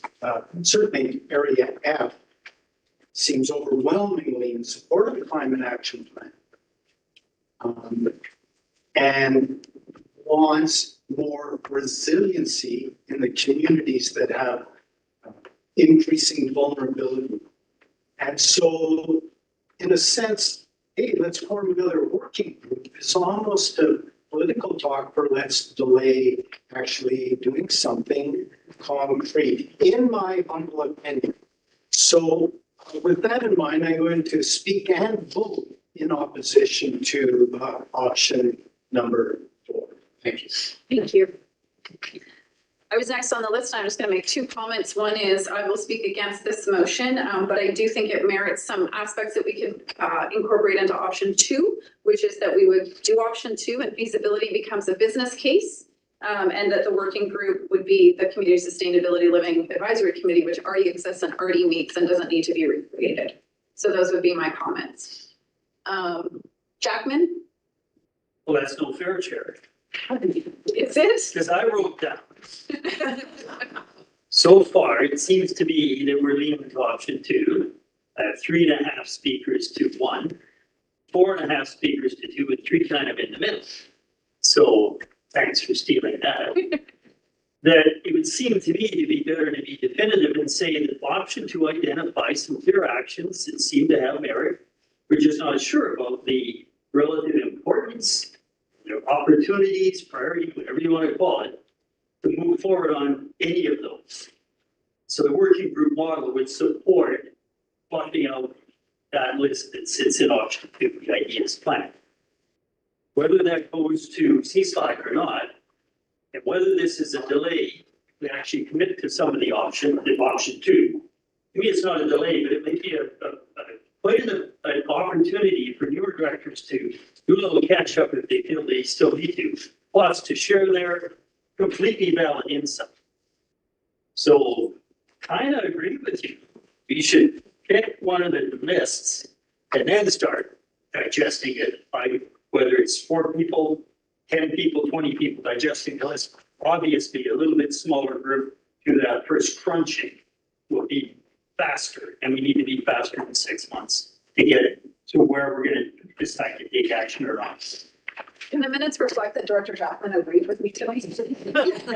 That's my bad humor for today. Call the question. I've got 2 more speakers, and sorry, I've been really lenient not cutting people off, so I'm just going to keep going. It's a big conversation. Director Lund, and then McLaren Co. Oh yeah, sorry. Lund, go ahead. Speaking of opposed to the motion, we have some of the historical context, and I feel like this board slowed down when the action plan came to us based on feedback. It was an election cycle. It was based on feedback from the board. We had comments coming from the community, so we agreed to slow down, take this back to the community, have some conversations, get a better sense, and then move on. So we've done that work. I feel like we really have slowed things down to get a better understanding. So for that reason, I do feel like we need to move forward. And I'll speak, I'm leaning towards option 1, which is because I feel, and I don't know if I can speak to option 1 or why. Oh, you can speak to it. Yeah. Okay. Just because it's our job as a board, to listen to our community members and to hear what they're saying. And we've had that opportunity. We've heard lots of concerns, lots of care for our community, lots of concerns about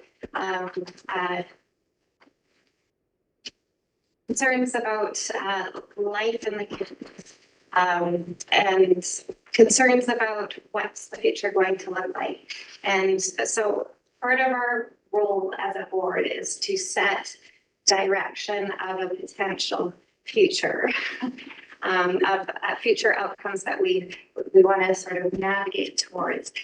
Plans there's different types of plan, but visionary or future facing plans, they provide direction so that if there's opportunity to move forward on it, we can plan support if there's and it I don't know what I'm trying to say. Plans position us well to take action based on what's included. So option one, I feel provides the most transparency to our constituents, to our board, to our future boards, to staff. In terms of it says what we're regulated to do. What's in the work plan, and it sets strategic priorities for us for future plan or for future activities. These would of course come back to the board and they would be discussed before we assigned dollars to them. And sometimes that happens when there is a granting opportunity. Oh, this work that we've done fits into this granting opportunity, so we're positioned to take action. So for those reasons, I lean towards option one for clarity, and then and option one is also just providing direction to staff to bring us back a clear plan based on those segments. So opposed to what's currently on the floor, and I would support option one. Thank you, McLaren Co. Thank you, Chair. I'll just speak quickly. I've given it some thought. I understand the rationale behind option 4. I'm going to speak against option 4, and I would tend towards option 1 or 2. And I would just say, having only been here for 16 odd months or so, there is a history here. And if I sat in this chair a year ago, and we had the same conversation, and if we do another 6 months, I think we've had enough engagement. We spent the money, we put the resources into it. And when my 11-year-old daughters asked me what my decision was, and when I had the opportunity to make a choice on this, when we were sitting at this table, and I said we've delayed it, I couldn't move this. So I'm against option 4. Thank you. Vandenberg on the close. Great, thank you. And this is generated. Chair, you missed me. No, we had Vandenberg on the close. Yeah, no, he said to come back to him. Oh, both of you wanted to come back to you. Please don't move a different motion right now. Can we finish this one? I didn't move a new motion. Oh, you put one in chat, so let's go ahead. Okay, thank you, Chair. So I get it. I really empathize with the new directors. I really do. And Kelly's motion, I understand why he's making it. Because I've worked with Kelly, I know what his intent is here. It's not a delaying. It's an understanding motion. It is like some of us have been sitting here for a long time, and we've gone through all this, and we're saying, why do we have to go through this again? Whereas I think what Kelly's motion is that the new directors need to understand better, and sometimes, and you know, you need to revisit things. And we had 11 new directors in this last election round come onto the board, which is a huge change. So I appreciate the motion. I understand the intent, and I don't think it's a delay thing at all. But I speak against it. If we're going to do something, then I have submitted, and like everyone else is talking about all the other options, so hopefully the chair will allow me, that I've submitted option 2 new wording, that I'm ready to move once we have a vote on the current option 4. Thank you, Vandenberg, for the close on this motion. Thank you. Director Davidoff, if you can mute, please. Thanks. And thank you, David, for your words. You're actually exactly correct. You do know me. My intent is not to slow anything down. My intent is to speed things up to get it moving. But thank you to the conversation that went around the table. It was extremely important to be said and to be had. Those points of view. This is probably not, it's probably going to get defeated. That's fine. You have given me the ears that I needed to hear what is important and relevant. And I thank you for that. Okay, so the motion on the floor, do I need to read it again? You guys know what it is? Okay, all those in favor? McFadden, so 1, 2, 3, 4. In the room, and Pike, so that's 5. Those opposed? 1, 2, 3, 4, 5, 6, 7, 8, 9, 10, 11, 12, motion fails. Okay. So Director Davidoff has another motion. Go ahead and read it, Director Davidoff. Yes, this is option 2, new wording. That staff be directed to explore new climate action items impacting RDCK residents and make recommendations to the board on those identified as high priorities in our consultation process, and make a business case for proceeding on individual items that are practicable, fiscally feasible, and ideally funded by polluter super funds. And if there's a seconder, I'd like to motivate this motion. Is there a second? Yeah. Vandenberg seconds. Go ahead. And I am now going to ask us to stick to under 2 minutes per conversation. Thank you. Yeah. Yeah, Thanks. I think this could get us out of the paralysis, could move us forward, is consistent with what the CAO just stated about incorporating business case analyses in future work plan items, and it would help us work together as a collective strategic action to show our solidarity on the need to value and preserve life and critical infrastructure in our regional. And I'll stop there. Okay. I'll give it on the list, please. I'm confusing. I looked at Jackman and said Graham. So Graham, you were not on the list, right? Okay. Sorry, that's why I was laughing. With 2 of us, we're trying to keep track. So on the list, we have Jackman, Watson, DeBoom for now. Jackman, go ahead. Thank you. There's kind of Oh, and Maine. one way I always solely is with adding a few words. Staff has done a lot of work, even has 2 formats for our hit round. So I've started putting this in chat. I'm gonna put a dot, which is a horrible thing to do. However, then let me try. So, there you go. That staff be directed to explore new climate action items impacting RDCK residents and make recommendations to the board, Mr. Word, based on RDCK ideas for climate action. Based on the RDCK ideas for climate action document. Don't insert that as our starting point. Then I think we're just spinning a big circle. So it's badly worded. We have to embed that if we're going to explore ideas within the RDCK ideas for climate action, which is option 2. Okay. Otherwise, no, just going to the big circle. Sorry. I would propose that as an amendment with proper wording of it. It's what I put in there isn't too clear right now. Yeah. Okay. So Chair, point of order. Yes. I believe that changes the intent of the motion I made substantially, because if you're removing everything after the 3 dots, the whole point of the. It's not being changed. He's adding to it that the focus on the new items are the ones identified in option 2 through the engagement process. Everything else stays the same. Everything Yes. else stays, okay. I can live with that as a friendly amendment, Chair. Would that qualify as a friendly amendment or is that too much? I'm sure I think it qualifies as a friendly amendment. Okay, who seconded that motion? Vandenberg, are you good with that?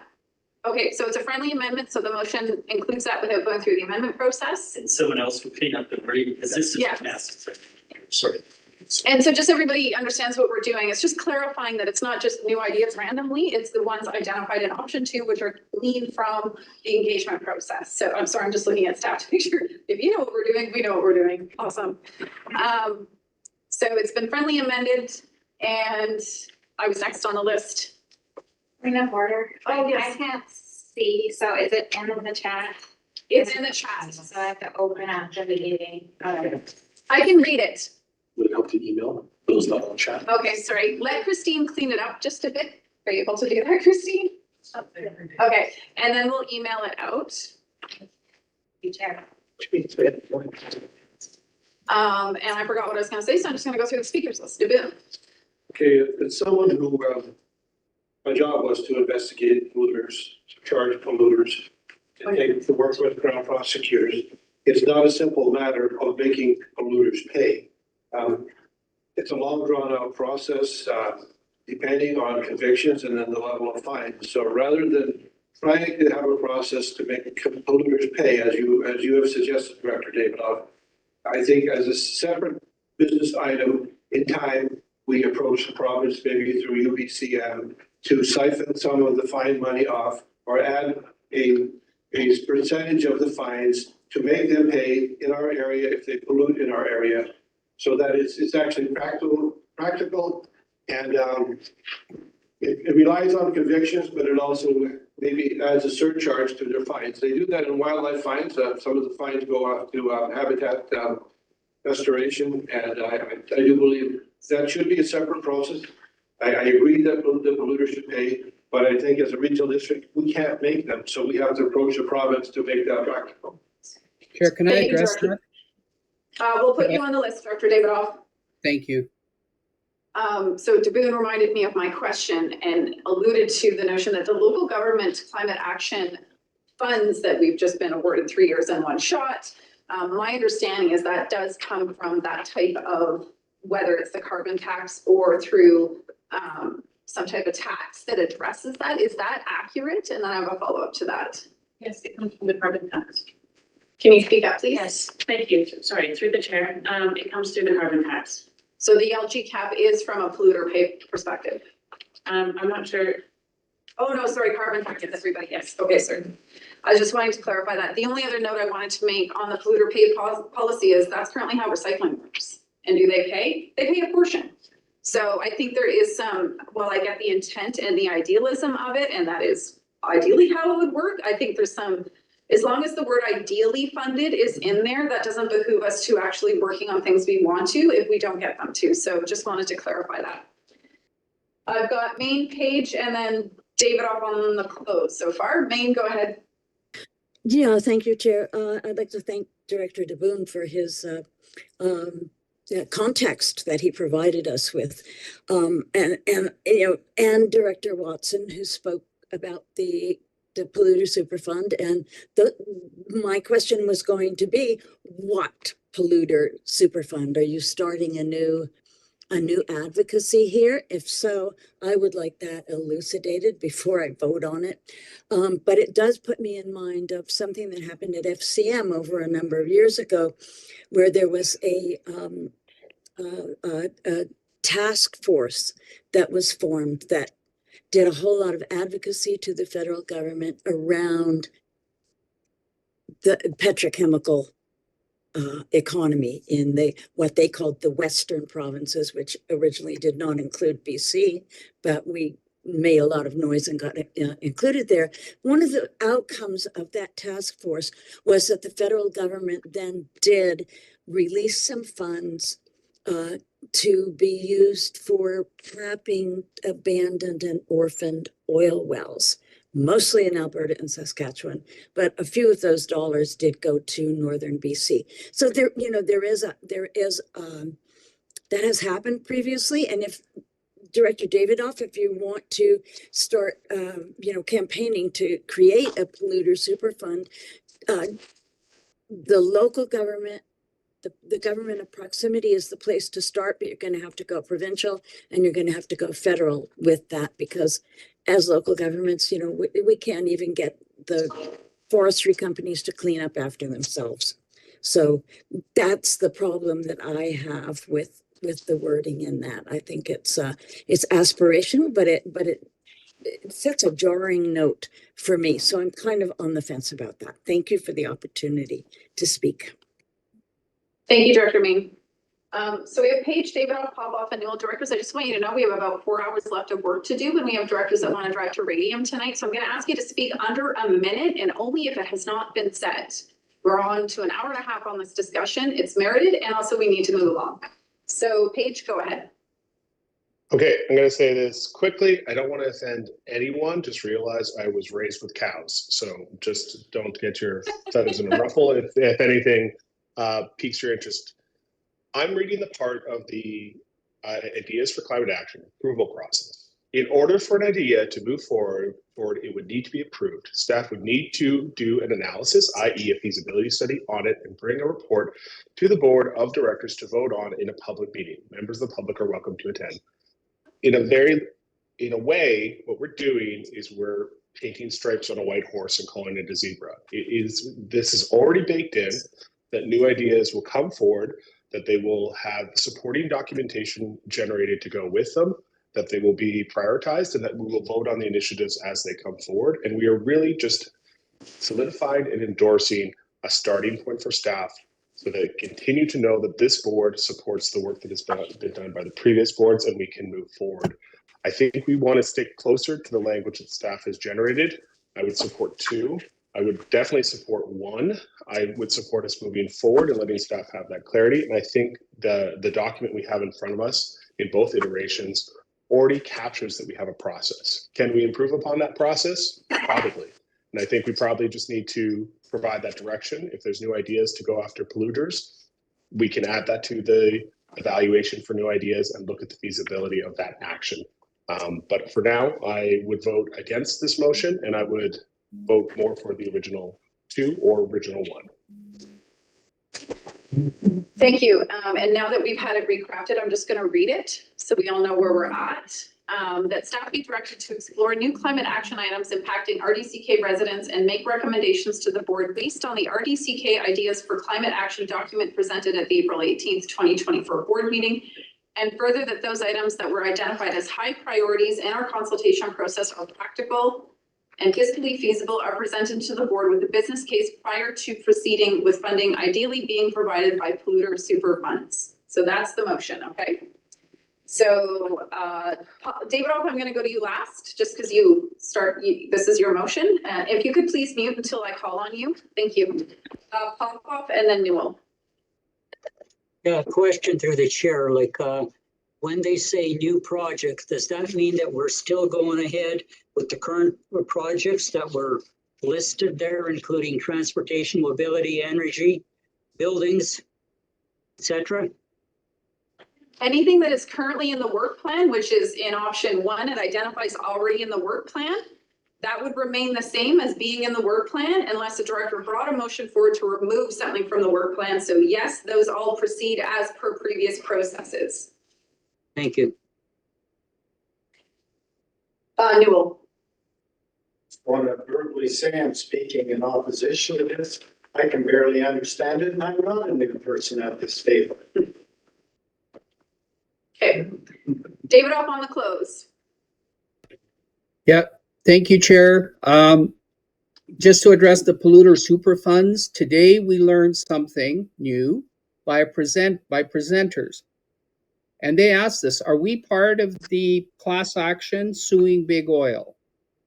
I think as a regional district, we have the capacity to be part of a class action. And I'll just stop there because staff will check that out. The wording is there as a compromise and is alternative wording to option 2. It focuses on business case, which staff are doing, are going to start doing. It focuses on funding. It focuses on practicability. It focuses on fiscal responsibility. And the key thing is that I urge the board members to support this because it is a compromise solution. And I basically believe that we need to do this to move forward. We're going to be here all night, never mind all day, trying to do something else.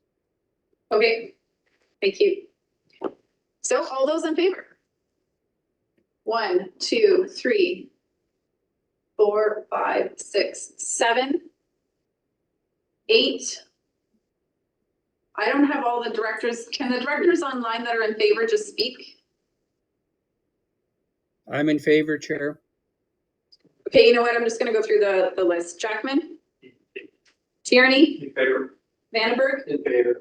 I'm in favor. Graham? In favor. Newell? Opposed. Cunningham? Opposed. Popoff? Opposed. Davidoff? In favor. Hanegraaff? In favor. Peterson? Not in favor. Opposed. McFadden, In favor. DeBoon, In favor. Hewitt, Opposed.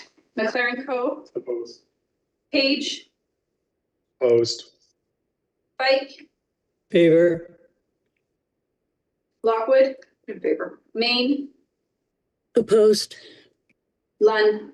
Opposed. Oh. 1, 2, 3, 4, 5, 6, 7, 8, 9, 10, 11. That's not weighted, right? It's not. So that passes. All right, good job, folks. We're gonna take a 10-minute afternoon break. Thank you, man.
beans.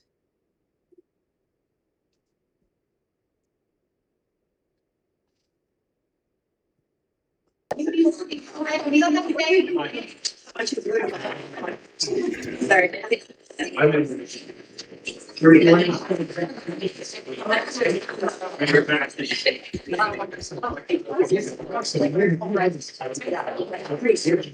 Well, you know, we decided. Okay, folks, directors, please take your seats. Director DeVille.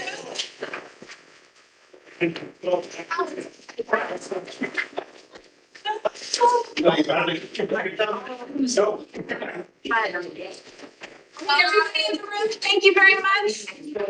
You can stay, you don't have to leave, we just have to stop talking. Okay, thank you. No, it's coffee. No, it's a measure. I think it is because there's no council. We're still in open forum. Is that what you're asking? Okay, no. Okay. Work, they just. All right, folks, now I gotta figure out where we are. Thank you, 921. Creston Valley Alternative Water Supply Feasibility Study. Talk about climate action, here we go. Document. The recommendation. Thank you, do we have a second? Thank you, DeBoon. Discussion. Being in the room? Online, all those in favor? Opposed? Carried. Service Agreement IT Services Creston, Director DeBoon. So they bring up the motion here.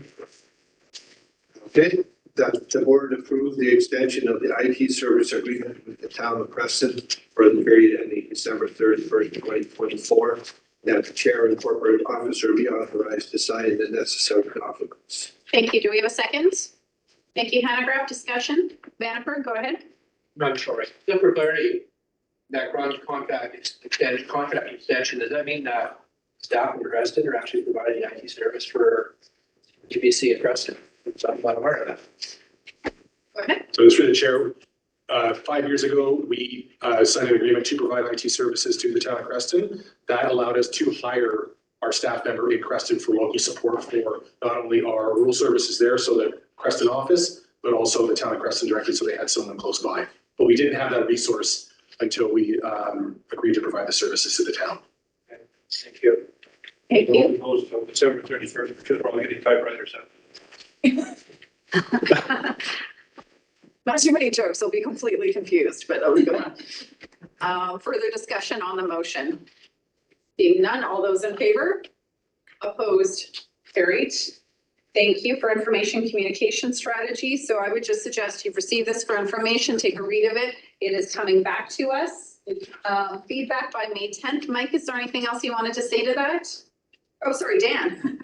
Dan, you're a communicator. I know that. Anything else you want to say, Dan? Dan Elliott, everybody. We don't see you too much. Good to see you. Thank you very much. Through the chair, there was nothing else to add. I don't believe it's coming back to the board. This is strictly just for your feedback at this point. Okay, thank you. Vandenberg with a question, go ahead. So in terms of the level of service that Dan is able to provide, in my experience, it is strictly for the internals of RDCK. As a director, I can't have Dan produce on behalf of me, has been my experience. Is that correct? Yes. Yes, through the chair to a degree, I would say. If you're looking to do, say, a monthly newsletter like Director Graham, Dan doesn't have the capacity to do 11 of those for monthly rural director. Something where you're doing a little piece, like the one that came across a little while ago around that tourism, that's something like that is totally fine. We could have Dan support you on that. So it's really it's a case by case scenario based on the volume of work. Thank you for that clarity. Yeah. I think. But don't be afraid to ask, is what I'll say. Yeah, it's an important distinction to make because as directors, we work for ourselves. And so often what we're doing is advocacy pieces that the regional district in terms of staffing and as a corporation are not involved in unless we bring it to this table. So oftentimes my newsletter addresses things like roads, other things that are not about the RDCK and their corporate services. So I think the line is this an advocacy piece you're doing as an independent working for the people elected official, or is it an RDCK service that you need some further fine tuning and some wording around? And thank you, I totally understand that. Here's the sensitivity area. If I'm going to represent RDCK in some fashion, with a communicate, with a message, I, in my past, would know that I want to run it through RDCK to make sure that it's not, it's correct. And so that's what I wanted to do and didn't think I could do that. I didn't think, I was quite confused. Because how does RDCK then protect the brand if I am not able to, if I can't understand, I can do that. You got levity on both ends. And it's always good to just ask. If you don't know, just ask. Okay, so by May 10th, please provide your input back to Dan. Service case analysis, Kitchener fire response, Director Tierney, I believe this is you. Yes, thank you, Chair. Yeah, I'd like to move that the board authorize staff to incur a petition regarding the establishment of a fire response service for the community of Kitchener according to section 337 of the Government Act, and this petition be provided to the director to facilitate circulation within the community. Second. Thank you, Director Jackman. Further discussion? I'd just like to thank the staff very much for going through this process once again. Hopefully it will resolve last time. Thank you. Thank you. Newell, go ahead. I don't recall us doing a petition before. I guess we have. Who wants to What's a petition? Tom? Sorry. Yeah, go ahead. Just confused. I've never heard of it. Respectfully to the chair, there are three different ways of seeking public approval. We can use the alternative process, we can use the consent process, or we can seek approval by petition. Okay, in an instance where the community is coming forward and saying to local government, we would like you to set up streetlights, or we would like a fire service, or we want a water service, or the expansion of water services, they can then petition us through section 337 of the Local Government Act. Now, this is not somebody just going in the community collecting signatures and bringing those signatures back into it. The petition has a very specific format and very specific requirements. So if you have people in your community who want to do petition, we then need to talk to them. We need to get it structured properly. We need to make sure that they are circulating the appropriate information and correct information. There has to be a bit of a service case analysis on the front end. Like they need to know how much this service is going to cost, what properties are going to be included in it, their area of petition, and all those pieces. They can then come back to us, and if 50% of the property, more than 50% of the property owners who own more than 50% of the assessed value of the properties in the petition area want that service, we can then arrange to have that. So we can then proceed with the service establishment process. So Thank you. Which the next process would then be a service case analysis. No, the service case analysis is largely done at that point, but there would be an interim step where we would confirm all the contract costs. In this case, they would be looking for a service that looks very similar to what they receive in Arrow Creek Fire Response Service area. We know what the price is there. We would confirm contract costs with the town of Creston, which we've already spoken to them about. We would want to formally under on file.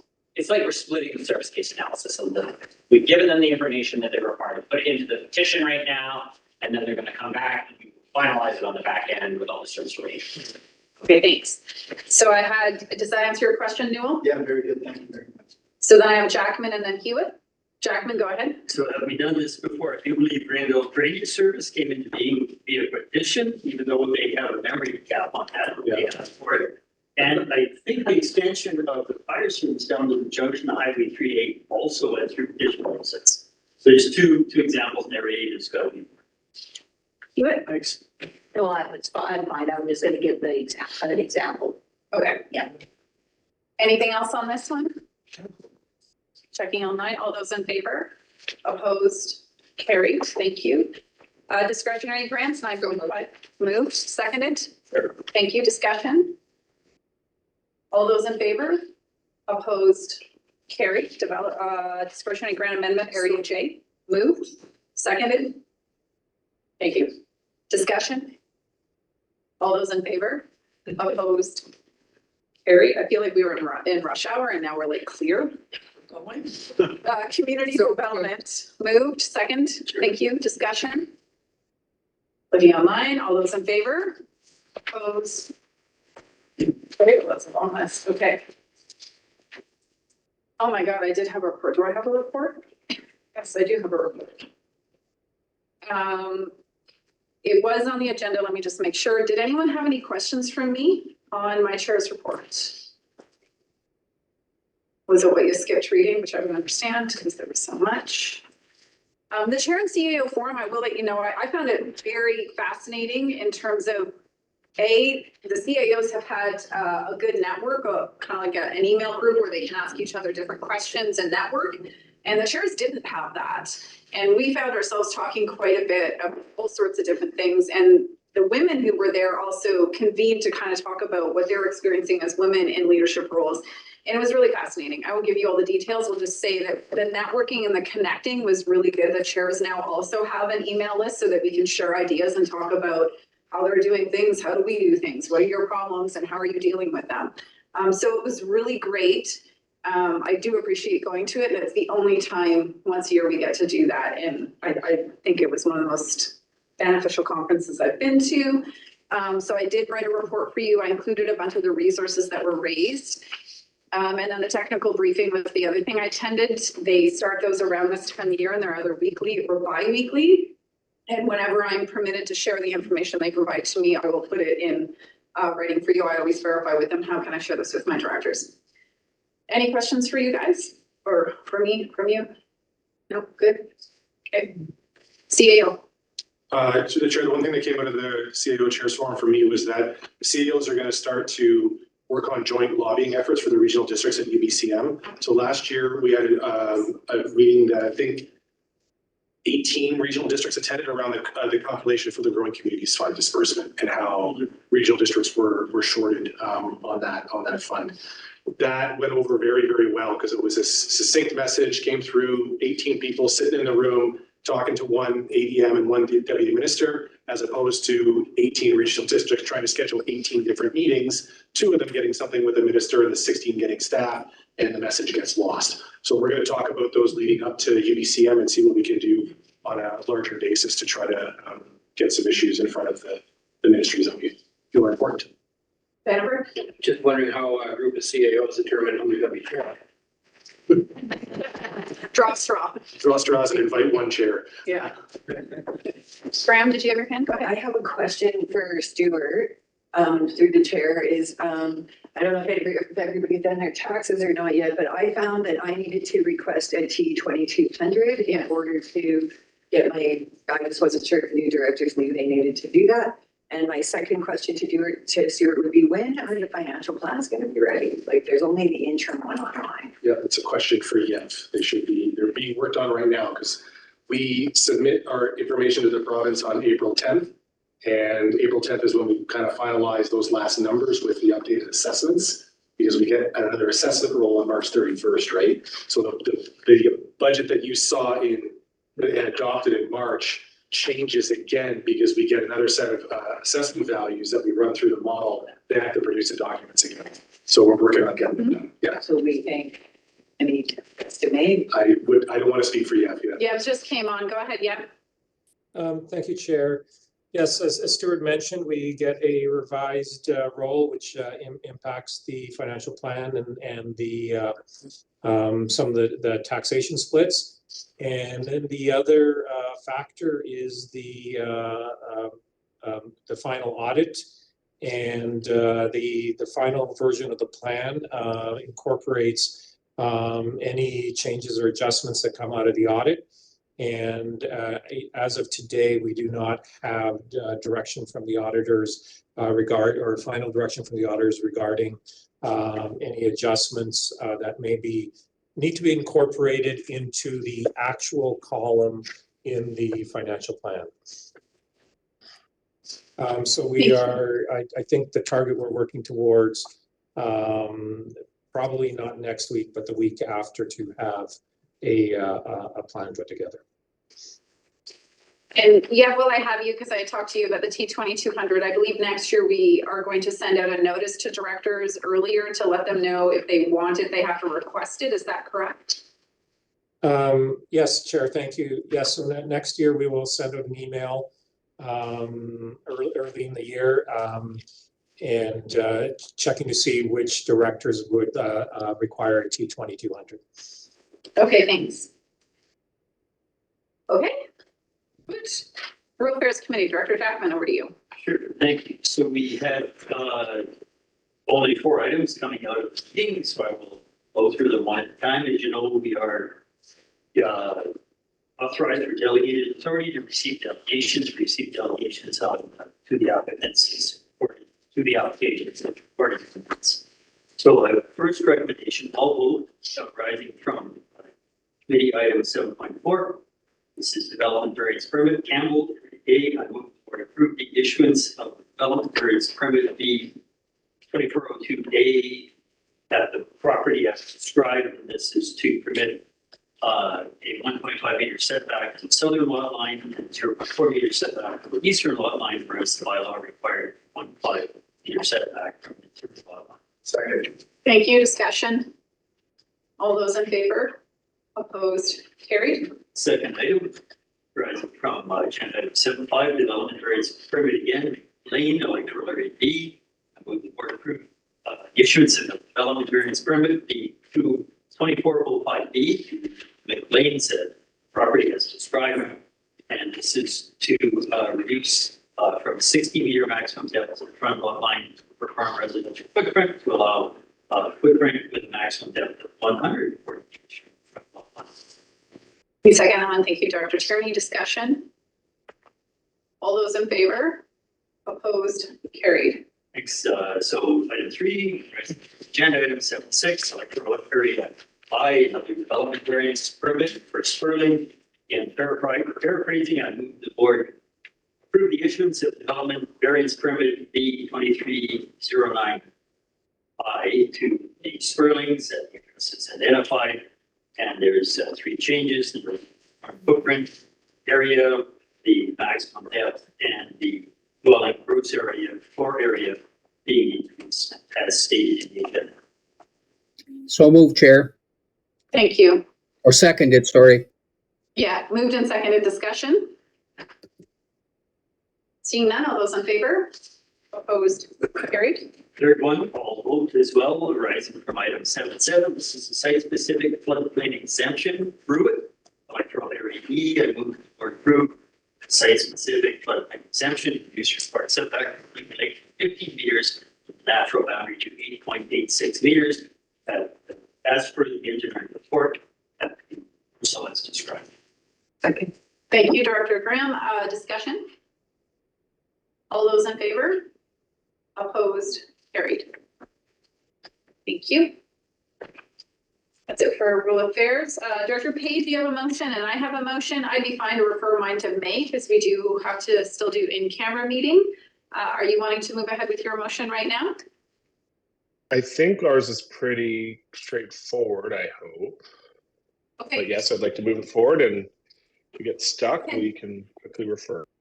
So okay. I bring that the board directs staff to bring forward a bylaw to repeal the City of Nelson Electoral Area E and Electoral Area F Economic Development Commission bylaw and the bylaw number. And there's a second I think I heard, and just very quickly, we have a standard of practice now with an MOU that is working really well with our partnership with the Chamber of Commerce, Community Futures, and the area.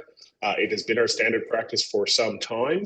In the last budget cycle, just because of some of the questions around requisition, we did a little bit of digging, and there is this commission bylaw that we have not been using for a very long time. And it's just, this is some housekeeping to align our bylaws with our practice. Thank you. Discussion.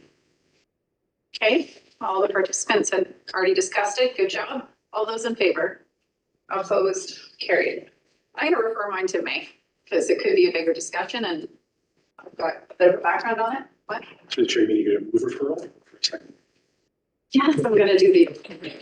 Thank you, CAO. I'll second. Referral to May, moved and seconded on the priority of referral. All those in, yeah. I would really like to deal with it. Deal with it in May. I'll talk to you about it at AKBLG. I just don't want to take up more time. We have 2 folks waiting for us, so. All those in favor? Opposed? Carried. Refer to May. Thank you all, for Christine and for Stuart reminding me how to do things. All right, so I am going to call for a motion to close the meeting to the public. Thank you. Bye. Seconded. Thank you. Discussion? All those in favor? So everybody on the line that is not directors, we're gonna say thank you for attending our meeting today. It was a long one, really appreciate it, and we will see you around our communities. So I'll just take a second to get that clear. Might as well, yeah, let's do that.